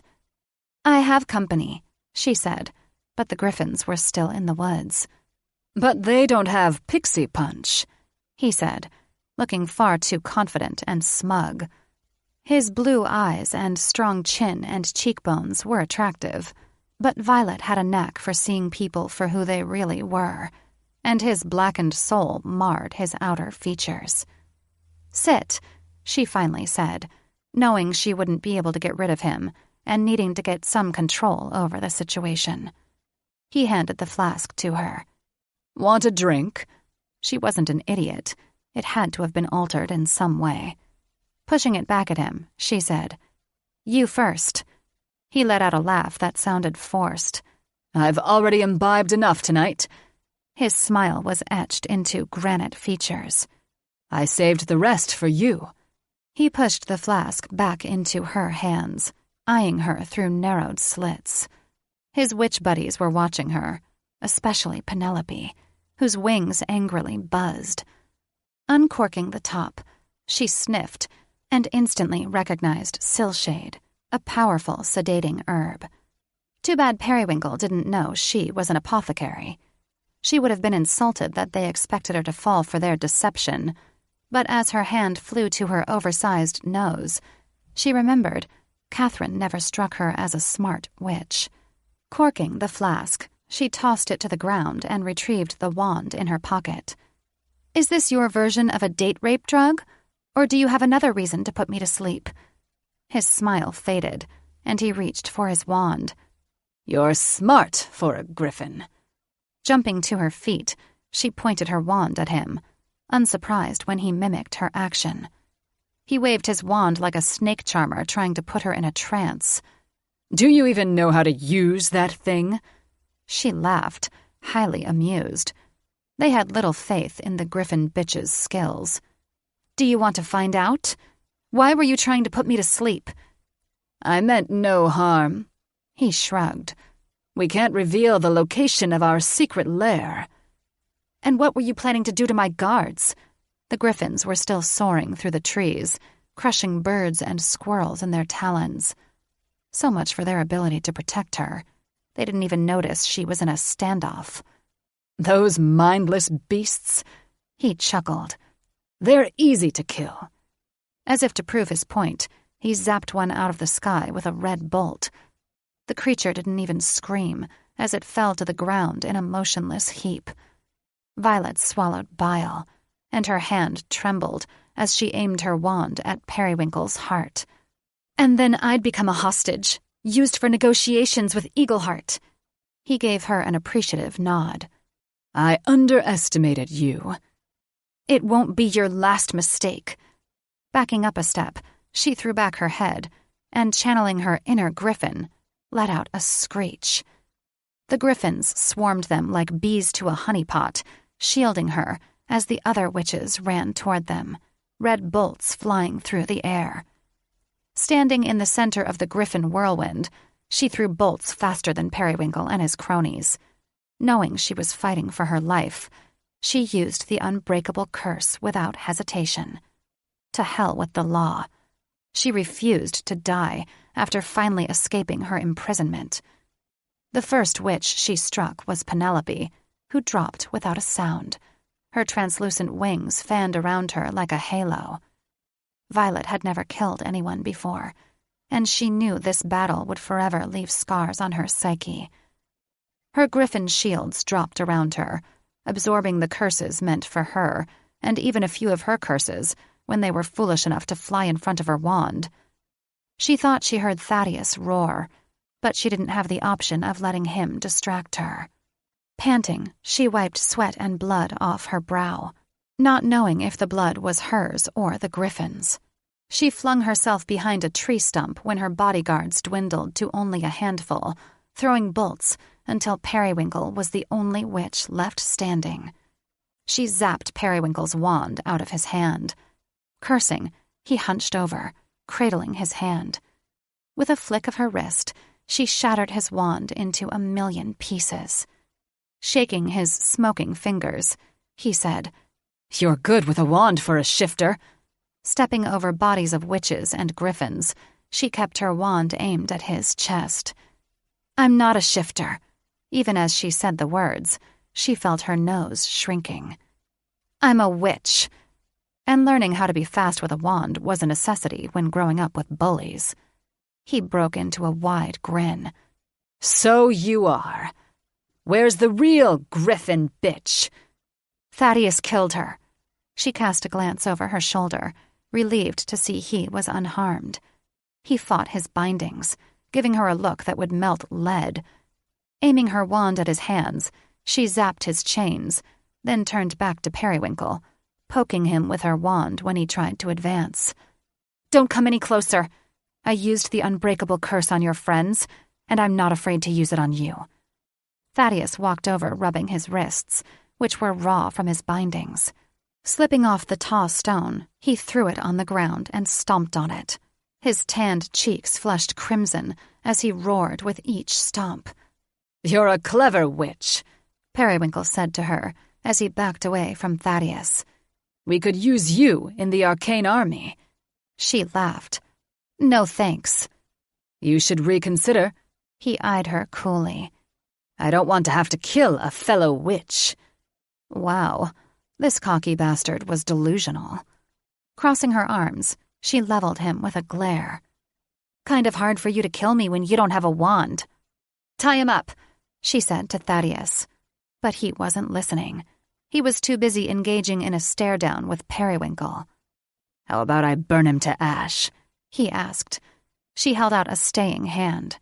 "No, he needs to stand trial. Besides, he knows where Golden Wand is." Periwinkle's lip curled. "I'll never tell." Thaddeus walked a slow circle around him, gazing at him with derision. "You're the bastard who hit me with the unbreakable curse." "I am." Periwinkle gazed at Thaddeus as if he were no more significant than the mold growing under his boot. "Shame it didn't kill you." Thaddeus went toe-to-toe with him, smiling when the witch trembled and turned his face away. "It takes a lot more than a curse to kill a dragon, and I'm going to have so much fun making you talk." Violet's libido picked a hell of a time to spring to life, but Thaddeus's low growl made her tingle in all the right places. What kind of wonderful things could he do to her with that forked tongue? She picked up the flask of Silshade and thrust it toward Thaddeus. "Make him drink this. It will put him to sleep." "I won't drink it." Periwinkle said adamantly. That's okay, Thaddeus said. I know how to put you to sleep. He punched Periwinkle so hard, the crack of the witch's jaw resonated like a thunderclap. After Periwinkle dropped to the ground like a rag doll, Thaddeus turned to her with a smirk. He's right. You're skilled with a wand. She shrugged off his compliment and looked around at the remnants of the bloody battle. Griffin wings and tails were scattered across the clearing, and witches were gazing up at the night sky with lifeless eyes, blood coming out of their mouths. It suddenly hit her that she'd almost died, and she'd broken the law 10 times over by using the unbreakable curse. In the process of saving herself and Thaddeus, she'd committed hanging offenses. What would happen to her once the magic marshals discovered what she'd done? Would she be sentenced to a slow and painful death? The thought made her head spin and her gut roil. Thaddeus grabbed her elbow. Violet, are you okay? She didn't know how to answer him. No, she wasn't okay. She'd been forced to kill, and now she was so fucked. She opened her mouth to tell him as much. Instead, she vomited on his shoes. Chapter 12. Teju had just thrown another layer around their protective bubble when the Dragon King gave up. He and his 4 companions circled above them, no doubt recharging. This was the 3rd time. Each one lasted a bit longer, giving Teju's grandfather time to recover. Teju, on the other hand, could not rest, even though his glasses were cracked and his arms ached from holding up the wand. Someone had to keep the bubble intact in case the Dragon King dove toward them. Jagua sat on a boulder, letting Adora rub his shoulders while he drank the energy potion she'd brewed. The poultice on Layden's leg had dried, and he was able to walk again. Here, brother, drink. He held a flask to Teju's mouth. Keep up your strength. He drank, making a face as the bitter liquid raced down his throat like fire. What the hell is that shit? Grandmother gave it to me. Whatever it was, he felt instantly energized, as if he'd drunk a pot of coffee. Switching hands, he shook out each arm as electricity flowed through his veins. Thank the goddess his grandmother was good with potions. Do you want me to hold it? Drake asked, nodding at his wand. I'm fine. Drake scowled. You think I'm incapable? I've seen your bubbles, Drake. Teju didn't bother masking his bitterness, as he recalled Drake's last attempt at a bubble had been a wad of gum stuck to the end of his wand. Drake had always fucked off in school, saying he didn't need to be good at spells when they had Teju. Now, he was single-handedly keeping the Dragon King at bay, and he couldn't help feeling resentment that it had all fallen on his shoulders. I won't be making a new one. Drake wiggled his fingers impatiently. I'll be keeping yours intact. It takes magic to maintain the bubble, Teju said derisively. Why the hell do you think I get angry when you don't pay attention in class? Drake blinked. I'm willing to pay attention now. It's a little late. Drake's cheeks reddened. What the hell do you want me to do? The Dragon King was still circling above their shield. I didn't ask you to do anything. Drake kicked a rock at the bubble. It cracked when it hit the shield and disintegrated into powder. I don't like feeling helpless. I'm not here to stroke your ego. I'm trying to keep us alive. If you want to help, stay the hell out of my way. Drake balled his hands. You can be a real prick, you know that? Teju laughed in his face, as if Drake would be foolish enough to punch him when he was the only reason the dragons hadn't been able to breach the barrier. Boys! Grandmother stepped between them, wagging a finger in their faces. Don't forget who your real enemy is. He's watching you even now. Teju turned from his brother, keeping his elbow locked and focusing on his wand. Ignorance was also their enemy, and Drake had stupidity in spades. Why Layden looked to Drake as the alpha was beyond him. Okay, he was the toughest of the 3, but strategy won battles, and taking down the Dragon King required a whole lot of cunning. Drake stomped away. Good. He didn't want him near. It had been Drake's idea to return to their grandparents, and though Teju would never turn his back on family, as the alpha, Drake should have mapped out a strategy before they flew headfirst into danger. Since that would never likely happen, he would have to do the planning from now on. One thing was certain, he had no intention of dying on this ledge. He had a mate and eggs depending on him. He squinted at what appeared to be a bug landing on the shield. He was startled when the bug fluttered down the curved wall and then pressed into a section directly above Teju. Merlin's balls? "What is it?" Grandmother asked. Sarah's remembrance butterfly, he said, and let out a sharp whistle. Drake! Layden!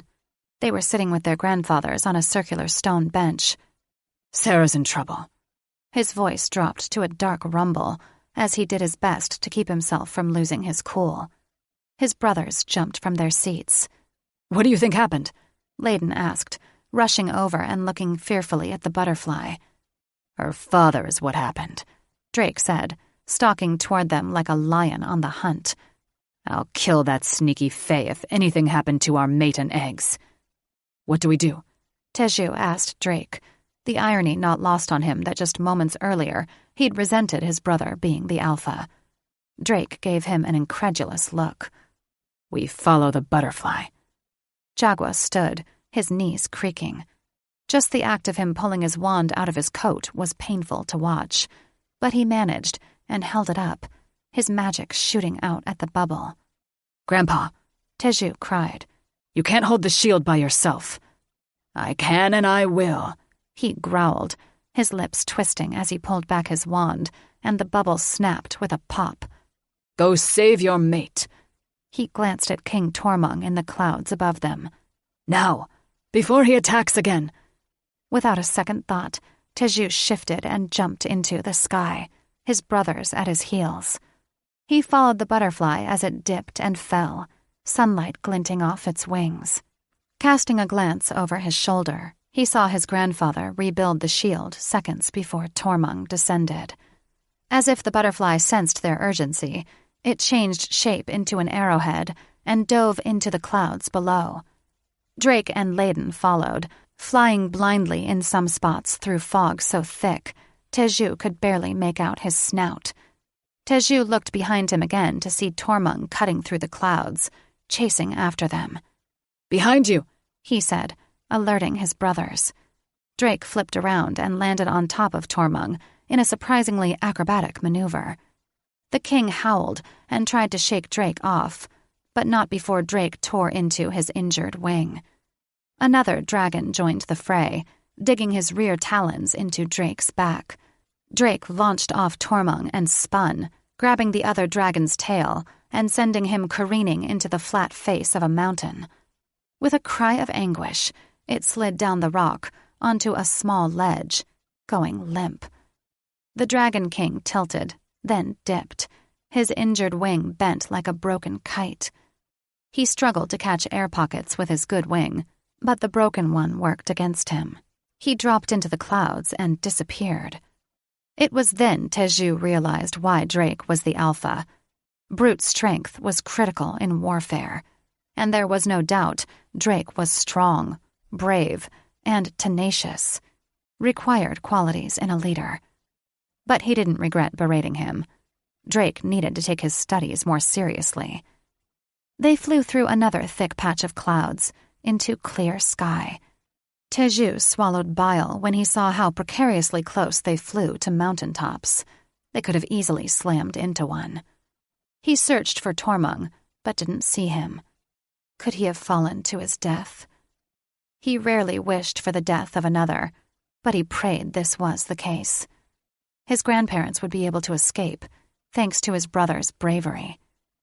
He located the butterfly. The little arrow was a short distance away ahead.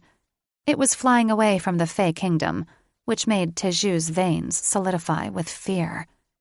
Why wasn't Sarah with the Fae? Who had her, and where were they taking her? He had a sinking feeling her tricky father was behind her abduction. Why had they been foolish enough to trust him? He looked back, and his heart faltered. Drake flew like a limp doll, his body sagging as if his wings could barely carry his weight. Blood flowed from his shoulders and down his arms, dripping off his talons in 2 steady streams. "Brother," he cried. "transform and ride on my back." "I can't," Drake grimaced. "These wounds would be fatal in my human form." Tiju's heart slammed against his ribcage. "We must find a place to land." "Never mind me." Steam poured from his snout. "Follow that butterfly." Tiju cast Layden a wary look. "If he can't make it, I will stay with him," Layden answered. "Like hell you will," Drake bellowed. "You will both go after Sarah and our eggs. They need you more than I do." Decision made. He prayed they made it in time to save Sarah, and Drake didn't lose his life in the process. Violet had never been more miserable in her life, and she'd just escaped slavery to a sadistic witch, so that was saying a lot. She hugged her knees while Thaddeus stoked the fire. After Thaddeus had dumped the bodies in a ditch, they had retreated to a cave big enough to be a dragon's den, with hidden alcoves and even a shallow pool. They decided to camp in front of the cave, close to the opening, where they could easily see with the light of the moon and watch the sky for threats. Thaddeus had dumped Periwinkle in a darkened corner on the opposite end of the cave. Not wishing to see Periwinkle's stupid, smug face, he'd gladly honored her request and tied a sack over his head after she'd made him drink the entire flask of Silshade. She took a bath in the pool to wash the blood off and changed into a robe she'd found in a dead witch's backpack. When it had been Thaddeus's turn to bathe, she couldn't help but sneak a few peeks. Sure, she'd seen him naked before when she'd walked in on him in bed, but she didn't look for too long for fear Catherine would catch her. But now she got a chance to admire his broad back, leading to a tapered waist and perfectly round butt. How badly she wanted to squeeze it. Actually, she wanted to run her hands over every inch of his gorgeous, hard body. The color had returned to his skin, too.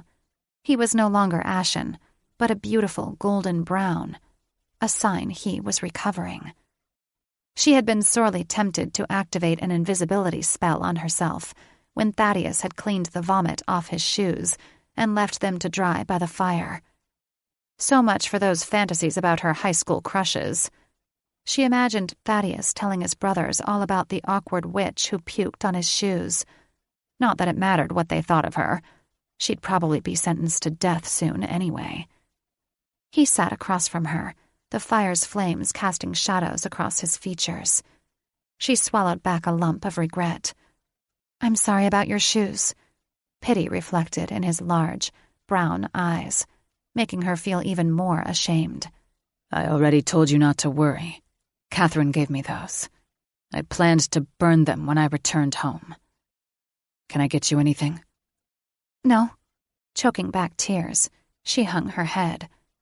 "Just leave me." "What's wrong?" Her heart pounded uncontrollably when he moved to sit beside her and took her hand in his. He was strikingly handsome, with high cheekbones and luminous, large eyes, with thick, dark lashes. She'd love feeling his full lips pressed against hers. She was almost positive he didn't recognize her from school. She'd changed quite a bit since her freshman year. If only they'd met under better circumstances. If only she hadn't broken the law to save their lives, she might have had a chance with Thaddeus and his brothers. "I used the unbreakable curse," she said, throat parched and tongue feeling twice its size. "I'm going to be executed." Her voice cracked and splintered like shattered glass. Looking away, she bit her knuckles to keep from crying out. Life was so unfair. "Like hell you will." "But I broke the law." Feeling he needed comfort, she squeezed his arm. She pulled away when she felt the spark. She wondered if he felt it too. He smoothed back a strand of her purple hair in a surprising act of affection. His touch sent a zing down her spine, straight to her lady bits. Oh, this wasn't good. She couldn't let this shifter make her horny, not when he wasn't attracted to her. At least, she didn't think he was. I will burn down all of Parliament before I let anything happen to you, he said fervently. He'd do that for her? Did this mean he liked her as she liked him? Her heart pounded so loudly, she could scarcely hear him. You were a hostage. You did what you had to do to survive. Plus, you brought down Golden Wand's second-in-command. If anything, he added, Parliament will reward you for your bravery. She fidgeted with the frayed end of her robe. I hope you're right. I know I am. He cupped her chin and looked deeply into her eyes. Nothing will happen to you, Violet. I'll make sure of it. She tried not to get lost in his eyes, as the feel of his skin on hers branded her flesh. She wished he would be this close always. Thanks. It's I who should be thanking you and apologizing. He released her. I should have listened to you and escaped when we had the chance. But you didn't, she said, trying to sound upbeat. And now we have Periwinkle. Truthfully, she wished they'd escaped earlier. The smell of burned bodies was permanently imprinted on her brain. She still couldn't wrap her mind around the fact that she'd killed tonight. Witches and griffins. Never mind that they were evil and would have harmed society if she hadn't. Heck, they'd already harmed society. She normally ate plants and legumes and refused to harm the smallest insect when she was foraging for herbs for her brews. But for the past 2 nights, she'd had to forgo her vegan diet and eat whatever her companions killed. This was not who she was. Violet was no killer. She wondered if she'd ever recover from this experience. I've only seen one witch as good with a wand as you, and that's my brother, Teju, Thaddeus said. You were amazing. The intensity in his gaze made her feel a mixture of apprehension and excitement. Thanks. I had to be good with a wand growing up. It's the only thing that kept me safe from the bullies. You were bullied a lot? Her chest caved inward. He didn't remember her, but she'd guessed that. Yeah. I'm sorry. He leaned so close, she could smell a mixture of brimstone, spice, and pine. Her libido sprang to life. She wanted to rip off his clothes and have her way with him, but she wasn't sure he felt the same way. Besides, she had heard dragons mated as a family, and his brothers weren't here. But, she'd have no problems sleeping with all 3 of them if they were. She forced herself to put some distance between them. Don't be sorry. Wrapping her arms around herself, she tried thinking about anything other than Thaddeus Firebreath's devastatingly good looks. I'm stronger because of it. If not, I probably wouldn't have survived Catherine. Where did you go to school?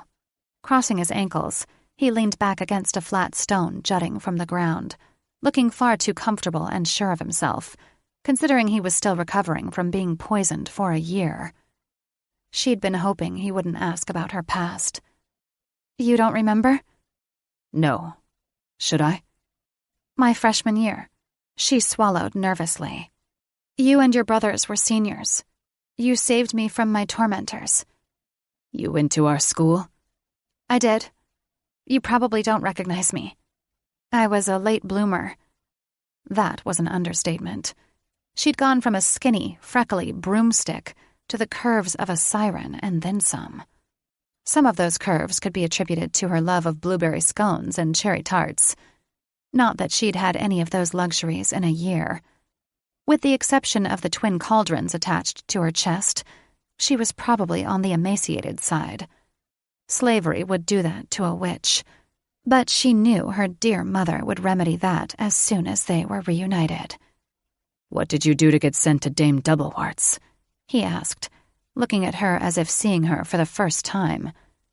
I shrank Lanilla Longmire's tits, she said matter-of-factly. Shrinking tits was no big deal after being forced to use the unbreakable curse. His jaw dropped. You did what? She was at my secondary school. Another bully. She made fun of my breasts. so I shrank hers. Looking back on it now, she had no regrets. If she hadn't been sent to Doublewarts, she never would have met the Firesbreath brothers. Actually, it wasn't a meeting. More like a brief encounter. But she'd developed a crush that had lasted 9 years, spoiling her for other men. Now, here she was, with the brother she'd always considered the sweetest of them all. "What's wrong with your chest?" he asked, blatantly staring at her tits, as if he was trying to determine her bra size. She crossed her arms as if she could hide her boulders. But she wanted Thaddeus to do more than just stare at them through the robe. She wanted him to take each breast in his mouth and suck them like a newborn babe trying to draw milk. "My tits were small," she said, her cheeks flaming when he kept staring. "They were?" As if things couldn't get more awkward. "I hadn't gone through puberty yet."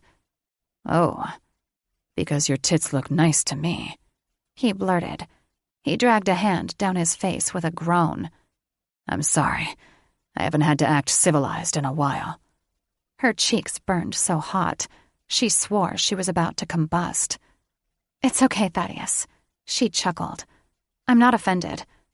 "Okay, good. Because you're really beautiful." "Oh?" She froze like a gnome caught in a trapper's net. Thaddeus Firesbreath thought she was beautiful? Either he was mistaken, or he was desperate to get laid, and she was the only fuck available. He chewed his lower lip. "Was that offensive?" He had been through a lot. They both had. His mind was muddled after their ordeal. "No, Thaddeus, but I think you need to get your eyes examined." "My eyes are fine." He moved closer to her. "Why don't you believe me?" She backed away again, pressing her back into the cave wall, missing the warmth from his body, but knowing she'd regret it later if she didn't stop him. "I haven't looked in a mirror in a long time. I don't feel beautiful." "But you are." He caressed her cheek. Great goddess, she loved his touch. He was looking at her with such intensity, it took her breath away. "Why me?" "Why not you? You're brave, smart, and gorgeous, and I feel a connection when we touch." As if to emphasize the point, he traced her jaw and stroked her lip with his thumb. Oh, she stammered, unable to say more. She wanted to melt into his arms. Just one touch, and she was on fire. She could only imagine how wonderful making love to him would be. "You feel it too, don't you?" he asked in a sultry whisper. Yes, she felt it. She'd thought the zing when they touched was simply her reaction to a long-time crush. She moaned softly when he tenderly kissed her neck, his lips leaving a trail of heat all the way to her collarbone. This was really happening. She'd had no idea how many times she'd dreamt of making love to the Firesbreath brothers, and now he was seducing her. "Thaddeus!" She pressed a hand against him in a feeble attempt to push him away. "I don't want you straining your heart." "Maybe you're just what my heart needs," he murmured and nibbled her earlobe. She grasped his shoulders and melted against him. "Thaddeus, are you sure?" "More than sure." Cupping his face, she kissed him, and not with the tenderness of love's first bloom, but the desperation of unbridled desire. He laid her down on her bedroll and untied her robe. "I need to be inside you." "Yes, Thaddeus," she said, and tore off his shirt, revealing a beautiful tanned chest with a smidgen of dark hair, thick, rippling muscles, and an angry, circular scar where his heart monitor had been. Leaning up, she feathered her lips across it. "Make love to me." Pushing open her robe, he took her breast in his mouth, devouring it like he was inhaling a scoop of ice cream, sucking before licking the tip, and then repeating the motion with the other one. She raked her nails down his back and pressed his head into her. He released her nipple and trailed kisses down to her navel. She'd never made love before, and the first time might hurt, but she didn't care. She needed Thaddeus so badly. Her breath hitched when he traced hot kisses down to her mound. She was thankful she'd bathed, but this still felt strange and awkward. What was she supposed to do? He gently pressed her thighs. "Open to me, Violet." She obeyed, letting her legs fall apart. Like that? He nuzzled her heat, then dragged his forked tongue across her most private area. "Oh, Thaddeus!" She nearly flew to the ceiling as pleasure burst through her. He continued licking her while swirling his finger around the tender spot outside her labia. A sea of ecstasy swept her under, and she was powerless to do anything but say his name. She came hard and fast, exploding like a firework in his mouth. He laughed, licking her as if her essence was mana from Ellison. By the time she floated back to Earth, she was as limp as a wet noodle. He climbed between her legs. "Did you enjoy that?" "You know I did. I've never felt anything so magical." He brushed his lips across her brow. "Here's to many more magical nights." She swooned, not caring if he perceived her as weak. She was too caught up in the pleasure of his kisses and his touch to care.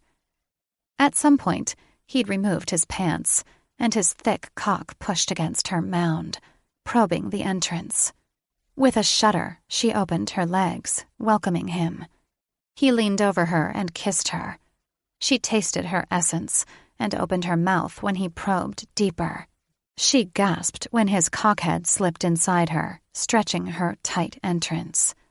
"Relax," he said. "Let me love you." "I've never," she whispered against his mouth. "It's okay." He placed delicate kisses across her jaw. "I'll be gentle." The pleasure was exquisite, more intense than his tongue gliding across her clit. Wrapping her arms around him, she quivered when he surged all the way in, still kissing her tenderly. "Am I hurting you?" Raising her hips, she ground against him. "No, please don't stop. Please." He moved, sliding in and out of her, brushing her sweet spot and building her need to reach that pinnacle with each gentle thrust. Chest heaving, she clawed his back, crying his name between each shallow breath. It felt so wickedly wonderful being filled by him. His solid chest pressed against her breasts, rubbing her nipples into hard peaks. His lips claimed hers. His cock was buried deep inside her, filling her completely, making her his in every way. She'd always belonged to him. She'd known it since her freshman year of high school. Now, he knew it too. "I won't be able to hold back for long," he said. "I'm going to come again?" She dug her fingers into the tight globes of his round ass. "Let's come together, my love," he said while panting. "Yes. Oh, yes." The orgasm swept through her, squeezing her sheath with pulsing contractions. He claimed her lips in a heat-searing kiss, moaning into her mouth while he pulsed deep inside her. Overwhelmed with love for him, she locked her legs around his waist and stroked his back. This magical moment made her captivity worthwhile. Anything that brought her closer to this remarkable shifter was worth the hardship. He rolled her over, holding her in his strong arms, peppering kisses across her face and forehead. "That was amazing," he whispered. "Totally." She was too spent and sated to say more. "Thank you," he murmured against her ear. "Until this night, I thought I'd forgotten how to love." Placing a hand on his heart, she tenderly kissed his nose. "You certainly haven't forgotten." His gaze softened. "I mean with my heart, not just with my body." Her chest warmed at his admission. Did this mean he loved her as she loved him? She hoped so. Not knowing how to answer him, she kissed him, long and hard, pleased when he returned the kiss with equal passion. They held each other for several heartbeats, kissing and stroking and working each other into a frenzy until she was primed and ready for more. Rolling her back over, he rocked into her, banging that sensitive place between her legs until she was singing his name, surrendering herself to him, body and soul. Chapter 13. Merlin's balls! The muffled voice echoed through the cavern. You two could wake the dead. Damn. Thaddeus chuckled, his face buried in Violet's generous cleavage. We should have muzzled him.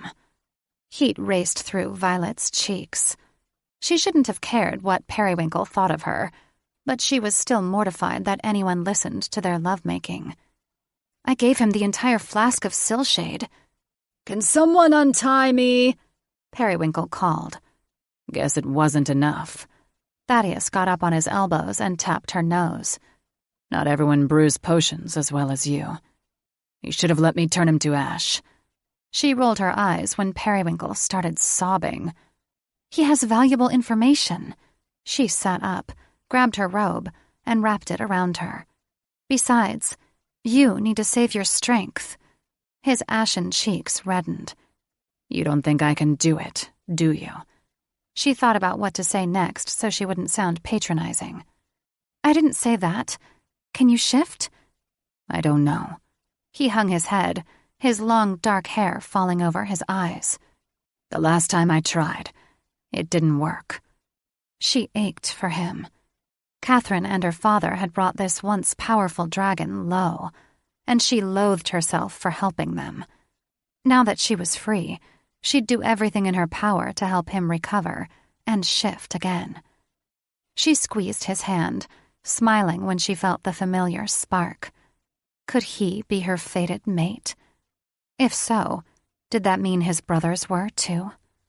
The thought sent a trill through her. You only need some time. Periwinkle hollered for help, and Thaddeus pulled away. Until then, I'm useless. She gave him a soft smile. Not to me. He'd given her too many orgasms to count, not to mention he made her feel so alive. Leaning into him, she said, You're everything to me, Thaddeus. He touched noses with her. And you're everything to me. Really? She could hardly believe how quickly their relationship was escalating. Not that she'd do anything to stop it. Thaddeus and his brothers had been her dream for many years. Violet, he asked hesitantly. You understand my mate will also be my brother's mate. I know. A swarm of butterflies fluttered in her stomach at the thought. What if his brothers didn't like her? Would she lose Thaddeus then? I want you to be ours, he said, stroking her lower lip and making her libido spring back to life. I'm already yours. Draping her arms over his shoulders, she looked into his deep, brown eyes, wanting to lose herself in him forever. But what if your brothers have already found someone else? They haven't, he said confidently. How do you know? I just do. He nibbled her ear. They will love you as much as I do. I know it. Her heart hammered so hard, it was practically doing backflips. You love me? He nuzzled her before pulling back, looking into her eyes. With all my heart. He grimaced. Whatever's left of it. She wanted to tell him she loved him, too, but guilt washed over her when she remembered her role in weakening his heart. Why hadn't she fought the blood bond sooner? Why had it taken her so long to finally confess to Thaddeus? She recalled how often she'd found him and Catherine tangled in bed together. Sometimes she'd accidentally walked in on them fucking, Catherine roaring like a lion and riding her shifter like he was a bucking broom. He had been so wrapped around Catherine's claws, Violet thought he wouldn't listen if she tried to warn him. And she would have been tortured by the blood oath for nothing. She would have also risked Catherine punishing, or even killing her. What's wrong, Violet? She bowed her head in shame, tears stinging her eyes. I'm so sorry. For what? For poisoning you. He sat up and forced her to look at him. You have no reason to feel ashamed. You were blood-bound to that bitch. If you hadn't risked your life to fight the blood oath, I'd probably be Golden Wand's prisoner by now, or worse. Her throat was so constricted, it hurt to speak. So, you didn't love her? Love Catherine? He snorted. What we had was far from love. She used me, and I used her. Oh. She looked away, the memory of their loud and violent fucking permanently engraved in her mind. She wished she could forget those images. How do you feel? She asked, not just because she was genuinely concerned about him, but she desperately needed to change the subject. I'm fine, sweetheart. He brushed his lips across her collarbone. Making love to you, establishing our bond, was just what I needed. A trill raced through her, making her swell with need. After their long lovemaking, how could she be ready for more? She'd no idea she'd love sex so much. She wouldn't mind being mated to 3 virile shifters who could feed her newly awakened, voracious sexual appetite. Hopefully, his brothers would want her too. When I return to my apothecary, she said, shaking her head and trying to clear her head from lust's fog. I can make potions that will help heal you faster. He made a face. No more medicine. He could have stabbed her in the chest with a blade, and it would have had the same effect. But she didn't blame him for losing trust in her after what she'd done to him. I won't hurt you. I promise. Threading his fingers through hers, he raised her knuckles to his lips and brushed them with a soft kiss. I know you won't. They jumped at the sound of a loud snap outside. Her eyes widened. What was that? Periwinkle must have gotten loose. He jumped to his feet and slipped on his jeans with surprising alacrity. Stay here. No way! She reached for her wand. I don't want anything to happen to you. Grabbing her shoulders, he squeezed her too hard while searching her face with a desperate look in his eyes. You mean too much to me. She shook off his grip. And you think you don't mean everything to me, Thaddeus? I've already proven I'm good with a wand. Refusing to back down, she turned up her chin. I'm coming. His eyes narrowed. Stay behind me. Knowing they didn't have time to argue, she nodded. If there was danger, she wouldn't hesitate to push Thaddeus out of the way to protect them both. Periwinkle was still tied up, a big, wet bullseye on his crotch. Thaddeus ripped off the witch's hood and flashed a fanged grin. Couldn't hold it? Fuck you! Periwinkle struggled to sit up. Thaddeus took great pleasure in kicking the witch's head so hard, blood splattered the wall behind him. The sound of his jaw cracking was loud in the morning quiet. The witch fell, unconscious. A shame. Thaddeus wanted him awake, so he could relish the witch's suffering. Don't kill him, Violet admonished. He has valuable information. So you keep saying.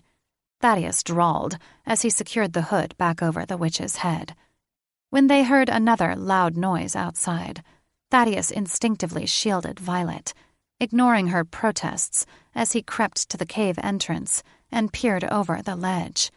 Below, a man was building a fire. A peculiar golden carriage was nearby, drawn by 2 restless, winged horses who fought against their ropes, their silver manes glowing in the moonlight. Easy, the man said to his horses, and dragged the limp body of a woman out of the carriage. Who is he? Thaddeus whispered. She narrowed her eyes. He's Faye. The man laid the woman face down beside the fire, next to a small child. Why weren't they moving? Were they dead? The man set a basket beside the fire. There appeared to be 3 grapefruit-sized eggs in it, nestled in a blanket. Thaddeus tensed when the Fae stumbled, nearly dropping the basket in the fire. Those look like dragon eggs. Though he'd been just a boy when his younger brothers had hatched, he remembered their shiny, bronze shells. They looked like the eggs the man carried. What's he doing with them? Violet asked. I can't tell. The Fae went back to the woman and flipped her on her back, tucking her long, auburn hair behind her. Forgive me, my child, he sniffled, wiping his eyes. I have no other choice. He stood, whistling a happy tune, as if he had not a care in the world. Violet sat up, risking exposure. Great goddess, she hissed. I recognize her from the papers. Who is she? Thaddeus asked, though he suspected he already knew. She looked like the Golden Wand heiress he and his brothers had once tried to kidnap. Sarah Goldenwand, she said on a rush of air. Nathaniel Goldenwand's granddaughter. The Golden Wand heiress? Why is she with a Fae? No idea, she said. She's your younger brother's mate. Thaddeus's heart stuttered. They're mated to a Golden Wand? Impossible. His brothers would never betray his family. There was bad blood between Nathaniel Goldenwand and their grandparents, because the former tried to eradicate the shifter race. Her grandfather tried to have her killed last year and framed your brothers, she said. They saved her, and then she saved the entire shifter race by disabling Goldenwand's army with her siren voice. She squinted at the wicker basket. Do you think those eggs are theirs? Time slowed to a near stop as Thaddeus processed what Violet had just told him. If the Golden Wand heiress was indeed his brother's mate, then those eggs were his family. Who else could they belong to? He said through a low growl as his inner dragon came to life, his roar stronger than he'd heard since before he'd been struck by the curse. Something's not right. Not caring if he was seen, he stood and scanned the sky. Where are my brothers? But there was no sign of them. The Fae went behind a bush to relieve himself. Violet stood and pointed at the girl. Her wrists are bound, and she has a tall stone around her neck. His fangs and claws extended. Son of a siren. I'll kill him. Wait! She grabbed his arm, trying to pull him back as his dragon clawed at his skin. Fae magic is more powerful than ours. You can't attack him. Like hell I can't. He's not hurting my family. He shifted, feeling reborn as he broke through his mortal skin. He leaped off the ledge and pounced on the Fae as he pissed, flattening him to the ground with a heavy paw. Please don't kill me, the man cried, voice muffled as he struggled under Thaddeus's weight. The Pegasus horses neighed and fought their restraints, rising a few feet into the air, but their carriage was anchored to the ground, and it kept them from flying too far. Why do you have my brother's mate and their eggs and a girl child? Thaddeus demanded, lifting his paw a couple of inches to give the Fae room to answer, but not turn over so he could aim his magic at Thaddeus. Fae didn't need wands. Their magic flowed easily through their hands. Fae were tricky by nature, and this one had to be even more so, to kidnap innocent girls. The Fae pressed his palms into the ground, his hair matted and caked with dirt. I mean them no harm. They're my daughters. Thaddeus looked at the girls. One had hair as red as fire, and the other's was copper-colored. Nothing like the Fae's pale curtain. His attention snapped back to the Fae, who was trying to wriggle out from under Thaddeus's talons. Then why are they unconscious? And why does the heiress have a tall stone around her neck? I had no choice, the Fae cried. Goldenwand has my son. Thaddeus pressed his talon into the Fae's back, thinking how easy it would be to kill him. You'd give your daughters and the eggs to that madman? He won't harm them, the Fae panted while trying to break free. He's Sarah's grandfather. Flaming gnome turds. What kind of sick, narcissistic troll was this guy? He's already tried to kill her, Thaddeus growled, his patience a thin thread that was ready to snap. He promised he wouldn't kill her, the Fae sniffled, his voice rising several octaves. Thaddeus would just as soon let a leprechaun watch his gold than trust Goldenwand's promise. And you believed him? He didn't try to mask his disgust. The Fae wriggled like a worm on a hook. He has my son! Fire raced through Thaddeus's lungs as his vision tunneled. And their lives are worth less than his? Well, yes, the Fae stammered. Thaddeus leaned down and blew hot smoke across the man's back. I will burn you to a crisp. The Fae let out a shriek and shielded his head with his hands, as if that would save him. You will do no such thing, Violet yelled, waving her wand at him. He snarled. Back off, witch. Her brows shot up. So that's all I am to you now? A witch? Skirting Thaddeus's paw, she scowled at the Fae, shaking her head. You're a sad excuse for a father. She zapped him with a bolt. He shuddered and went still. Thaddeus turned his anger on her. You dare intervene? Yes, dragon. I dare. Jutting hands on her hips, she glared up at him. He's Fae nobility. You kill him, and you have to answer to the Fae Queen. Thaddeus was uncomfortable under the weight of her censure. She had a right to be cross. He suddenly regretted his harsh words to her. He needs to face justice, he said more civilly. He will. She brushed past him. I need to check on Sarah and the child. Kneeling beside their supine bodies, she checked their pulses.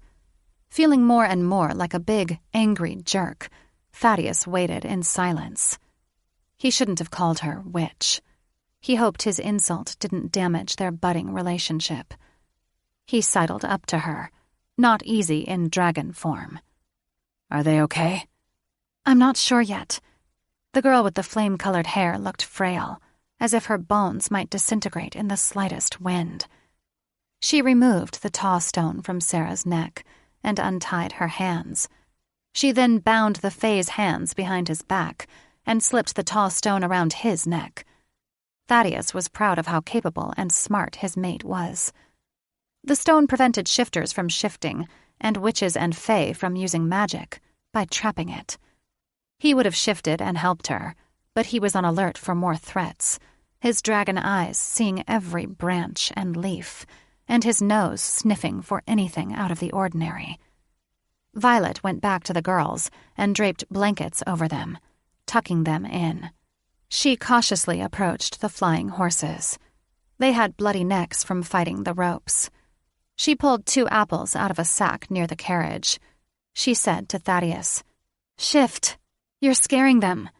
Feeling like a 10-pound bag of gnome dung, Thaddeus returned to human form. The horses neighed and dropped to the ground.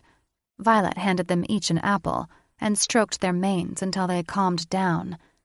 She found large red velvet sacks in the carriage and placed one over each head. The horses quieted in pleasure, their wings going slack, their tails swishing as if they didn't have a care in the world. "The sacks are enchanted," she said. "My mom had one like this for her unicorn.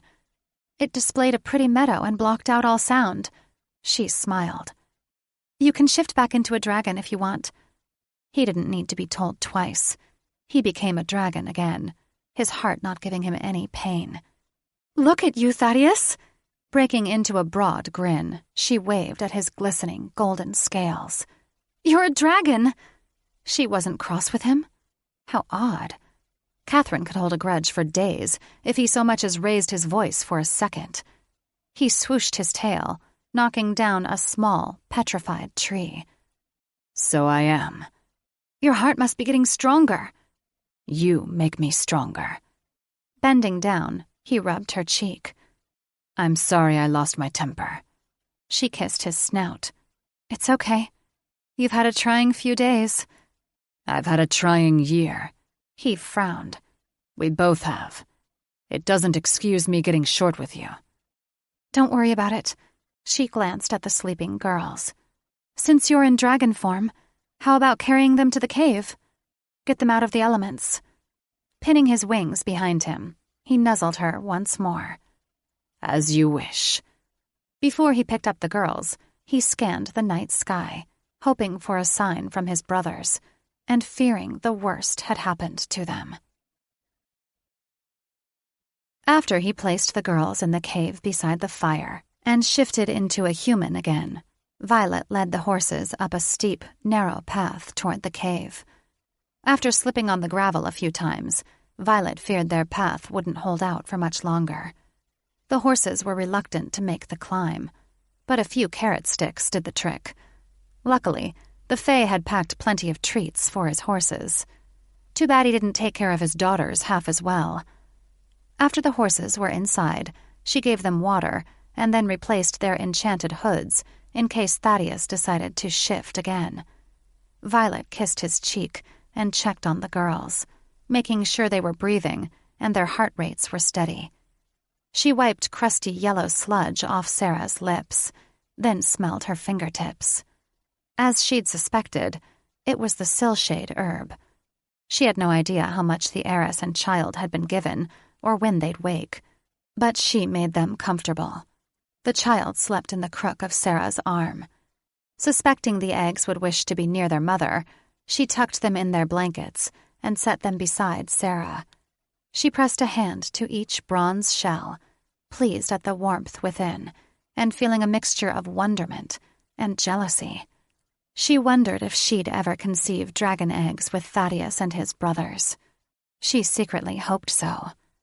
A glint of silver caught her attention, and she opened her mouth in surprise as a shiny butterfly fluttered into the cavern, landed on Sarah, and attached itself to the charm around her neck. A remembrance necklace? Someone's coming for Sarah. Thaddeus, who'd been stoking the fire, arched a brow. Friend or foe? Two distinct roars were heard outside. Violet bent over, shielding the fragile eggs, and expecting the entire cave to collapse on their heads when she heard the pings of sliding rocks. Thaddeus shifted into dragon form and protected them with his wing, which was large enough to cover even the horses. Having a dragon boyfriend sure was convenient.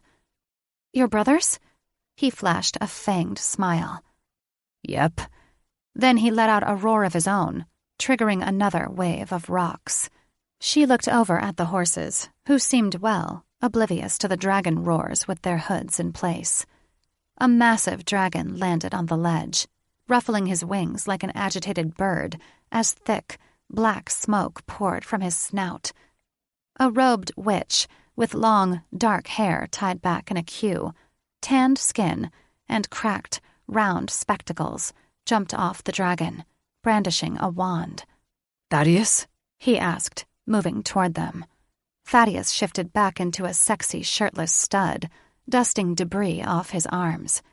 Yes, Teju. It's me. He gestured at Sarah and Violet. And your mate and eggs are safe. My mate is taking care of them. The dragon Teju had been riding shifted into a tanned man with wide eyes and a sexy baby face. He looked a lot like a younger version of Thaddeus. Thaddeus, is it really you? Thaddeus smiled. It's me, Layden. Teju and Layden rushed to their mate and eggs, kneeling beside them. They are well. They were drugged with sleeping herbs, Violet said. Layden kissed Sarah's forehead before looking at Violet with watery eyes. Thank you. Violet shrugged, suddenly self-conscious under the weight of their stares. Thaddeus hooked a thumb at the Fae, who was bound and gagged and propped up beside Periwinkle. We took care of the sneaky Fae claiming to be her father. Teju crossed to their prisoners and removed their hoods. Both were unconscious. Periwinkle's jaw was swollen and crusted with blood. Prometheus Periwinkle? Teju asked. Thaddeus said, Long story. Teju rubbed his chin and spit on them, then turned to Thaddeus with a wide grin. Well done. He chuckled. A dragon's work is never done. Jumping to his feet, Layden rushed Thaddeus, nearly knocking him down as he gripped him in a tight hug. Thank you, he said. We thought we'd lost our mate. And you. Thaddeus looked alarmed at first, but he returned his brother's hug. I thought I'd lost myself. Teju looked at Violet as if sizing up her worth. I didn't know my older brothers had a mate. An awkward feeling twisted a knot in her gut, and she was overcome with nervous laughter. Neither do they, she winked at Thaddeus. With the exception of him. Layden grasped Thaddeus's shoulders. Where have you been? We were prisoners of Master Eagleheart. He and his daughter Catherine tricked me into believing you had all been killed by Golden Wand." "That gnome's Harry Wart?" Layden cursed. "Does he still live?" "Unfortunately." Thaddeus grimaced. "Where's Drake?" "He's injured. He can't fly as fast as us, but he'll be here." "How bad is it?" Violet asked. "Bad," Teju and Layden replied in unison. Thaddeus turned to Violet. "Can you help him?" "I don't have my healing herbs." She had a little of her energy potion left, but that was it. If he was bleeding, the last thing he needed was something to make the blood flow faster. Thaddeus walked to the ledge and looked up. "I don't see him." Teju joined him. "He'll be here soon. We haven't always gotten on well, but I'm glad you're alive." He pulled Thaddeus into a bear hug. This time, Thaddeus didn't respond as awkwardly as he hugged his younger brother back. "My hatchling brothers and I have never treated our younger brothers as well as we should. We ran around with the resistance and disobeyed our parents. We didn't realize the importance of family." "We've all made mistakes," Teju said. "We've given our parents and older brothers plenty of grief, too." Violet's heart warmed when they hugged again. Her mother had been older than average when she'd had her, and she had no brothers or sisters. She was envious of her dragon mate's large family. "They are here," a tiny voice said. The child was sitting up, her eyes glowing red and orange, like they were swirling with fire. She knelt beside the girl, stunned by her eye color. Was she a shifter? No. She looked too ethereal, thin, with long arms and legs. She was built like a fae, but fae were hardy, stronger than witches. "It's okay," she patted the child's shoulder, frightened at how insubstantial she felt. "You were dreaming. You're safe." She turned a wan face to her. "None of us are safe. They are here." Teju knelt beside them. "Who's here, Lily?" Lily. The name suited her. She looked like a pale, delicate flower. Lily rubbed her eyes, yawning. "Bird creatures with lion tails." The blood in Violet's veins turned to ice. "Griffins?" Lily nodded. Thaddeus spun around, his voice as rough as sandpaper. "Where are they?" "They hide in the trees," Lily said, in a voice surprisingly devoid of inflection. "They wait for their master's signal." Layden joined Thaddeus on the ledge. "I don't see anything." "They hide behind a magical veil," Lily said. "How do you know this?" he asked. "She wears the phoenix fire flower." Teju pointed toward the child's chest. "She can see through magical barriers." Violet squinted at the charm hanging from the child's neck. The flower burst into flame and then re-emerged every few seconds. She'd never seen anything like it. Violet gripped her wand like a lifeline. "How many are there?" "Thousands," Lily frowned, clutching her charm. "And they are all angry." Eagleheart had sent his entire army, which meant that he was among them, and he was armed with a spell that could destroy them all. She reached for Thaddeus's hand. "They must have discovered Catherine's body." Teju arched a brow. "She's dead?" "I killed her." Thaddeus's eyes turned bright yellow as he gave Violet a pointed look. "She was going to kill my mate." "No judgment here." Teju chuckled and stood. "She was a raging bitch." "What do we do?" Layden asked, the color draining from his face. "We burn down the whole damn forest if we have to," Thaddeus said in a deep dragon voice, the veins on his neck bulging like raging rivers. Violet's hands flew to her mouth. "No, Thaddeus! Innocent animals will perish." "They've already fled, or been eaten," Lily said, her red eyes a stark contrast to her pale skin. "They fear the griffins." "Where are they?" Thaddeus asked. The child came to her knees and pointed outside. "Just behind that first line of trees, and up the hill behind them." Though her legs felt like two wet noodles, Violet followed Thaddeus and his brothers to the cave entrance. The full moon illuminated the landscape, bathing it in a pale silver-blue glow. No sound came from the forest. Not a bird. Not anything. Everything was as still as a postcard. Too still. Violet swallowed back a lump of fear. Something was definitely amiss. Teju turned to Lily. Do you mind if I wear the necklace so I can see the threat? She clutched the charm like a dragon guarding its treasure. Only I can see. Why is that? Thaddeus asked. Lily's brows scrunched together. You have to be a phoenix fire. Teju looked wistfully at Sarah. If only she would wake. Do you see Drake? Layden asked her. Is he safe? Closing her eyes, the child pressed her fingertips to her temple. He's coming. Layden let out a slow breath. At least he hasn't been captured by Eagleheart. Teju nodded, brandishing his wand. But it's us against an army of griffins. A shudder racked Violet's body. He's created a more powerful, unbreakable curse. One that can destroy all of us at once. Layden's jaw dropped. What? She clutched her wand with whitened knuckles. He taught me before we escaped.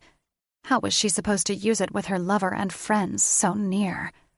Teju's eyes narrowed as if he were seeing her for the first time. Why would he teach you? She met his eyes without flinching. I used a spell to make me look like Catherine. Wow. Layden rubbed his smooth face. You're good with spells, like Teju. Teju's brows dipped. I don't know this shifting spell. Violet acted as if it was no big deal. You need blood from the person you're impersonating. She grimaced, too ashamed to look in Thaddeus's direction when she remembered what she'd had to do to transform. Do you think he'll use the curse on us? Layden asked, his cheeks turning an alarming shade of gray. His griffins will die if he uses it, she said, praying Eagleheart valued them enough not to use the curse. It kills everyone except the wand holder. Thaddeus crossed his arms. But he can employ the old curse to pick us off one by one. Not if I get him first. She held up her wand, a sense of urgency making her heart pound. He's unlocked the curse on my wand. Are you good with it? Teju asked. She's very good, Thaddeus said, wrapping an arm around her shoulders and pulling her close. She took down 6 arcane army witches. Teju let out a low whistle. I had griffin shields. Violet shrugged, feeling 10 shades of embarrassed for Thaddeus's confidence in her abilities. She didn't want to tell him that the more faith he had in her, the less faith she had in herself. I won't have shields this time. I can make you one, Teju said. You'll have to step out of it to fire your wand, though. Holy troll shit. This was really happening. Violet was going up against Master Eagleheart. I can do that. She smoothed her robe in an attempt to stop her hands from shaking. His griffins aren't too smart. If we can kill Eagleheart, they will scatter, Teju said. But he'll use them as shields, too. He will. Thaddeus grinned. But Violet has good aim.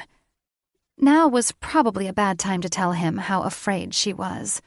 She struggled for words. You're putting too much confidence in me, Thaddeus. Violet, look at me. Thaddeus grabbed her shoulders. Don't underestimate your power. His voice was rough and strong, allowing a glimpse of the powerful dragon he'd been before being broken by Eagleheart. You broke a blood oath to save me. She was still terrified, her stomach roiling in protest. I'll do my best. His shield is down, Lily wailed. He's coming! Fuck, Thaddeus and his brothers said simultaneously. The sky lit with brilliant blue and red thunderbolts, followed by a powerful clap that shook the ground. Fuck was right. They were about to go to war. Violet had finally found the dragon of her dreams. They still hadn't been reunited with Thaddeus's brothers. They had so much life ahead of them. She wasn't ready for any of them to die tonight. Chapter 14. Violet watched in horror as the swarm of griffins descended, so thick they blotted out the night sky. She fought the urge to look away, horrified, when a pack of them landed on the bodies of the witches Thaddeus had dumped in a shallow ditch at the edge of the forest, tearing apart their flesh with their massive black beaks. Choking back bile, she had no time to worry about Thaddeus, who was discussing strategy with Layden, when a red bolt flew past her head, nearly clipping her ear. Teju threw up a clear shield that spanned the cave entrance, holding it in place with an outstretched arm, as if he was single-handedly holding up a dam against a flood. The shield lit up as griffins bounced off it with ear-piercing screeches. They fell to the ground with sickening thuds, like bugs electrocuted by a zapper. Teju's barrier certainly was strong. When red bolts bounced off the barrier, Violet had an idea. "This bubble protects you from all curses?" she asked. "Yes," he answered through a clenched jaw, his face screwed up tight while he held up his wand. "Magic bounces off it." She turned to Thaddeus. "Then stay inside the shield when I activate the spell that will kill Eagleheart and his griffins." Thaddeus flashed an appreciative smile. "That just might work. But be quick before Eagleheart gets you first." "Wait!" Layden threw up his hands. "Drake may be close." There were so many griffins, she couldn't see beyond them.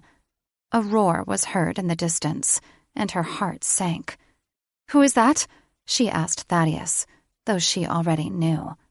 "Drake!" Layden cried, grabbing her arm.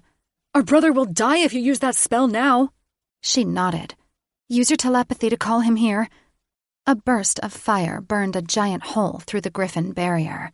Winged creatures squealed so loudly, Violet's eardrums were near to bursting. A dragon flew through the opening, a horde of griffins attached to his wings and back. He faltered, then tumbled head over tail, crashing to the ground below the cave with a sickening thud. Rolling onto his back, he blew out a stream of fire while flinging griffins off. It was no use. They kept coming, peeling off his scales and ripping through his wings. The dragon couldn't survive this onslaught. "We have to save him!" Layden cried, kicking Teju's shield. The shield blinked out long enough for him to jump through and soar off the ledge, transforming into a dragon in the blink of an eye. Layden flew down to his brother, burning griffins and tearing them to shreds. Drake fell over on his back, going limp while the griffins continued to attack him. "Drake!" Teju cried, tears streaming as he watched his brother die. Thaddeus gripped Violet, searching her face with desperation. "I have to go. I love you." He captured her lips in a bruising kiss before abruptly releasing her. "No!" she cried. "Don't go!" Standing at the edge of the cavern, he grimaced as red bolts bounced off the reflective shield. "Don't worry. Teju will stay here and keep the shield up." "It's not me I'm worried about." Her stomach churned, and she wondered if she was about to vomit. "I just made you mine." A sledgehammer shattered her heart. How could fate play such a cruel trick on their love? "I'll always be yours." He stroked her cheek. "My love for you won't die with me. If I don't make it, find my brothers. They'll take care of you." "Thaddeus!" she cried as Teju dropped the barrier and he ran through without a backward glance. She never got the chance to tell him she loved him. "Lily," Teju called. "Try to wake Sarah. We need her siren voice." "How?" she asked, eyes wide with fright. "Shake her. Pour water over her. I don't care how you do it, just do it." Violet remembered the energy potion she'd given Thaddeus. She still had some left. "Hang on!" She ran to the satchel she'd taken from her prison and tore through food supplies before finding the small, blue vial. "What are you doing?" Teju asked. Racing to Sarah, she fell on her knees and uncorked it. "It's an energy drink." "Why didn't you give it to her before?" He snapped, his arms shaking under the weight of the shield as more and more griffins attacked it. She had no time to get defensive. She tilted Sarah's head and parted her lips. "I didn't think of it before," she said, pouring drops into Sarah's mouth. "I don't even know if it will work." "It has to work." The defeated tone in his words made her forget his impatience. Those griffins will kill my brothers. Not if I can help it. She massaged Sarah's throat to make her swallow, then shook her shoulders. Sarah, wake up! The heiress mumbled something unintelligible, but did not open her eyes. Lily sat beside her, the dark shadows under her eyes making her look like an old woman. Wake, sister, she demanded, her eyes welling with tears. We need you. They heard a loud screech, and Violet looked up, crying out when she saw dozens of griffins attached to Thaddeus's wings. He flapped wildly in an attempt to shake them loose, but the tenacious creatures dug their claws through his membranes. He must have been in a great amount of pain, but he didn't give up the fight. The swirl of griffins parted, making a hole in the center of their mass like the eye of the storm in a sideways tornado. The griffin she knew to be Eagleheart emerged, bigger than the others, and with eyes that revealed a keen sense of understanding. Red bolts flew from his wand like static currents, zapping anything that got too near, including griffins. And he was flying straight to Thaddeus. Without care for her own safety, she raced to the shield. Lower it! Teju looked ready to buckle under the weight of his magic. I can't. Too many will get through. Just for a second, she begged. Please, they'll kill Thaddeus. He released the shield, shifted into a creature that looked half dragon, half human, and blew fire at squealing griffins that tried to fly into the cave. Raising her wand, she ran out on the ledge, shrieking when the shield went back up and zapped her buttocks. Ignoring the pain, she struck creatures as they flew at her, struggling to keep up with the influx of beasts. How foolish they were to fly at her wand. Didn't they know they wouldn't survive? Her reflexes quickened, and soon she was able to strike griffins flying toward the barrier, as well as those far away, especially the ones in front of Eagleheart. All she needed was one well-aimed bolt, and the mage would be dead. When a bolt nearly hit Eagleheart's head, the mage stopped advancing and changed direction, flying toward her. Her arms suddenly went numb, feeling so heavy she could hardly lift them. Her confidence faltered, and all she could do was stare at the wicked mage, like a gnome caught in a witch's high beams. Fight him! Teju cried. All moisture evaporated from her mouth, and her life played out in slow motion when the mage aimed his wand directly at her. Her dreams of mating with Thaddeus and his brothers, of having baby dragons, and of finally reuniting with her mother after a year of captivity were over. She would die tonight because she was too much of a coward to raise her wand. "Watch out, Violet!" Lily screamed. There was a roar above her, and she barely had time to roll out of the way of a massive red dragon landing on the ledge. He let out a stream of fire so powerful it lit the sky in brilliant hues of red and gold. Eagleheart fired a bolt at the dragon's heart. The dragon roared when it hit him. Then it bounced off his chest and struck Eagleheart.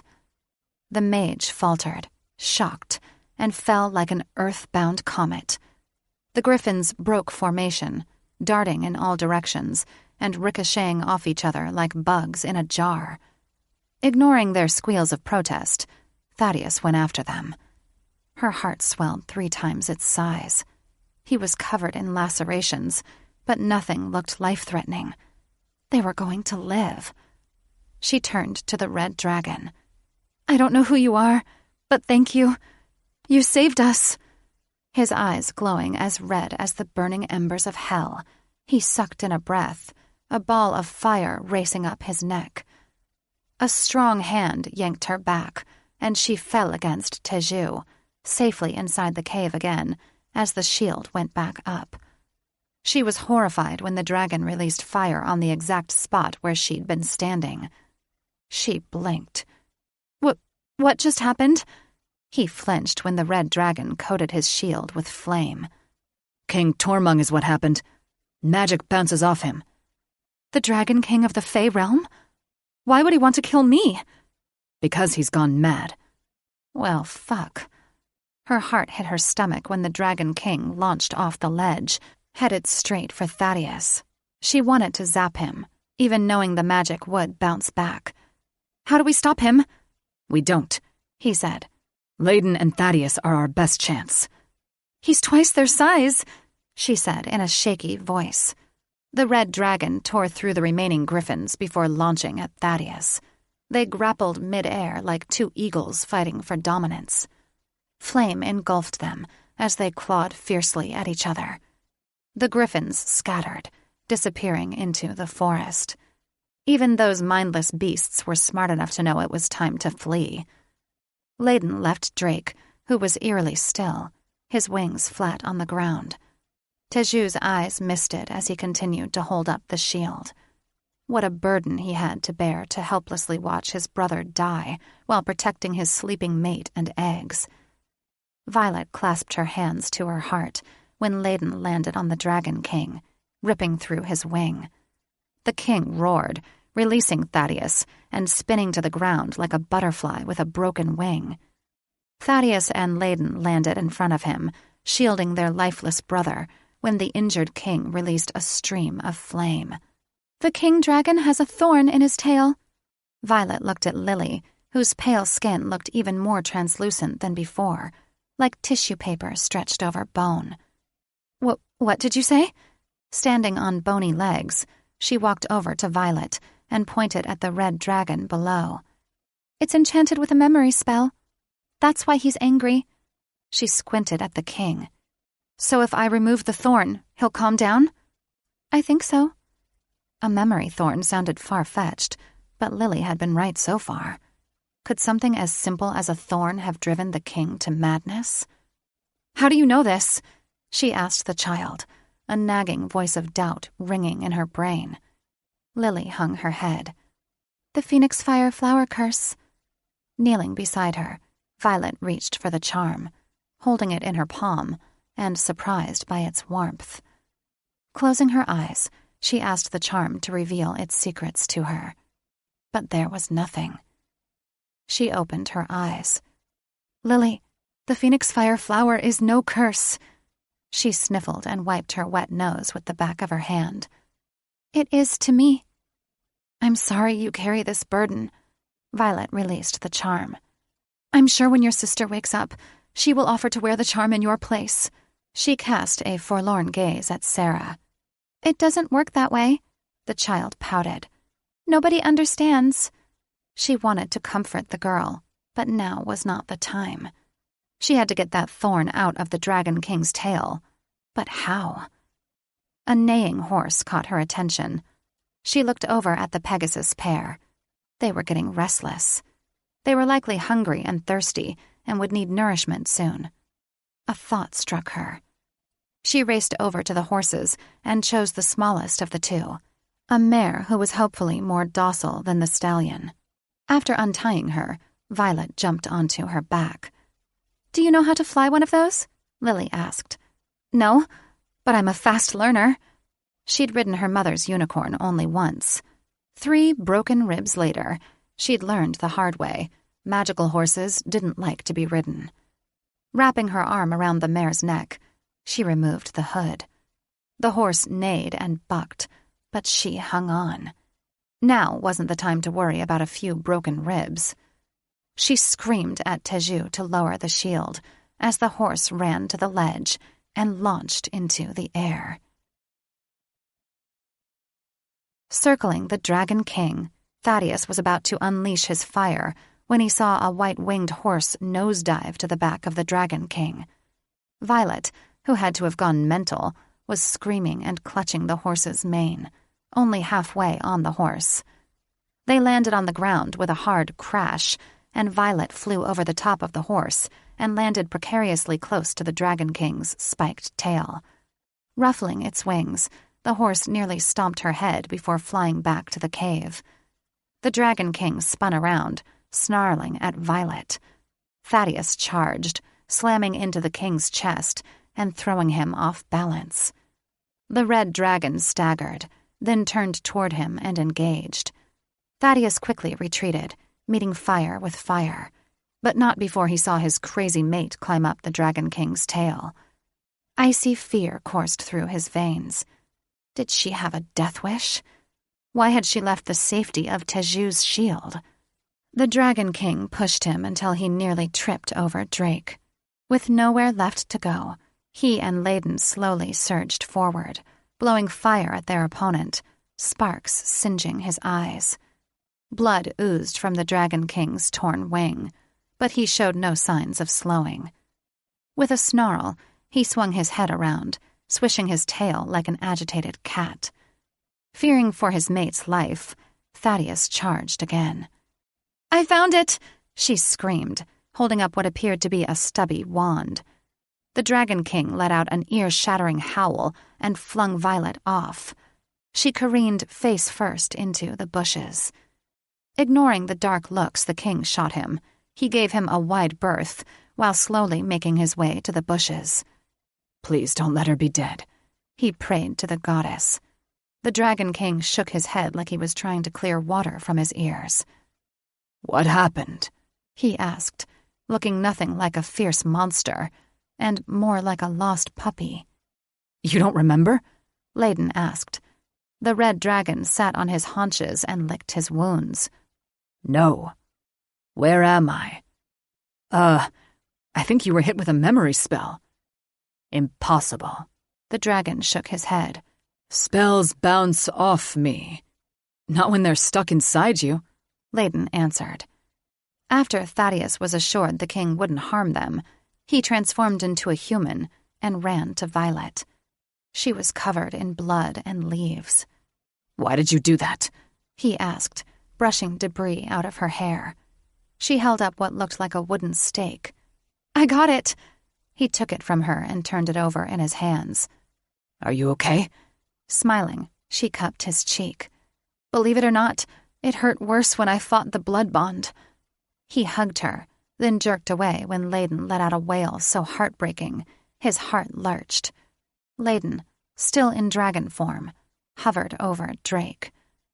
Violet accompanied him, and he was not reassured by the way she limped and clutched her side. When they reached Drake, he was alarmed to see the amount of blood spreading under him. "Is he dead?" he asked. Layden shook his head. "But his heartbeat is so faint. His last breath is imminent." He pressed a hand to Drake's cold scales, tears falling. "I'm sorry we never got the chance to be close. I will help our brothers look after your mate and hatchlings." Violet sniffled and squeezed his hand. Teju shifted into dragon form and flew down from the cave, resting his head against Drake's heart. "He may die before Sarah wakes," Teju said sadly. Turning his gaze to the sky, he let out a roar that shook the ground. Sarah woke with a pounding headache. Her limbs were as soft as porridge. Rolling onto her side, she blinked at the silhouette of a girl standing at what appeared to be the mouth of a cave, looking at the night sky. "What happened to us?" her siren said and groaned. "I have a better question. Where in all the hells are we?" She rubbed her eyes. "Lily?" Her sister rushed to her, wild red curls bouncing on her back. "Sarah!" She fell onto her, wrapping her arms around her neck. "You're finally awake!" She rubbed Lily's back, feeling her bones through her skin and hating it. Didn't this kid eat? She was as light as a bag of goose feathers.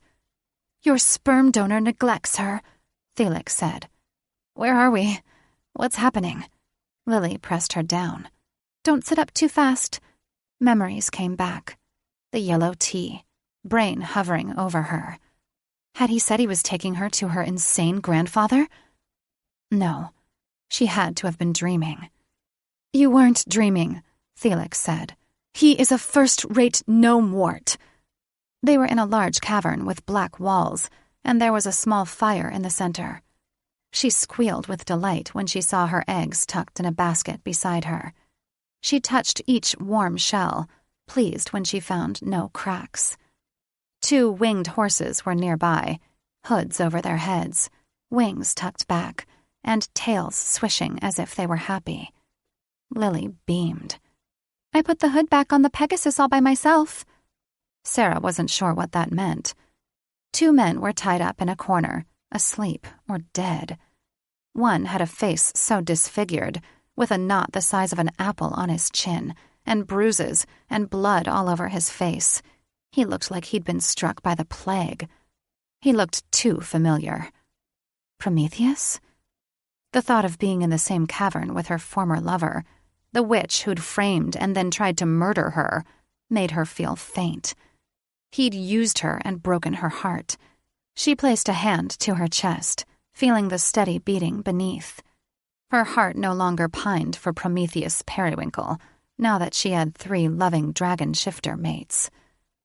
Brain Nasir was next to him, his pale hair fanned out around him, while he lay twisted at an awkward angle. Nathaniel Goldenwand had tricked Brain into kidnapping her, and now he was the evil mage's prisoner, or her mates had stopped Brain before he made the exchange. "I hope it's your mates," Felix said. She looked at Lily again, alarm turning her brain to mush. "Are we prisoners, Lily?" Lily shook her head. She picked a piece of straw from her hair that had been poking her skull. "Who saved us?" Lily blinked. "A dragon named Thaddeus." Felix gasped. Sarah was stunned. "My mate's brother? He's alive?" The child nodded, then kicked a pebble beneath her foot. There was a strange, somber look about her. But perhaps that was due to being kidnapped by her own father. "Where is he?" Lily nodded toward the cavern opening. "Down the hill with your mates." Sarah scrambled to her knees and instantly regretted her fast movement when she was overcome by a wave of dizziness. "My mates are here?" Lily's cheeks flushed, and she looked away. "Yes." "Something's wrong," Felix hissed. "Lily, are you okay?" She fell back on her bottom and waited for the dizziness to subside. "You look unwell." "I will revive." She looked at Sarah with pity. "The dragon brothers cry for Drake." Her head stopped spinning, but her heart practically beat out of her chest. "What's wrong with Drake?" Lily's bottom lip hung down. "He's dying," Felix cried out, rattling her brain with her loud wail. The neighs of the horses faded into the background, and her pounding heart slowed to a dull, painful thud as Sarah's vision tunneled on her sister. What? No! Where is he?" "Down below. Take me to him," she cried. Lily shook her head. "We can't get down." Sarah found the energy to get to her feet, though she was too weak to battle and win against a feather. She trudged to the mouth of the cave, looking down at a trail leading to the cave that had been covered in bloody griffin bodies and a landslide of rocks. When her gaze was drawn to the bottom of the trail, the breath was stolen from her lungs. Drake was lifeless on the ground, a pool of blood big enough to fill a swimming pool beneath him. Teju and Layden leaned over him in dragon form, tears dripping down their snouts. Another man she assumed to be their brother, Thaddeus, knelt beside a purple-haired witch, who clutched her sides. The deep lines in her pert pixie features indicated she was injured too. King Tormund skulked behind them at the edge of the forest. "The Mad King! What is he doing here?" "It's okay," Lily said. "The thorn with the memory curse has been removed from his tail." Sarah knew there was more to that, but at the moment it didn't matter. She had to get to Drake. "Teju! Layden!" "Louder!" Felix ordered. Neither of them moved. Had they not heard her? Clutching the side of the cave wall, she struggled to find her voice. Lily tugged on her arm. "I can heal him." "How?" The girl toyed with the charm around her neck. "I have the power to heal." "The Phoenix Fire Flower?" "Yes." Felix gasped. "Hurry! Get her down there!" A seed of hope took root in her chest. Could Drake be saved? What if he was already dead? He'd lost so much blood. "That takes great magic." She held down a hand. "Give me the flower and I'll do it." Though she didn't know how to activate the flower's magic, she hoped it would work for her when she put it on. If not, Lily could tell her. She didn't trust a child with the task of saving her mate's life. "You can't," the child arched back. "Only I can." I know how to heal him." She gave Sarah a look that was wise beyond her years. "Trust me." "Trust her, Sarah," Felix cried. "Just go, go, go!" Sarah didn't know why, but she felt compelled to trust Lily. "Okay, Lily, please heal him, because I don't think I can go on living without him." Lily placed her fingers in her mouth and let out a whistle that was shockingly loud for one so young. Teju and Layden's heads snapped up, and Teju flew to the cave. Sarah nervously twisted her fingers while waiting for him and prayed they weren't too late. Chapter 15. Sarah jumped off Teju's back, helped Lily down, then raced to Drake, who abruptly shifted from dragon to man, lying naked in blood, his back shredded so badly most of his spine was exposed. "I can't take this," Felix cried. Then her voice faded. She'd obviously gone into hiding, which was better for Sarah.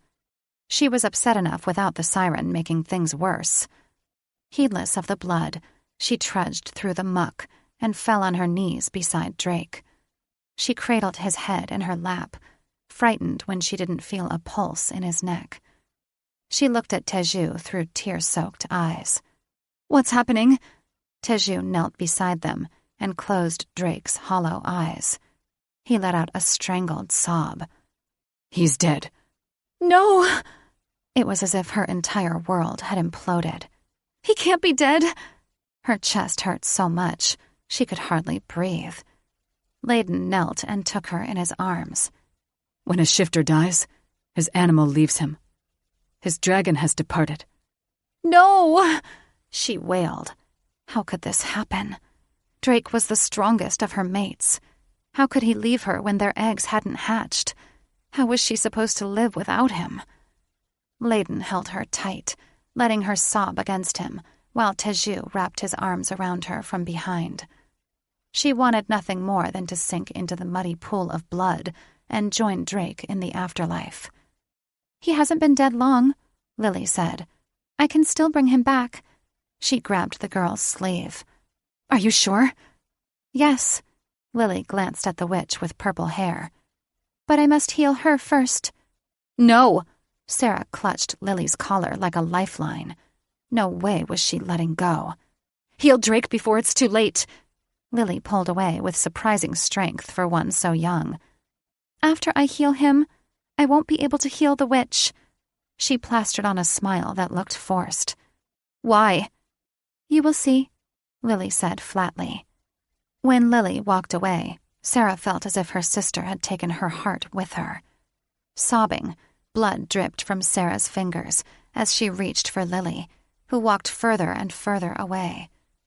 Sarah's heart hurt so badly, she feared it would stop beating altogether, and she understood how people died from broken hearts. She grasped Drake's cold hand, her tears falling onto his fingers as she waited for her sister to come back. Though Lily was only with the witch a few seconds, it felt like an eternity. She knelt beside her and placed her hands on the witch's sides. The witch straightened, then jumped to her feet. Bending over, she kissed the top of Lily's head. Lily had been surprisingly calm during the healing. She returned to Sarah. Sarah was alarmed when she saw how gaunt Lily was. Had Lily been so thin, so frail? Lily fell beside Drake with a splat and placed a hand on his broken spine. After several tense heartbeats, she pulled away. His spine had miraculously become whole. He was still as a statue, though, and other than his healed spine, showed no signs of coming back to life. Lily looked far worse than before, the bones in her face sticking out sharply. Lily tugged on Layden's shirt. "Carry me to dry ground. Hurry!" Layden picked her up. She clung to his neck, looking forlornly at Sarah as if she was a ghost. When he set her on her feet under a tall pine, she took 2 steps back and burst into flames. "What the hell?" Layden jumped back. "Lily!" Sarah screamed and stood on shaky legs, immobilized by fear. Teju waved wildly at Layden. Put her out! Layden looked stunned. How? Thaddeus raced past him with a cape, threw it on Lily, and pushed her to the ground. The flames were extinguished, but Lily was gone. In her place was a pile of ash. Chest heaving, Sarah went to Layden, distressed. She didn't understand, and then, after a moment, she did. Lily had poofed away, a pile of ash in her wake, like a phoenix. I think Lily was the phoenix fireflower. She picked up Lily's charm, the glass marred with ash and burn marks, the rope necklace gone, having disintegrated. It's only a stupid necklace, she mumbled and dropped it. With a wail, she fell to her knees, digging through the ash for any sign of her sister. How do we bring her back? She asked Teju, praying that in all his wisdom he had an answer. He rubbed his chin with fingers caked in mud and blood. You don't bring phoenixes back. They return in their own time. Do you think she will? And would it be as a little girl, or as a baby? I don't know, Teju said. Brain might, though. What the fuck? Drake staggered to his feet and gazed at the bloody mess he stood in. Drake was alive. I'm back, Felix said. Is Drake okay? She ran to Drake, throwing herself in his arms. He grunted and stepped back, then wrapped his arms around her. So, you're not mad at me anymore? Oh, Drake! She peppered his face with kisses. I shouldn't have gotten mad at you. I'm so sorry. Can you ever forgive me? That depends. He chuckled, his hands moving to her ass. Forgive him, Felix squealed. Yep, that's definitely our brother, Teju said, and hugged them both. Layden joined in, completing the circle. Sarah felt like she was going to suffocate beneath the weight of her 3 men. She was also slightly horrified that they were all covered in blood and mud. But her discomfort wasn't important. All that mattered was that her family was whole again. She didn't know if she wanted to laugh or cry when she realized one family member was missing. She had to find out what had happened to Lily, which meant she'd have to confront Brain. Goddess save him if he lied to her. Sarah stormed into the cave, Teju and Layden following her after Layden had deposited them on the ledge. Felix had gone quiet, giving her brain a semblance of peace. Still too disoriented to fly, Drake stayed with Thaddeus and the purple-haired witch he'd introduced as his mate, Violet. Brain was awake and afraid. Teju sliced open his gag with a talon and pulled the Fae into a sitting position. Was my sister the phoenix fireflower? She demanded. He eyed her for a long moment. Did she burst into flame? She refused to give him the satisfaction of an answer. Tell me. Yes, she was. He showed no shame or sorrow as he looked directly into her eyes. Tomorrow you will find a baby in her ashes. Sarah choked back a sob. She would not let her sperm donor see her cry. Is the baby my sister? Lily is not your sister. His voice was devoid of emotion. She's a distant relative, 1,000 years old. What the fuck? She was cursed by the witch Gi, he said. Her power to heal drains her lifeblood. She's never matured into adulthood in 1,000 years. Sarah was sickened by his composure while he explained what, to her, had to have been a lifetime of hell. Teju and Layden growled. They weren't pleased with Brain's lack of empathy either. Her heart ached when she remembered the look Lily gave her before she burst into flame. She'd known she was going to die, but she'd saved Drake anyway. What a sweet, selfless child. She deserved better than Brain as a father. She eyed him with contempt. I don't understand. I thought the Fae didn't get sick. We don't. But Lily had already been fragile before healing Violet and Drake, like a witch child who'd just recovered from Fae fever. This meant Violet and Drake hadn't been the first people the child had healed. Her eyes narrowed on her sperm donor. Then who was draining her? He had the decency to look ashamed, averting his gaze and hanging his head. Okay, fess up. She balled up her fists, so badly wanting to break his nose and make him suffer as Lily had. You don't hide guilt well. He looked up at her through glossy eyes. No doubt he was forcing his tears. She's been nursing my broken heart. Anger and hatred like she'd never known swept through her. You literally drained her lifeblood for such a selfish reason? You couldn't have taken herbs or meditated? He flashed a slanted grin. Lily was more effective. She was so angry, she saw red. You selfish prick. I've been called worse. He had the nerve to laugh. It's no big deal. She'll rejuvenate by morning. No big deal? She shrieked. She turned to Teju. Zap him, please. Flashing a wolfish grin, he raised his wand. With pleasure. No, not again. The Fae Queen will not be happy when she learns of my treatment. Brain yelled right before Teju struck him with a bolt. He slumped and fell over, his head hitting the stone floor with a satisfying crack. Tears of frustration spilled over her eyes as she turned to her mates. Take me back down. I have to sleep by Lily's ashes. I don't want her rejuvenating without me there. Layden retied Brain's gag and grabbed the basket of eggs and a few supplies. Teju wiped her tears and gave her a hug. Feeling his strength surge through her, she rested her head against him. Never before had she felt so betrayed, so used. Brain's indifference upset her even more than her grandfather's treatment, mostly because it wasn't only Sarah who'd suffered by his cruel hand. An innocent girl had been denied the opportunity to live a full life, thanks to what was most likely several generations of Fae draining her life force. Clinging tightly to Teju, she vowed that Lily would receive only compassion and love from her. She would raise the child as her own, make sure she survived into adulthood, and lived a long, full life. Violet spent most of the night collecting healing herbs while Thaddeus and his brothers reconnected.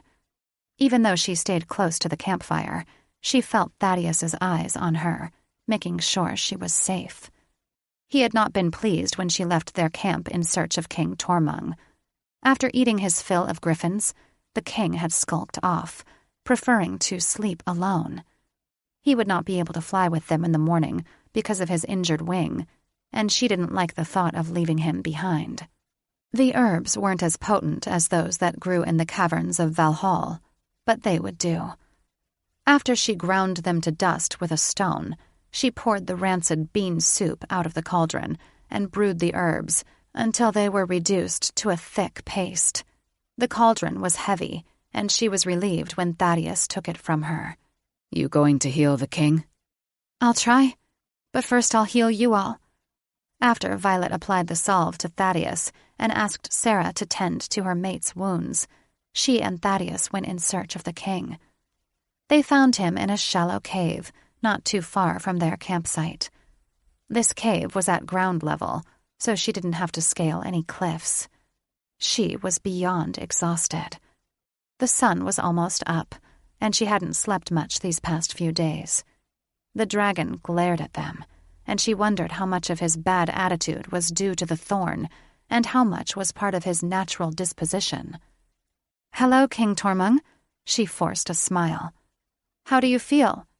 Leave me be, witch, he snarled, resting his head on his paws like a petulant puppy. She nodded to the cauldron Thaddeus carried. "But I've made a poultice for your injuries." He sat up. Why would you help me? Because I'm an apothecary. It's what I do. Very well. Your shifter friends made a mess of my wings. And you almost killed Drake, she said wryly. So I guess you're even. She left out the part about Lily having to start her life over because of him. The king harumphed, but said nothing. After she climbed up his side, and Thaddeus handed her the cauldron, which had thankfully cooled, she let out a low whistle, when she saw the numerous tears in his membranes. She worked quickly, not wishing to remain on his back a moment longer than she had to. The paste was sticky and would smell up her hands for hours, but when it dried, it would act as stitches and help fuse the tears back together. The king turned his long neck toward her, watching her as she worked. I never thanked you for pulling the thorn out of my tail. No need, she said while rubbing the last of the sticky paste into his wing. It was either that or let you kill us all. The king bowed his head. I am ashamed of my behavior. She paused and shared a look with Thaddeus. He looked as shocked as she felt. Don't be. It's not your fault you were under a spell. He let out a low growl. I will kill Golden Wand. Get in line, she chuckled, not surprised to learn it was the evil mage who'd cursed the Dragon King. He has a long list of enemies. Then she paused, wondering how Tormund would have let the evil mage come near without burning him on the spot. Do you remember how he did it? It wasn't him. He looked at her over his shoulder again, his heavy jowls turning a frown. It was one of his followers. I will kill them, too. For some reason, Periwinkle's smug face came to mind. Was he tall and blonde? The dragon's eyes widened. How did you know? So it was him. Prometheus Periwinkle. And you can't kill him. He knows where Golden Wand's lair is. Hopefully the authorities can make him talk. He arched a scaled brow. Is he your prisoner? She realized she'd said too much. Thaddeus swore, crossing his arms. She swallowed back a lump of fear when the red dragon let out a low growl. He is, and like I said, you can't kill him. I am a king, he bellowed, spittle flying from his jowls and spraying her. I can do whatever I damn well please. Swearing, she wiped her face, then screamed when he jumped out of the cave and flew toward their campsite with her still on his back. The cauldron rolled off his back and hit the ground with a crack as he skimmed the treetops with his talons. Thaddeus caught up to them, and she hoped the dragons wouldn't get into another fight. Periwinkle definitely wasn't worth it. As they flew over the campfire, she could hear the others below hollering. The king landed on the ledge with a thud and stalked toward the two prisoners like a feline about to pounce on an unsuspecting mouse. Violet slipped off the dragon so fast, she tumbled to the ground, banging up her chin. Ouch! Thaddeus landed, a look of desperation in his eyes, as he tried to clutch the side of the ledge. He shifted back into a human, jumping onto the ledge and wildly waving his hands. Violet, get out of there! She had no time to process the pain in her chin or the potential danger she was in. She wasn't about to let the king ruin their one chance at capturing Golden Wand. She jumped to her feet and ran between the dragon and his potential snack. Both prisoners had their hoods removed, but they were bound and gagged. Periwinkle had a huge bloody knot on the side of his chin. She inwardly smiled. He deserved it. Move out of the way, witch, the king commanded. She held up her hands. If you kill him, we won't know how to reach Golden Wand. He's the one you really want to burn. Behind her, she heard a loud gurgling sound, and then she was hit with the awful smell of rotten eggs. She cast a quick glance at Periwinkle. He looked at them with terror-filled eyes, shaking to the point that he appeared to be having a seizure. Did the witch just shit his pants? Tormund wrinkled his snout. Well, I can't eat you now. Guess I'll have to burn you. Violet, Thaddeus directed. Move! Periwinkle flopped like a fish out of water, crying into his gag. With an amused smile, Tormund bent down and sliced through the gag, leaving a big gash in his cheek in the process. Periwinkle blubbered as blood dripped down his face. Also where he's hiding, he said thickly, no doubt caused by his busted face. I swear. Tormund gave the pathetic witch a long look before glancing at Brain, then turning to Violet. Why is the Fae your prisoner? He kidnapped his daughters, she answered. He was going to deliver them to Goldenwand. The Dragon King's lips pulled back in what was either a snarl or a smile. Why? Goldenwand kidnapped his son, she said, giving the Fae a look of disgust. If anyone deserves to burn, it's him. How could a father deliberately put his daughters in peril? Tormund ripped off the Fae's gag. You would give that madman your daughters? Are 2 girls worth less than 1 boy? Brain hung his head. I regret it now. I'm sure you do. The king chuckled. Do you know where Goldenwand is hiding? I will show you how to get there, if you promise not to kill me. Very well. You have my word. The king turned up his nose with a regal air. I will let the Fae Queen deal with you. He turned to Periwinkle with a mischievous gleam in his eyes. Which means we don't need you anymore, witch. Wait! Sarah Goldenwand screamed, racing in front of the Dragon King as he began to stoke his flames. You dare to intervene, siren? He bellowed, blowing fire at the cavern ceiling.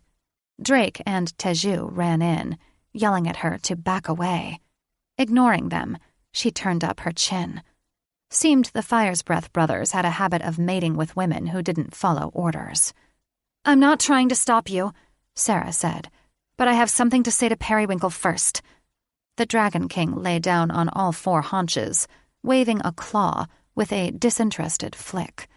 Get on with it. Seva, my darling, Periwinkle begged, snot running from his nose. Please help me. She squared her shoulders, glaring at him as if he was an insignificant slug, which he was. I'm not your darling. I just wanted you to know I've found true love, and they aren't manipulative, evil assholes. She smiled to her mates, who had moved between her and the king. You used me and discarded me like a piece of trash, but you didn't break me. I'm stronger now than ever before. She turned to the king. You may burn him now. Violet didn't know Sarah Goldenwand well, but she liked her already. She smiled as the heiress walked into her mate's arms, and they wrapped her in a protective cocoon before leading her away from the king. Thaddeus jerked her away as well. This is about to get messy, he whispered. She looked over her shoulder. The Dragon King let out a menacing chuckle, his chest swelling as the temperature of the cave rose by at least 20 degrees. Seva, wait! Periwinkle called. I love you. The Dragon King released his inferno. 2 terrified screams resounded inside the cavern. Then 1. Brain had probably suffered from burns as well. The heat radiating from the cavern walls made it feel like a sauna. Thaddeus's brothers shifted and flew to the campsite with Sarah. Then Thaddeus shifted and asked her to hop on his back. After she climbed up his wing, she took one last look, nearly retching at the sight of Periwinkle's blackened body.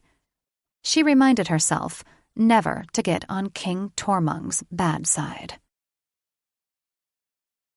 Chapter 16.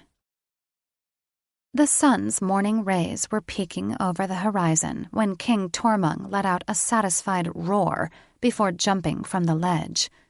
He soared around the campsite, his wing obviously healed, and snatched up an injured griffin that had been clinging to a tree, toying with it before swallowing it in one gulp. Violet had to look away, covering her ears until the beast stopped screaming. He landed near the campfire and stretched his wings, looking over Violet's work. Not bad, witch. He ruffled his wings and tucked them close. That felt good. Any more of Goldenwand's witches I can kill? No, Violet already killed them.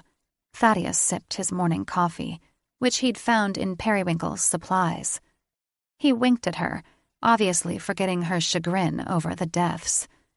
She had yet to process killing 6 witches, let alone the consequences of using the unbreakable curse. She hugged her knees and stared into the fire's dwindling flames. "Don't remind me." The king's upper lip pulled back in a snarl. "Why do you regret killing those who would do you harm?" She groaned when Thaddeus wrapped an arm around her shoulders. "Because I used the unbreakable curse." Thaddeus's brothers and their mates gawked at her. "How many were there?" Sarah asked. 6. Was an annoying little twit named Penelope Pixie-Feather Pratt among them? Sarah had a hopeful gleam in her eyes.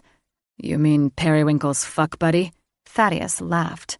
"She was the first to go down." Sarah pumped her fist in the air. "Yes!" Violet shuddered. She was an apothecary, a healer. She didn't take death as lightly as the rest of this group, who were laughing and elbowing each other as if what she'd done was no big deal. "You don't seem pleased with your accomplishment," the king said. "I've never killed anyone before." She stared at her scuffed boots, which were at least 3 sizes too big, thanks to Catherine's large feet. "I would have gladly killed them for you," Drake said, palming a cup of coffee. Why was no one taking this seriously? Using the unbreakable curse is an offense punishable by death. "Who's going to tell on you?" Drake motioned to the bloodstains on the rocks behind them. "The griffins have eaten the evidence." "You don't think the marshals will use a truth serum on me? On any of us?" She glared at Drake and his brothers. "They will ask questions when they find out Thaddeus and I are alive." "You had no choice," the Dragon King said. "I do not blame you." As if his opinion mattered to the marshals. She rubbed her aching temples, feeling a migraine coming on. "They will force me to stand trial." "They won't." Thaddeus puffed up his chest. "I won't let them." "They will," the king said. "Witch justice is anything but just. You will live in the grotto with me and my brothers," Thaddeus said, his younger brothers voicing their agreement. "They can't touch you there." "I thought only shifters were allowed in the grotto," she said. Thaddeus squeezed her tight. "I know how to override the spell and get you in." Tormund straightened and cleared his throat, a king about to pass judgment on one of his subjects. "You will live in Valhall as my apothecary. Witch laws are void in the Fey realm." "But that's so far from everything. From my mother." The only thing she knew of that realm was that Fey and dragons were prejudiced against witches. "Either that, or risk war between witches and shifters," Tormund said. He was right. Damn him. "I don't want that." "I insist you come with me," he said. "I offer you protection." He swooshed his tail like a cat waiting on dinner. "It's the least I can do after you pulled that thorn from my tail and fixed my wing. Besides," his fanged smile widened, "I need a new apothecary after my last one tried to poison me." Thaddeus nodded slowly. "At least until we're sure they won't prosecute you," he whispered and addressed the king. "My brothers and I must be allowed to stay with our mate." "Of course." The king's upper lip twitched. "I've tolerated your grandparents. I can tolerate you, too. So long as you don't try to kill me." She had no choice in the matter if she wanted to stay alive. "We wouldn't dream of it, King Tormund. As long as you don't try to kill us."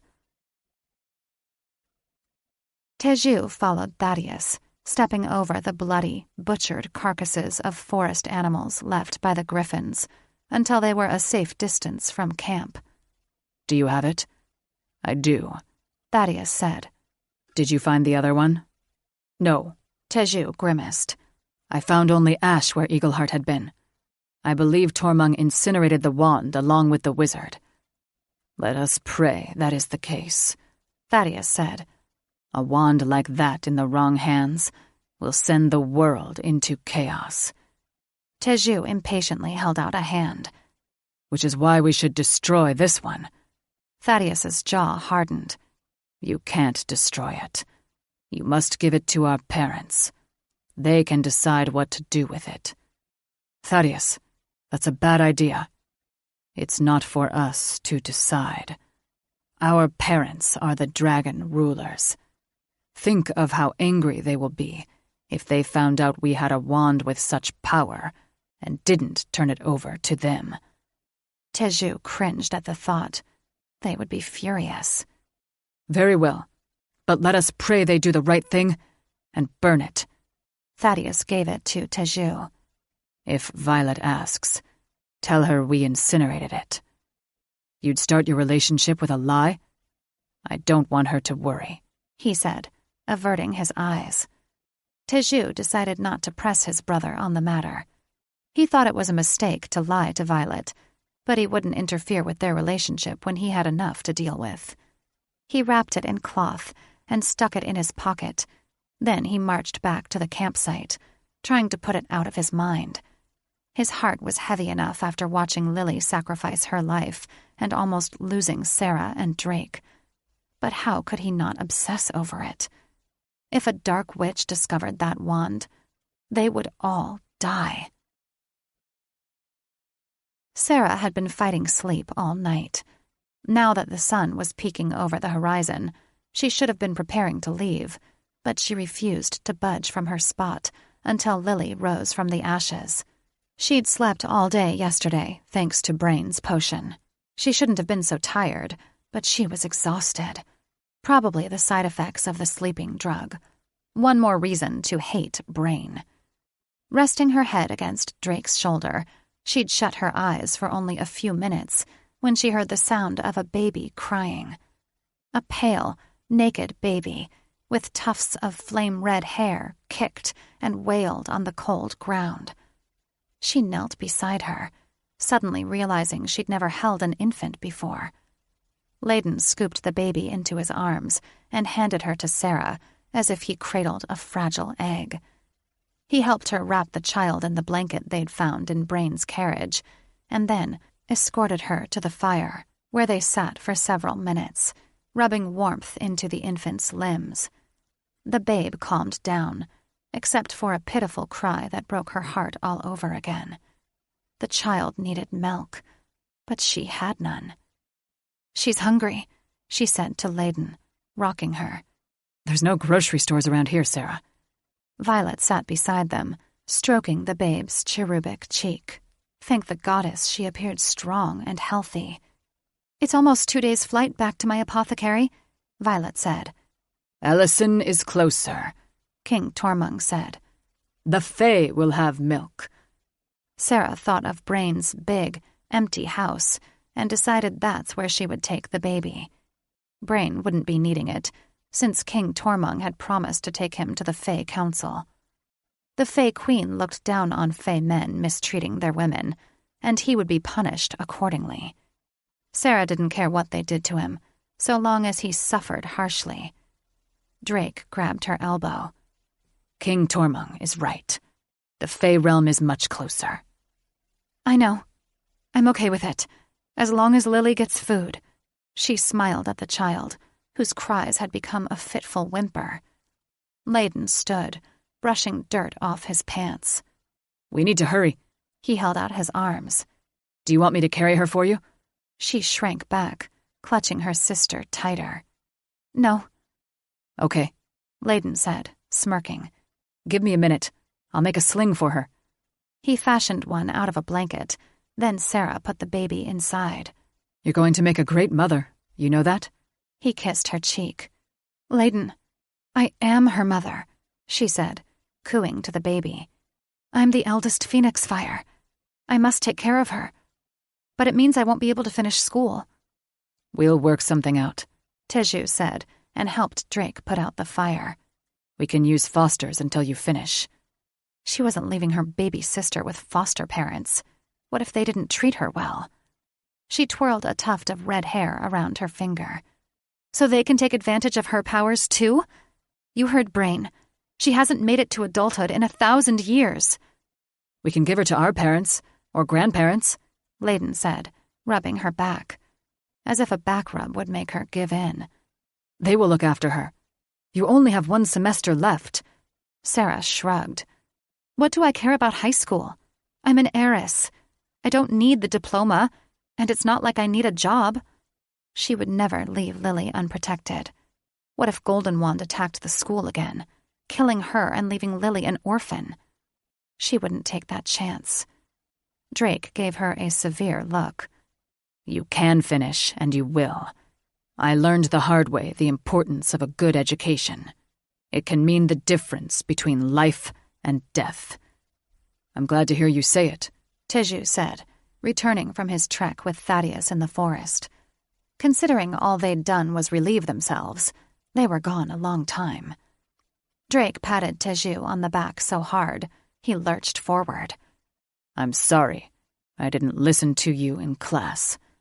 Teju smiled and hugged him fiercely. I'm sorry I was hard on you. I'm not. You were right. From now on, I'm paying attention in class. He gave Sarah a pointed look. You need to as well, Sarah. She protested, rocking the baby when she let out a wail. No excuses, Drake said, sounding too much like a professor with his patronizing tone. You owe it to yourself and our children to complete your education. She didn't know if she had the strength to give up Lily, even temporarily. Drake tugged on her sleeve. Let's go. The carriage had been made ready, and the Pegasus horses waited impatiently. We need to get that milk. She didn't argue as she let her mates help her and the baby inside. But this debate was far from over.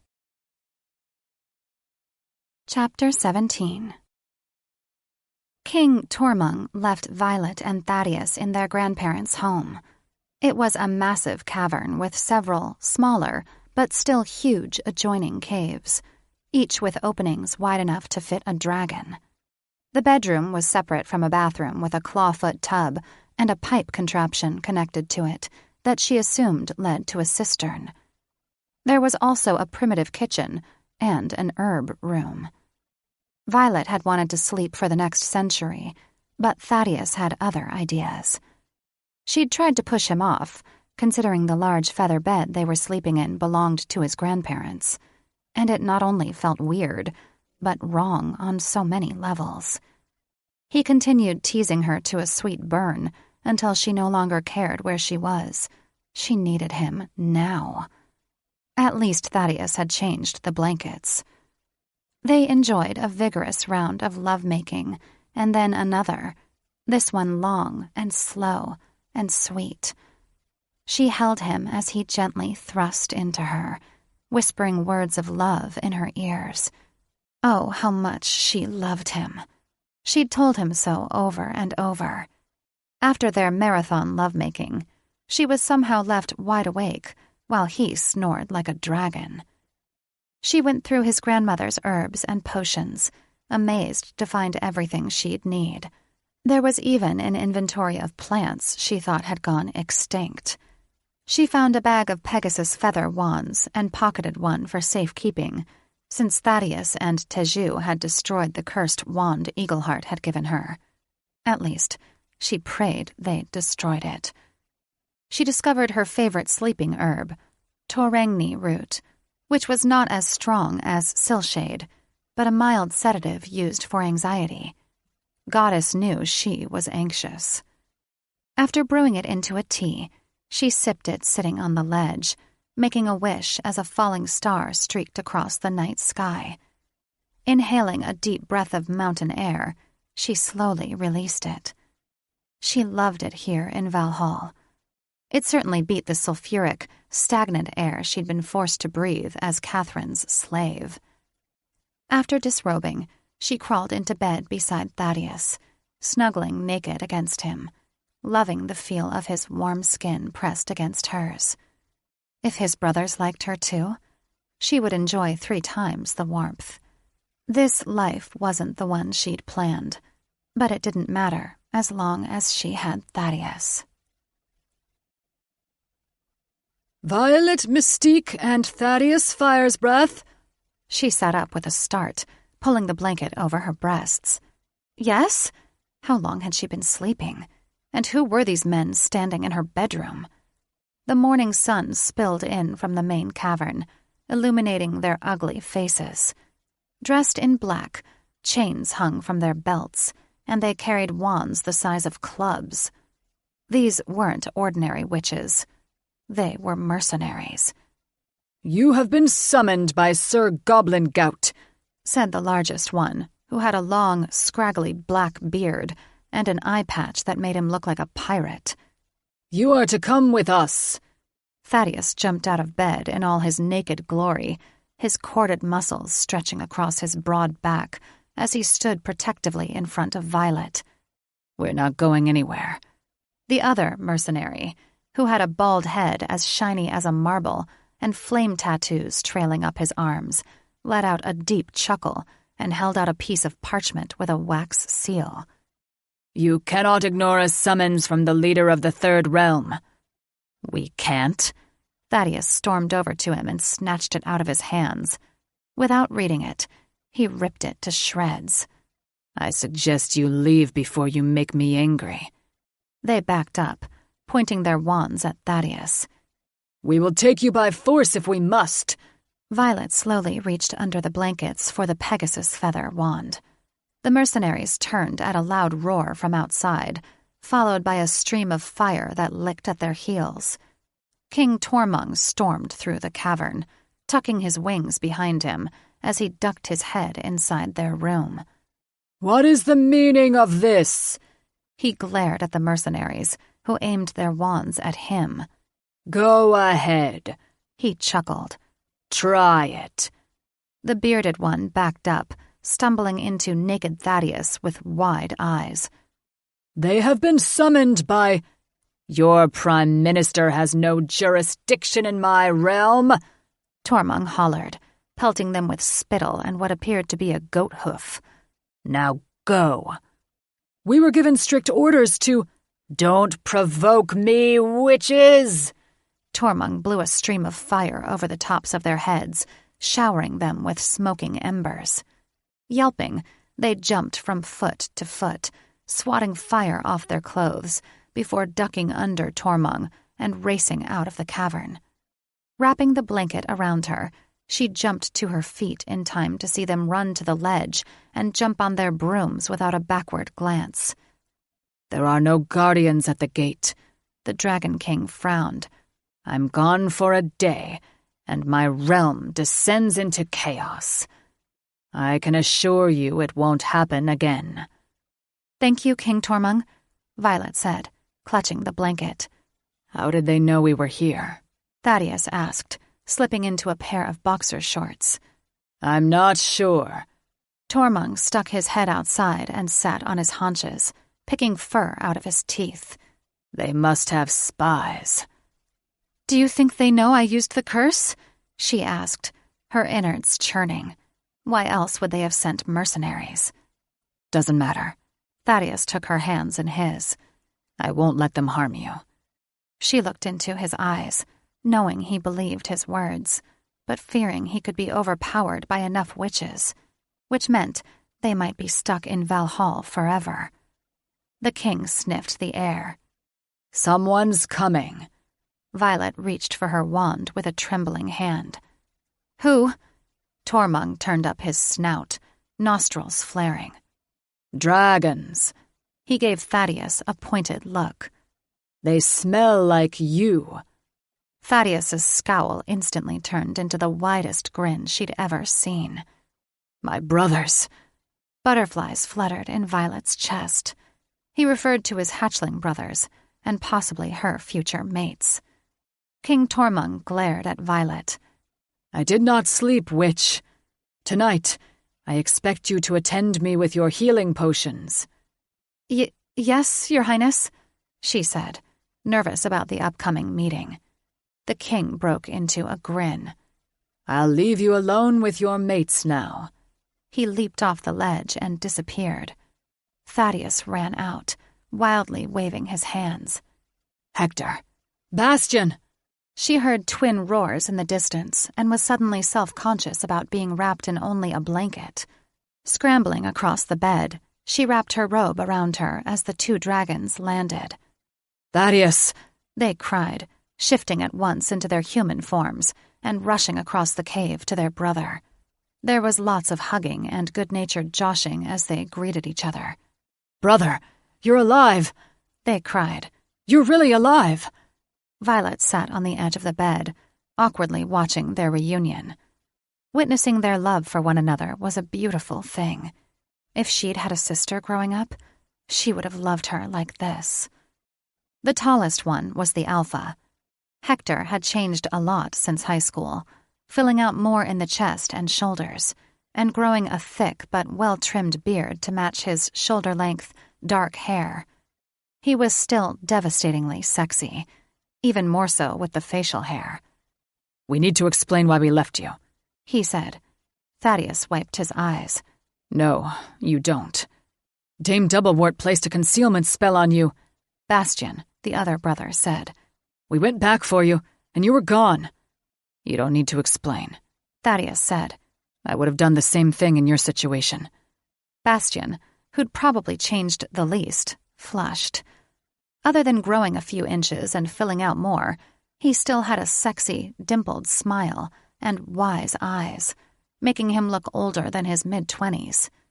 "Not a day has gone by when we haven't regretted leaving you behind." "Why?" Thaddeus chided. "So you would have been shot down too?" "We don't deserve your forgiveness," Hector said, his voice strained. "Good. There's nothing to forgive." "You look unwell." Bastian clasped his shoulder. "Were you tortured?" "Poisoned.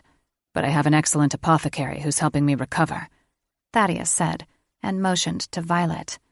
"Hector, Bastian, I'd like you to meet Violet." Heat flamed her cheeks when they turned their attention to her. She waved. "Hi, guys." "Hello." Bastian took a step toward her, then stopped as if he'd run into an invisible wall. "Sarah told us you were pretty, but she was wrong. You're beautiful," he said breathily. If her cheeks burned any hotter, they'd be on fire. Thanks."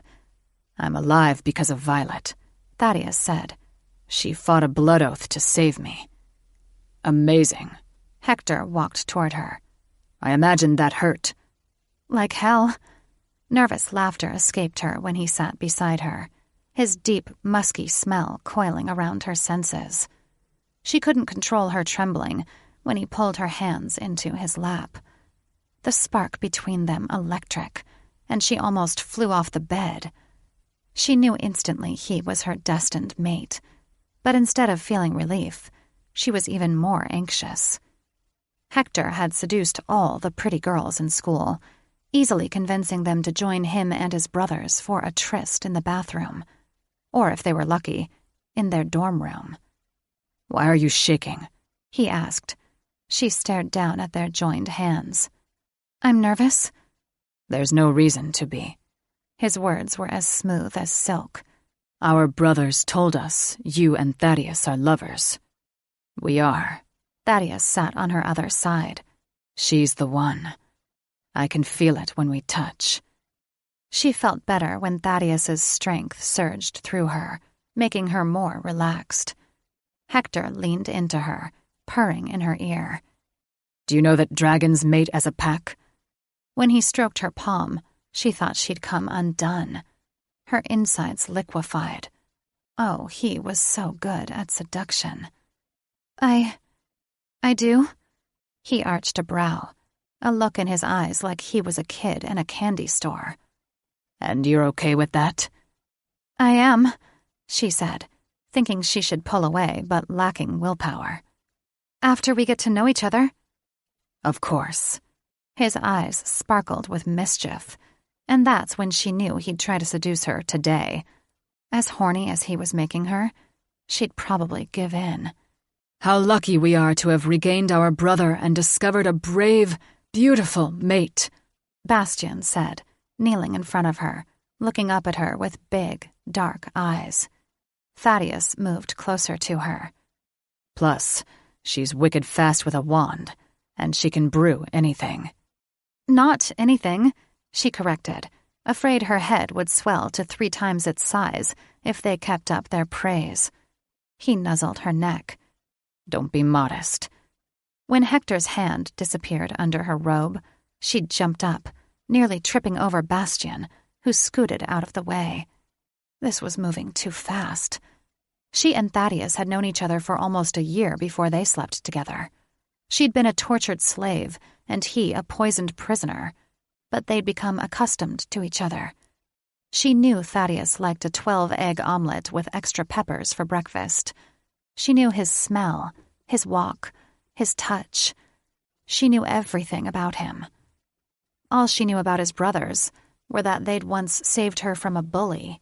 They were her fated mates, and they made her horny. Very horny. I need to get acquainted with your grandmother's herbs if I'm to treat Tormund tonight. She smoothed imaginary wrinkles from her robe. Thaddeus, you need to spend time with your brothers. We both need to spend time with my brothers. She pulled away when he reached for her. I don't want to get in the way. You won't be in the way, Violet, Hector said, making her name sound like warm honey. She made the fatal mistake of looking into his eyes and seeing the flame burning hot there, and knew she was about to lose this battle. Are you sure? Absolutely. He reached for her hand. We'd like to get to know you better. Bastian crossed his legs at the ankles, looking too casual as he smiled up at her. How about a welcome home party? Hector said. Teju taught Bastian how to make a party bubble. What's that? She asked. Bastian jumped to his feet. You'll see. She followed him hesitantly, suspecting they'd be doing more than partying in that bubble. Sarah was sitting on the floor in the Fey Queen's throne room. Flanked by Drake and Leyden, with Teju behind her, Sarah was comforted by her mate's presence, but she was still anxious.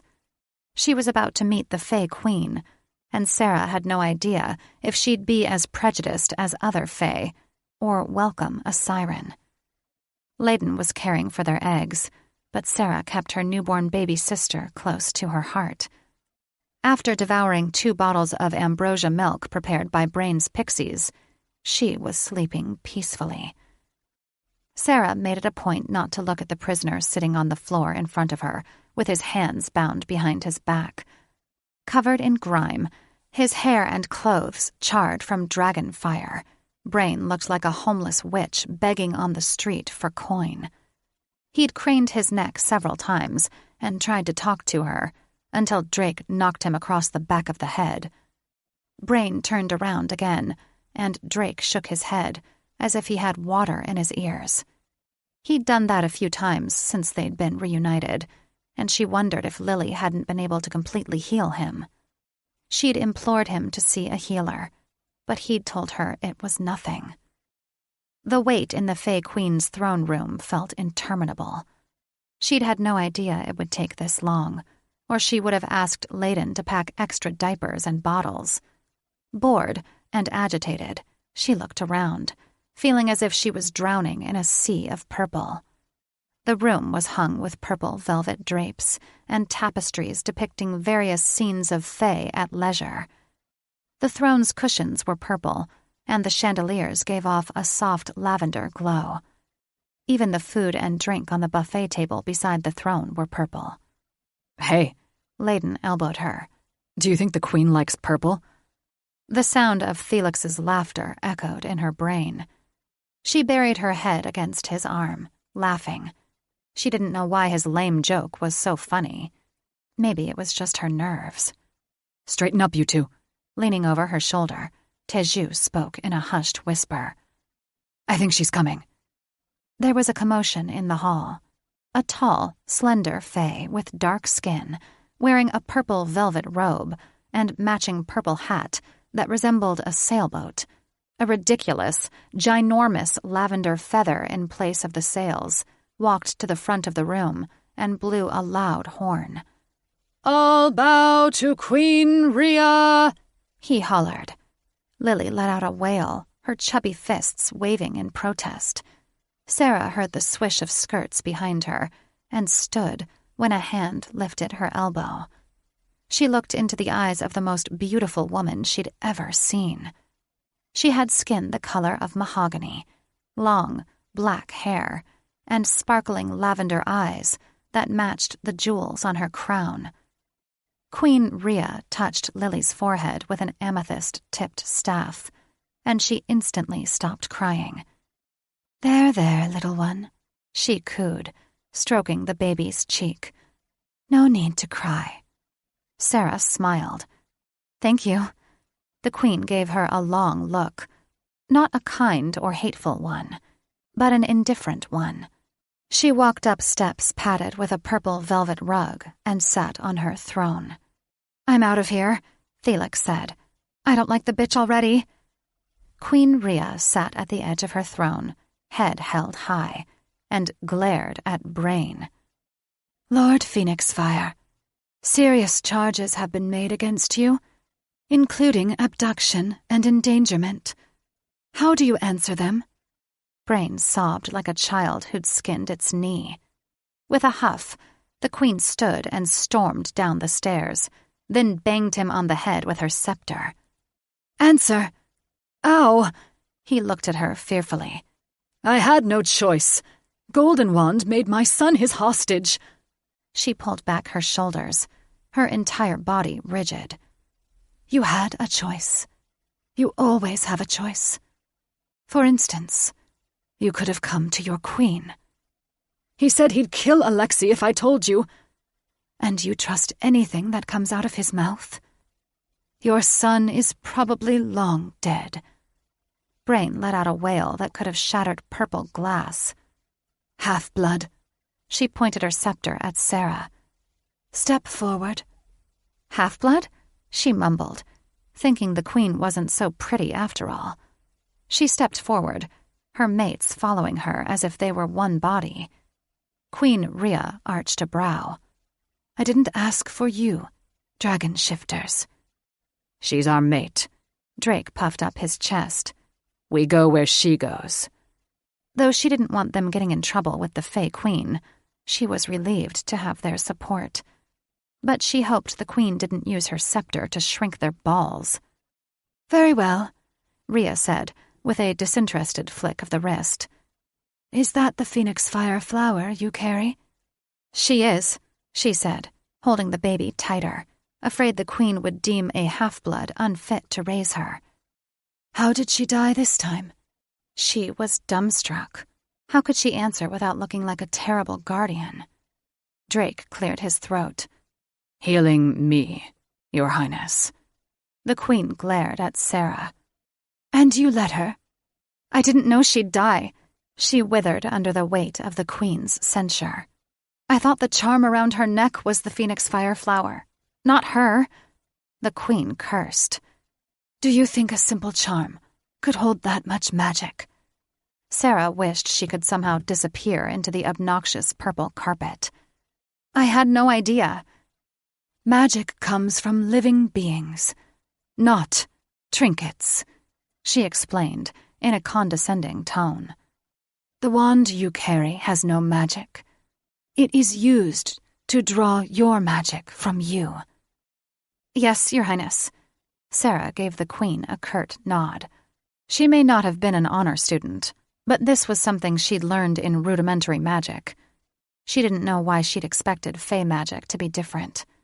Then again, her mates had warned her the amethyst scepter made Rhea the most powerful being in the world. Wasn't that the same principle as her theory about the Phoenixfire flower? The queen gave her a long look. "What are your intentions for the child?" She rocked the babe, a seed of hope sprouting. It sounded as if the queen was entrusting Lily to Sarah's care. "To raise her as our own, and make sure she survives to adulthood." The queen had the nerve to laugh. "A noble idea. But she won't last 5 years with you." She flushed with indignation and worry. She wouldn't let this woman or anyone take Lily away from her. "She will last longer, because we know better than to take advantage of a child." Queen Rhea gave her another long look. We shall see. Sarah's heart soared, and she momentarily forgot that the queen was a condescending, frigid bitch. All that mattered was keeping Lily. She beamed at Layden, who reassured her with a hug. Rhea turned her attention to Brain. Where are your brothers and mate? Tears streaked Brain's face. They left me. I see. Her lips twisted into a deep scowl, as if she'd just sucked on a sour lemon. Am I supposed to feel sorry for you? No, Your Highness. I brought this on myself. Sarah fought the urge to roll her eyes. He was only sorry because his plan failed. If not for Thaddeus, she and Lily would be Grandfather Goldenwand's prisoners, and Drake would be dead. Though she loathed her grandfather with every fiber of her being, she hated Brain more. Not for what he'd done to her, but for how he'd treated Lily. He was a monster, and she'd never forgive him. The queen heaved a sigh, tapping a long fingernail on the jeweled tip of her scepter. This is a unique situation. I will need a few days to decide your fate. In the meantime, you will await my answer in the dungeon. Guards! She waved a hand, and 2 muscular fae wearing starched lavender uniforms rushed forward and pulled Brain into a standing position. Wait, my queen! Brain said as they started to drag him away. She held up a staying hand, and the guards stopped. What is it? She didn't bother to mask her annoyance. What about my son? Of course, Sarah thought bitterly. Alexei was all Brain cared about. Not that she begrudged her brother. He was most likely being tortured or worse. The queen slapped her palm with the scepter. Where is Goldenwand keeping him? On Geese Island. Sarah sucked in a breath, and Drake swore. Rhea said, Where on Geese Island? Brain's shoulders slumped. I don't know. Banging her scepter on the floor with a resounding crack, her eyes practically glowed as the scepter's jewel pulsed. Have you any idea of the size of the island? The thousands of caves and tunnels there? Can you not send the hounds? Brain pleaded. Your son is a peer of the realm. We will recover him. She walked over to him until they were toe to toe. But you, sir, are a worthless suck of troll dung. For once, Sarah wholeheartedly agreed with the Fae Queen. The guys weren't kidding about that party bubble, though Violet thought a better name would be the Dragon Den of Desire. The place was decked out for love.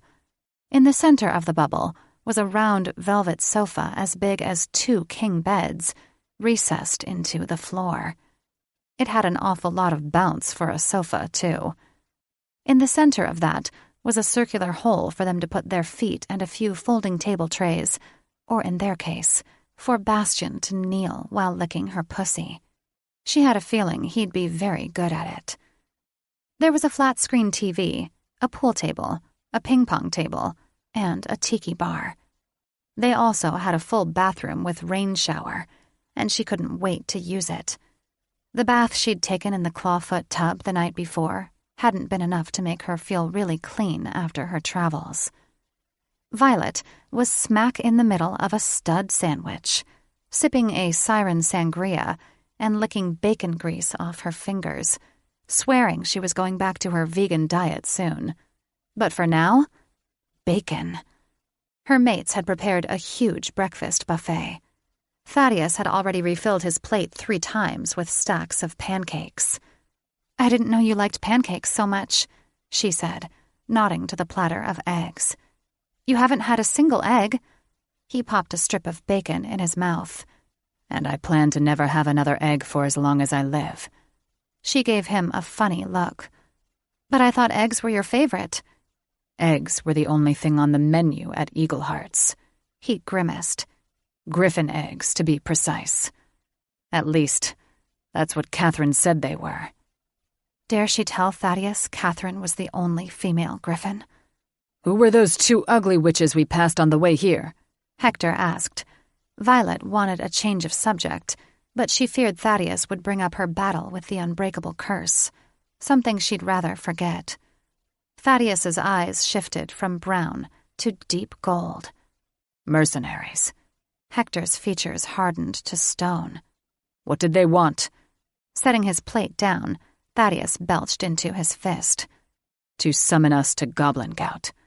Bastian raised a brow. What does the Prime Minister want? Thaddeus pursed his lips.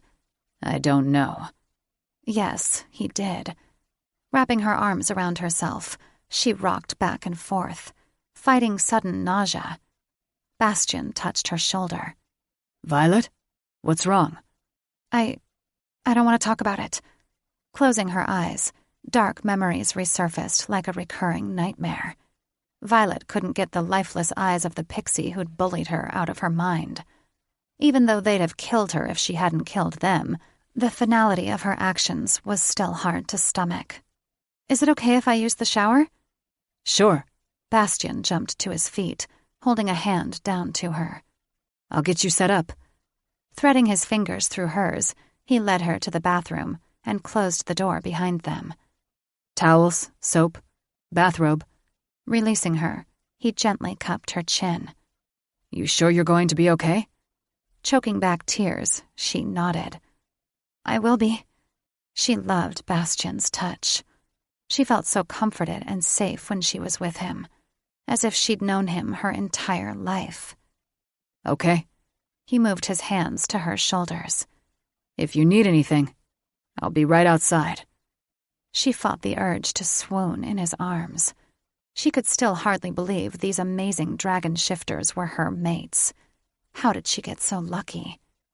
You don't have to wait on me. Biting her lip, she focused her gaze on the shower tiles, embarrassed at the attention he was giving her. She wasn't used to being so loved, at least not from anyone other than her mother. I'll be fine. I know. His smile was tender. I'll be outside. Thanks. Leaning up on her toes, she kissed his warm cheek, her lips lingering. But she couldn't help herself. He was amazing. When she pulled away, his hand flew to his cheek, and he blushed deep crimson. He was too cute for words. The shower was divine. She had no idea how much water the bubbles tank held, but she lathered up every inch of her body and took extra care to clean her private spots, just in case she and her mates made love. No longer anxious about sleeping with them, she smiled at the thought. They would be amazing because they were amazing. By the time she finished, she realized sex with her gorgeous dragon shifters was exactly what she needed to get her mind off her troubles. True to his word, Bastian was waiting when she emerged from the bathroom in a plush bathrobe. They moved into the living room area. Hector stood, holding his hand out with a smile. Wrapping her arms around his neck, she let him lower her onto the sofa. She felt a lot less short being eye level with him. Thaddeus told us what happened, Hector said, rubbing her back. Listen to me, Violet. He searched her eyes with such intensity, it stole the breath from her lungs. We won't let anything happen to you. Placing a hand on his chest, she felt the steady thrumming of his heart, amazed at how each beat matched hers. Thank you. He continued stroking her back, moving lower with each pass.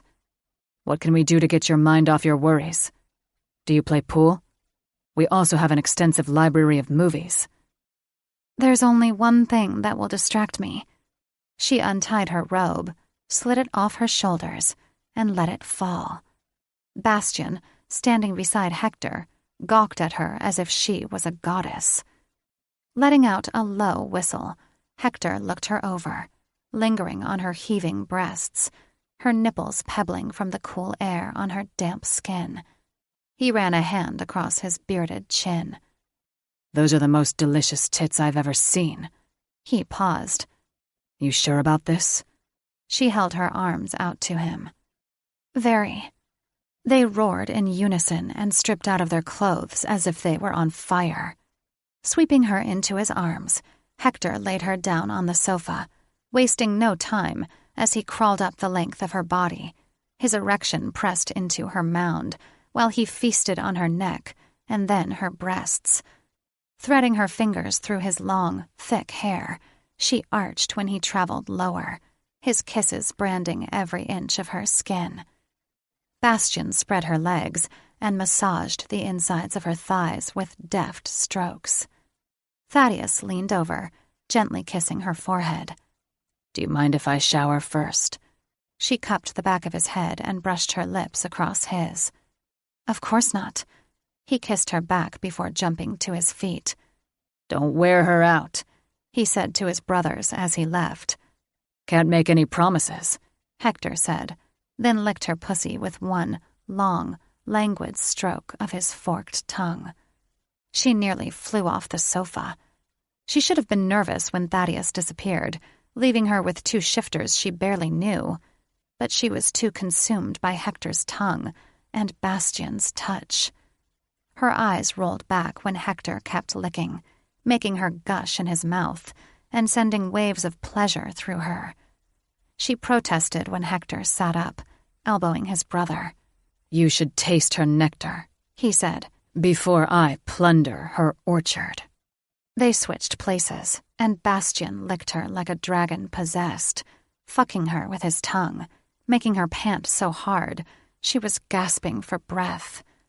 All he did was insert a single finger into her dripping channel, and she exploded, gushing all over him, her pussy throbbing so hard, deep pulses radiated all the way to her toes. He laughed and traded with Hector again. His eyes glowing brilliant gold, Hector let out a deep rumble, and her pussy contracted in response. Flipping her over, he lifted her ass and straddled her from behind. He entered her with one deep thrust. She cried out and ground against him while he fucked her hard and deep, setting off another orgasm that squeezed his thick cock. He spilled into her, jerking against her while she pushed into him, relishing the feel of him deep inside her. After he cleaned her up, Bastian turned her over and climbed on, settling between her legs. "I'm sorry if this goes too fast. You're just so beautiful." She wrapped her legs around his hips. "That's okay," she said, and kissed him deeply. "We have a lifetime to get it right." He lasted longer than she expected, but only because he moved slowly. Just as he brought her to that pinnacle of pleasure, a slow and glorious orgasm rolling through her like a gentle wave, he spurted for several heartbeats and collapsed, rolling over with her in his arms. He covered her face and neck with kisses. "That was amazing," he said on a breathy whisper. "You're amazing." Smiling, she caressed him. "You weren't so bad yourself." Hector snuggled up behind her, pressing his erection into her and trailing gentle kisses down her neck. She craned her neck to look at him. "Are you ready for another round already?" He pinched her nipple. "I will always be ready for you, my beautiful mate." She giggled and was just about to let him hop on for another ride when Thaddeus emerged from the shower, fully naked, his erection looking like a minotaur horn, with just the right amount of curve as it jutted toward the ceiling. "Did I miss anything?" he asked, climbing into their pit of pleasure. Hector chuckled. "You missed everything. You didn't tell me our little witch was a siren." "I'm not," she laughed. "But I'm a quarter pixie, and pixies are known for their sexual appetites." "That explains why you're so short." Hector grabbed her rump and squeezed hard. "Hey!" she swatted him. "That's not nice." "I wasn't aiming for nice," he said. "I heard a rumor pixies were good at giving head." He stroked her bottom lip with the pad of his thumb. "Is that true?" She wouldn't know since she'd never done it. Heat crept into her cheeks. "I was a virgin before Thaddeus." "But she's a fast learner. I'm sure we can show her." Thaddeus stroked his thick erection. "It's like sucking a popsicle." Desire coursed through her. I can do that. Bending over him, his cock twitched when she took him in her mouth, then paused, looking at him for direction. Slide up and down, he said. Wet your hands and lather my balls. She dripped saliva all over his engorged member while he held the back of her head, thrusting his hips. It didn't take him long to explode. He warned her he was coming, but she continued to suck him, wondering what his seed would taste like. It was salty and warm, thick, but not unpleasant. She swallowed while he twitched against her lips. My turn, Hector said, a devilish gleam in his eyes. Feeling more confident about her new skill, she bent over him, taking him in her mouth and sucking as far down as she could manage, gasping when Bastion latched onto her rear and slipped his thick erection inside her. She had a hard time focusing on Hector when her orgasm started to build. Sensing her distraction, Hector thrust faster until he bathed her throat in his juices. She sucked down every last drop while he slumped on the sofa with a satisfied groan. She focused on Bastion pumping into her, his swollen cockhead banging that tight bundle of nerves until she exploded, closing her eyes and focusing on her rolling orgasm as stars burst in her brain. Sated and spent, she laid in Hector's arms while Bastion rubbed her feet and Thaddeus made himself another plate of food. She drifted off to sleep, feeling more loved and happy than she'd ever felt in her life. Chapter 18. Sarah was relieved to finally be in the grotto with her mates. Though Thaddeus wasn't there to celebrate with them, their parents had turned the throne room into a party palace with food, punch, and entertainment. The "Welcome Home, Thaddeus" poster looked odd, considering he'd gone to Valhall with Violet. But Sarah wasn't about to tell anyone that, especially not her mates' parents, who were so happy as they gathered around the punch bowl in human form. A welcome party for the grandparents would have been more fitting, but the old people looked out of place, hanging out in the shadows while only a few people greeted them. Sarah backed up a step when she saw them approach, an eager look in Grandmother Adora's eyes as she focused on the baby in Sarah's arms. "The old dragons are coming for her," Felix warned. "They will make her eat prunes and listen to boring stories." "Hush," she scolded her siren. She clutched Lily to her heart, backing up a step when her mate's Grandmother Adora held out her hands. "Just let me hold her," Adora pleaded. Sarah's gaze shot to her mates, who gave her approving nods. She knew what this was about. They were trying to take the baby from her. "Our children don't want us interfering with their rule, and I don't think our subjects missed us," Adora said, motioning to the rest of the partygoers. Our fault for running from Golden Wand instead of fighting him and ending this nightmare 10 years ago. Grandfather Acheron sipped a cup of punch. We feel so useless, Grandfather Demov said, his smile reminding her too much of Layden's.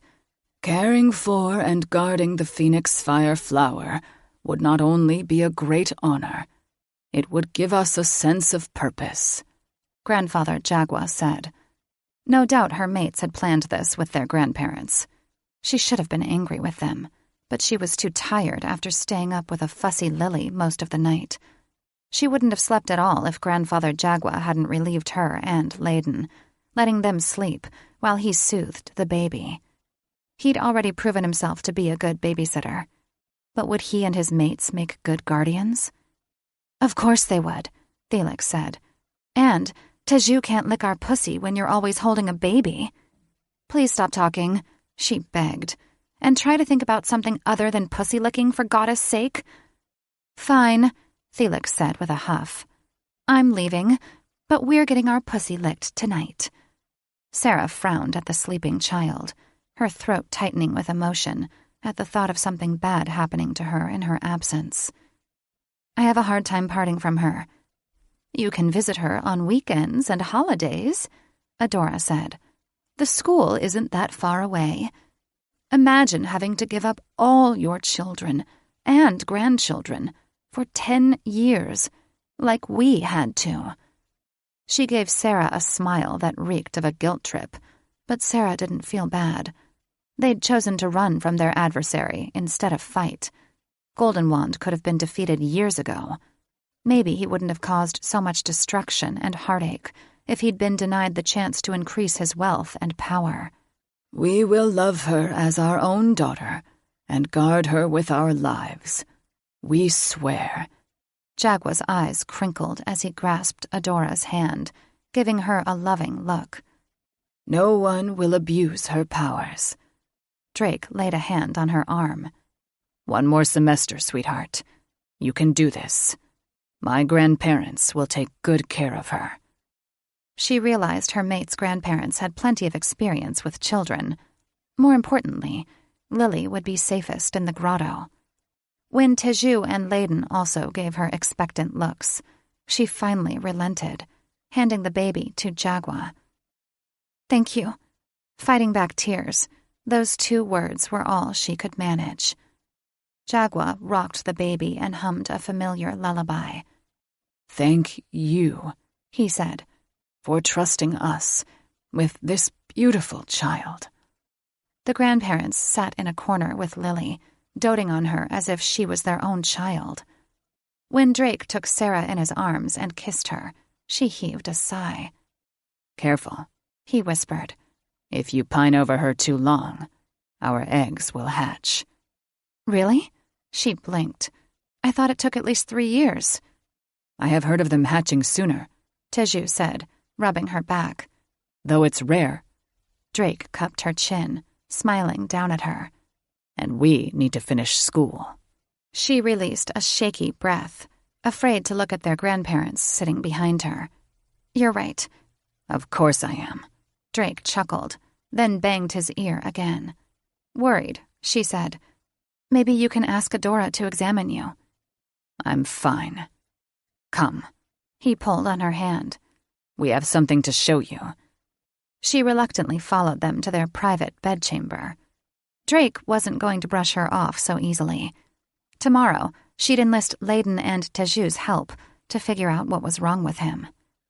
Layden unstrapped the sling of eggs from his chest and laid them in a bassinet beside their bed, then joined them on the rug before the blazing fire. When Teju handed her a goblet of wine, she sipped, feeling warm and safe. She was lucky to have them here with her, all alive. "We were going to wait until Maya Dramas to do this." Drake pulled her into his lap. She clung to him. "Do what?" Pulling out a small blade, he handed it to Teju. "The bonding ceremony."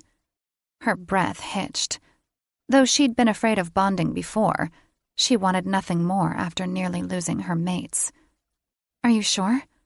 "Positive." Layden knelt, taking her hands in his. "If you're ready." She nodded eagerly. "I am. But this means I'll be in your thoughts, right?" "And we'll be in yours," Drake said. "Oh, Drake." She tightened her hold around his neck. "You already are in my thoughts every moment." "And I'll teach you how to control which thoughts are projected to us and which are kept secret," Teju added. She cupped his cheek. "Thanks. I know I'm not always the best student, but you're an excellent teacher." He kissed her palm. "You don't know how much it means to me to hear you say that." "Hey, don't I get a say?" Felix hissed. "Fuck, you picked a hell of a time to come back." Clearing her throat, she twisted her fingers in her lap. "I need to warn you about my siren. She's mouthy, and she insists on having a say." Teju leaned into her, licking his lips with a forked tongue. "Tell your siren if she agrees. I'll be sure to reward her." Felix swooned. I agree." Sarah chuckled. "She's going to hold you to it." He laid a hand across his heart. "I'm a dragon of my word." "Hurry and get this ceremony over with," Felix urged. Drake beamed. "Let's get started." He took the blade from Teju and pricked his thumb, then dunked it in Sarah's goblet of wine. His brothers did the same. "Just a small prick, sweetheart," he said. She looked away and flinched when she felt a sharp sting, followed by a trickle of blood. The cool wine on her cut felt good. Teju waved his wand over the goblet. "Fair goddess, we ask you to bond us in spirit and soul, 4 hearts beating as one, 4 lives forever entwined." Glowing red sparks shot from the goblet and cascaded over Teju's hand as he drank, then passed the goblet on. When it was her turn, she eagerly drank her mate's blood. A funny tingling sensation originated in her gut and spread through her entire body, giving her renewed energy. "Can you hear me?" Drake's voice was in her head. Before she could answer, Felix interrupted. "Hurry up and lick our pussy." Sarah's hand flew to her mouth. "Sorry about my siren." "That's okay," Teju said, his eyes glowing deep gold as he lifted her shirt over her head. "I think I know how to quiet her down." The wine had gone to her head, blurring her mate's thoughts as she lay naked on the furs, their hands and mouths roving over her, pinching her nipples and caressing her thighs. She'd never felt more alive or more horny in her life. Every nerve ending was on fire, her pussy thrumming and swelling with each touch. "You're so beautiful," Layden thought, and took her nipple in his mouth. "A goddess," Drake said, kissing her neck. When Teju planted his face between her thighs, her siren groaned. "Just lick us already." All 3 of her mates chuckled. "You're right. She is mouthy," Drake said. "Damn right," Felix giggled. "Who do you think taught Sarah how to use her mouth?" "And we appreciate all you taught her," Drake answered. "Ooh," Felix cooed. "I think I'm going to like being in their heads more than yours." "Look what you started," Sarah groaned. Teju kissed her inner thigh, swirling his tongue up her leg until he found her sweet, dripping center. He licked, and Felix finally shut up. Sarah sank into the soft fur rug, legs spread wide, while Teju suckled and fingered her clit until her pussy swelled so much she was near to bursting. Felix gasped and groaned, but otherwise said not a word as Teju licked until her world spun, and she fell over the edge, her orgasm thrumming every nerve ending. By the time she finally floated back to earth, her mates were stroking her legs and neck, making her hum with delight. Drake inserted his finger in her mouth. "What was Felix saying about your mouth?" "We will show you," Felix purred. Sarah and Drake switched places. Taking his cock in her hand, she slurped up and down, teasing the sensitive spot with her tongue, and then taking him deep down until he filled her mouth with his seed. After swallowing, she turned to his brothers. "Who's next?" They both held up hands. Crawling over to them, she took turns sucking one hard, glistening cock, then the other. Teju was the first to lose control, pulling out and pumping his cock until he spilled his seed over her breasts. After wiping up his mess, he kissed her tenderly and fell on the carpet. She bent over Layden, sucking him deep while Drake fucked her from behind, bursting at the exact moment Layden came down her throat and orgasm claimed her. After rinsing her mouth with several gulps of wine, she straddled Layden, and he toyed with her breasts, twisting and pinching her nipples until she panted with desire. "Fuck him hard," Felix urged. She planted her palms on his shoulders, riding him hard until her pussy contracted and throbbed, milking him as he spurted inside her.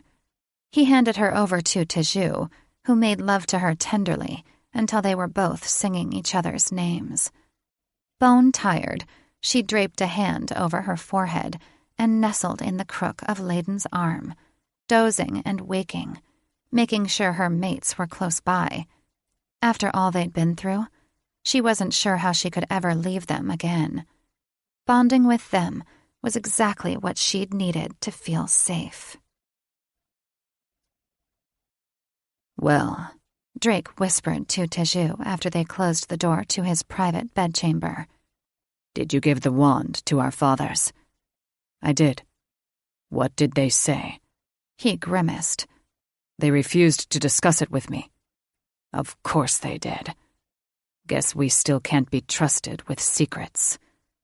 Their parents' lack of trust in them was mostly Drake's fault. He'd been the only brother to flunk school. As the alpha, he should have led by example.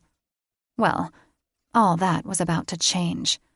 Next semester, he was going to focus on his studies, on making his parents proud, and being the brother and mate his family deserved. Honestly, I don't think they know what to do with it yet, Teju said. Drake's blood ran cold. A weapon that powerful should have been destroyed. I don't like this. Our hatchlings haven't even been born. And our parents have a wand that can annihilate the world. Teju leaned against Drake's dresser. At least our parents hold it instead of Golden Wand. A thought occurred to Drake, one he was almost too scared to voice aloud. Who says he hasn't learned of the curse already? Teju's features hardened. Even more reason he needs to be killed. I agree. A visible knot worked its way down Teju's throat as he swallowed. Do you think our parents will use it? I don't know. Do we even know how far the curse reaches? No. Drake closed his eyes when a wave of dizziness overcame him, and he heard the same distant voices that had been plaguing him since he was brought back from the dead. Are you okay? Teju gripped his shoulder. Banging on his ear, Drake tried to quiet the whispers. Where were they coming from? And who were they? I've felt different since I crossed the veil. Teju steered him to the bed and forced him to sit down. He shined his wand in Drake's eyes. What are you looking for? Anything different? What is it you're feeling? I don't know. It's kind of like I'm stuck between two worlds. He didn't want to alarm anyone, but there were times when he felt like his spirit was going to float right out of his body. You lost a lot of blood. Teju checked his pulse. Once you get back your strength, you'll feel better. I feel fine, just different. Drake shrugged. It's hard to explain. Dying changed me. The door opened and Sarah came in, her beautiful nude body bathed in the soft glow of candlelight. She looked like an angel. "As long as you will still be mine," she said, holding her arms out to him. She must have heard the last few words he'd said. Always. He patted the mattress. Come to bed with me. She crawled under the blankets, holding a hand out to him.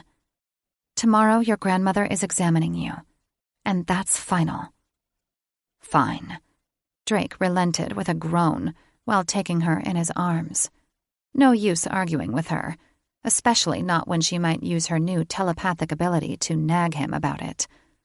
When Teju and Layden joined them, his family was complete.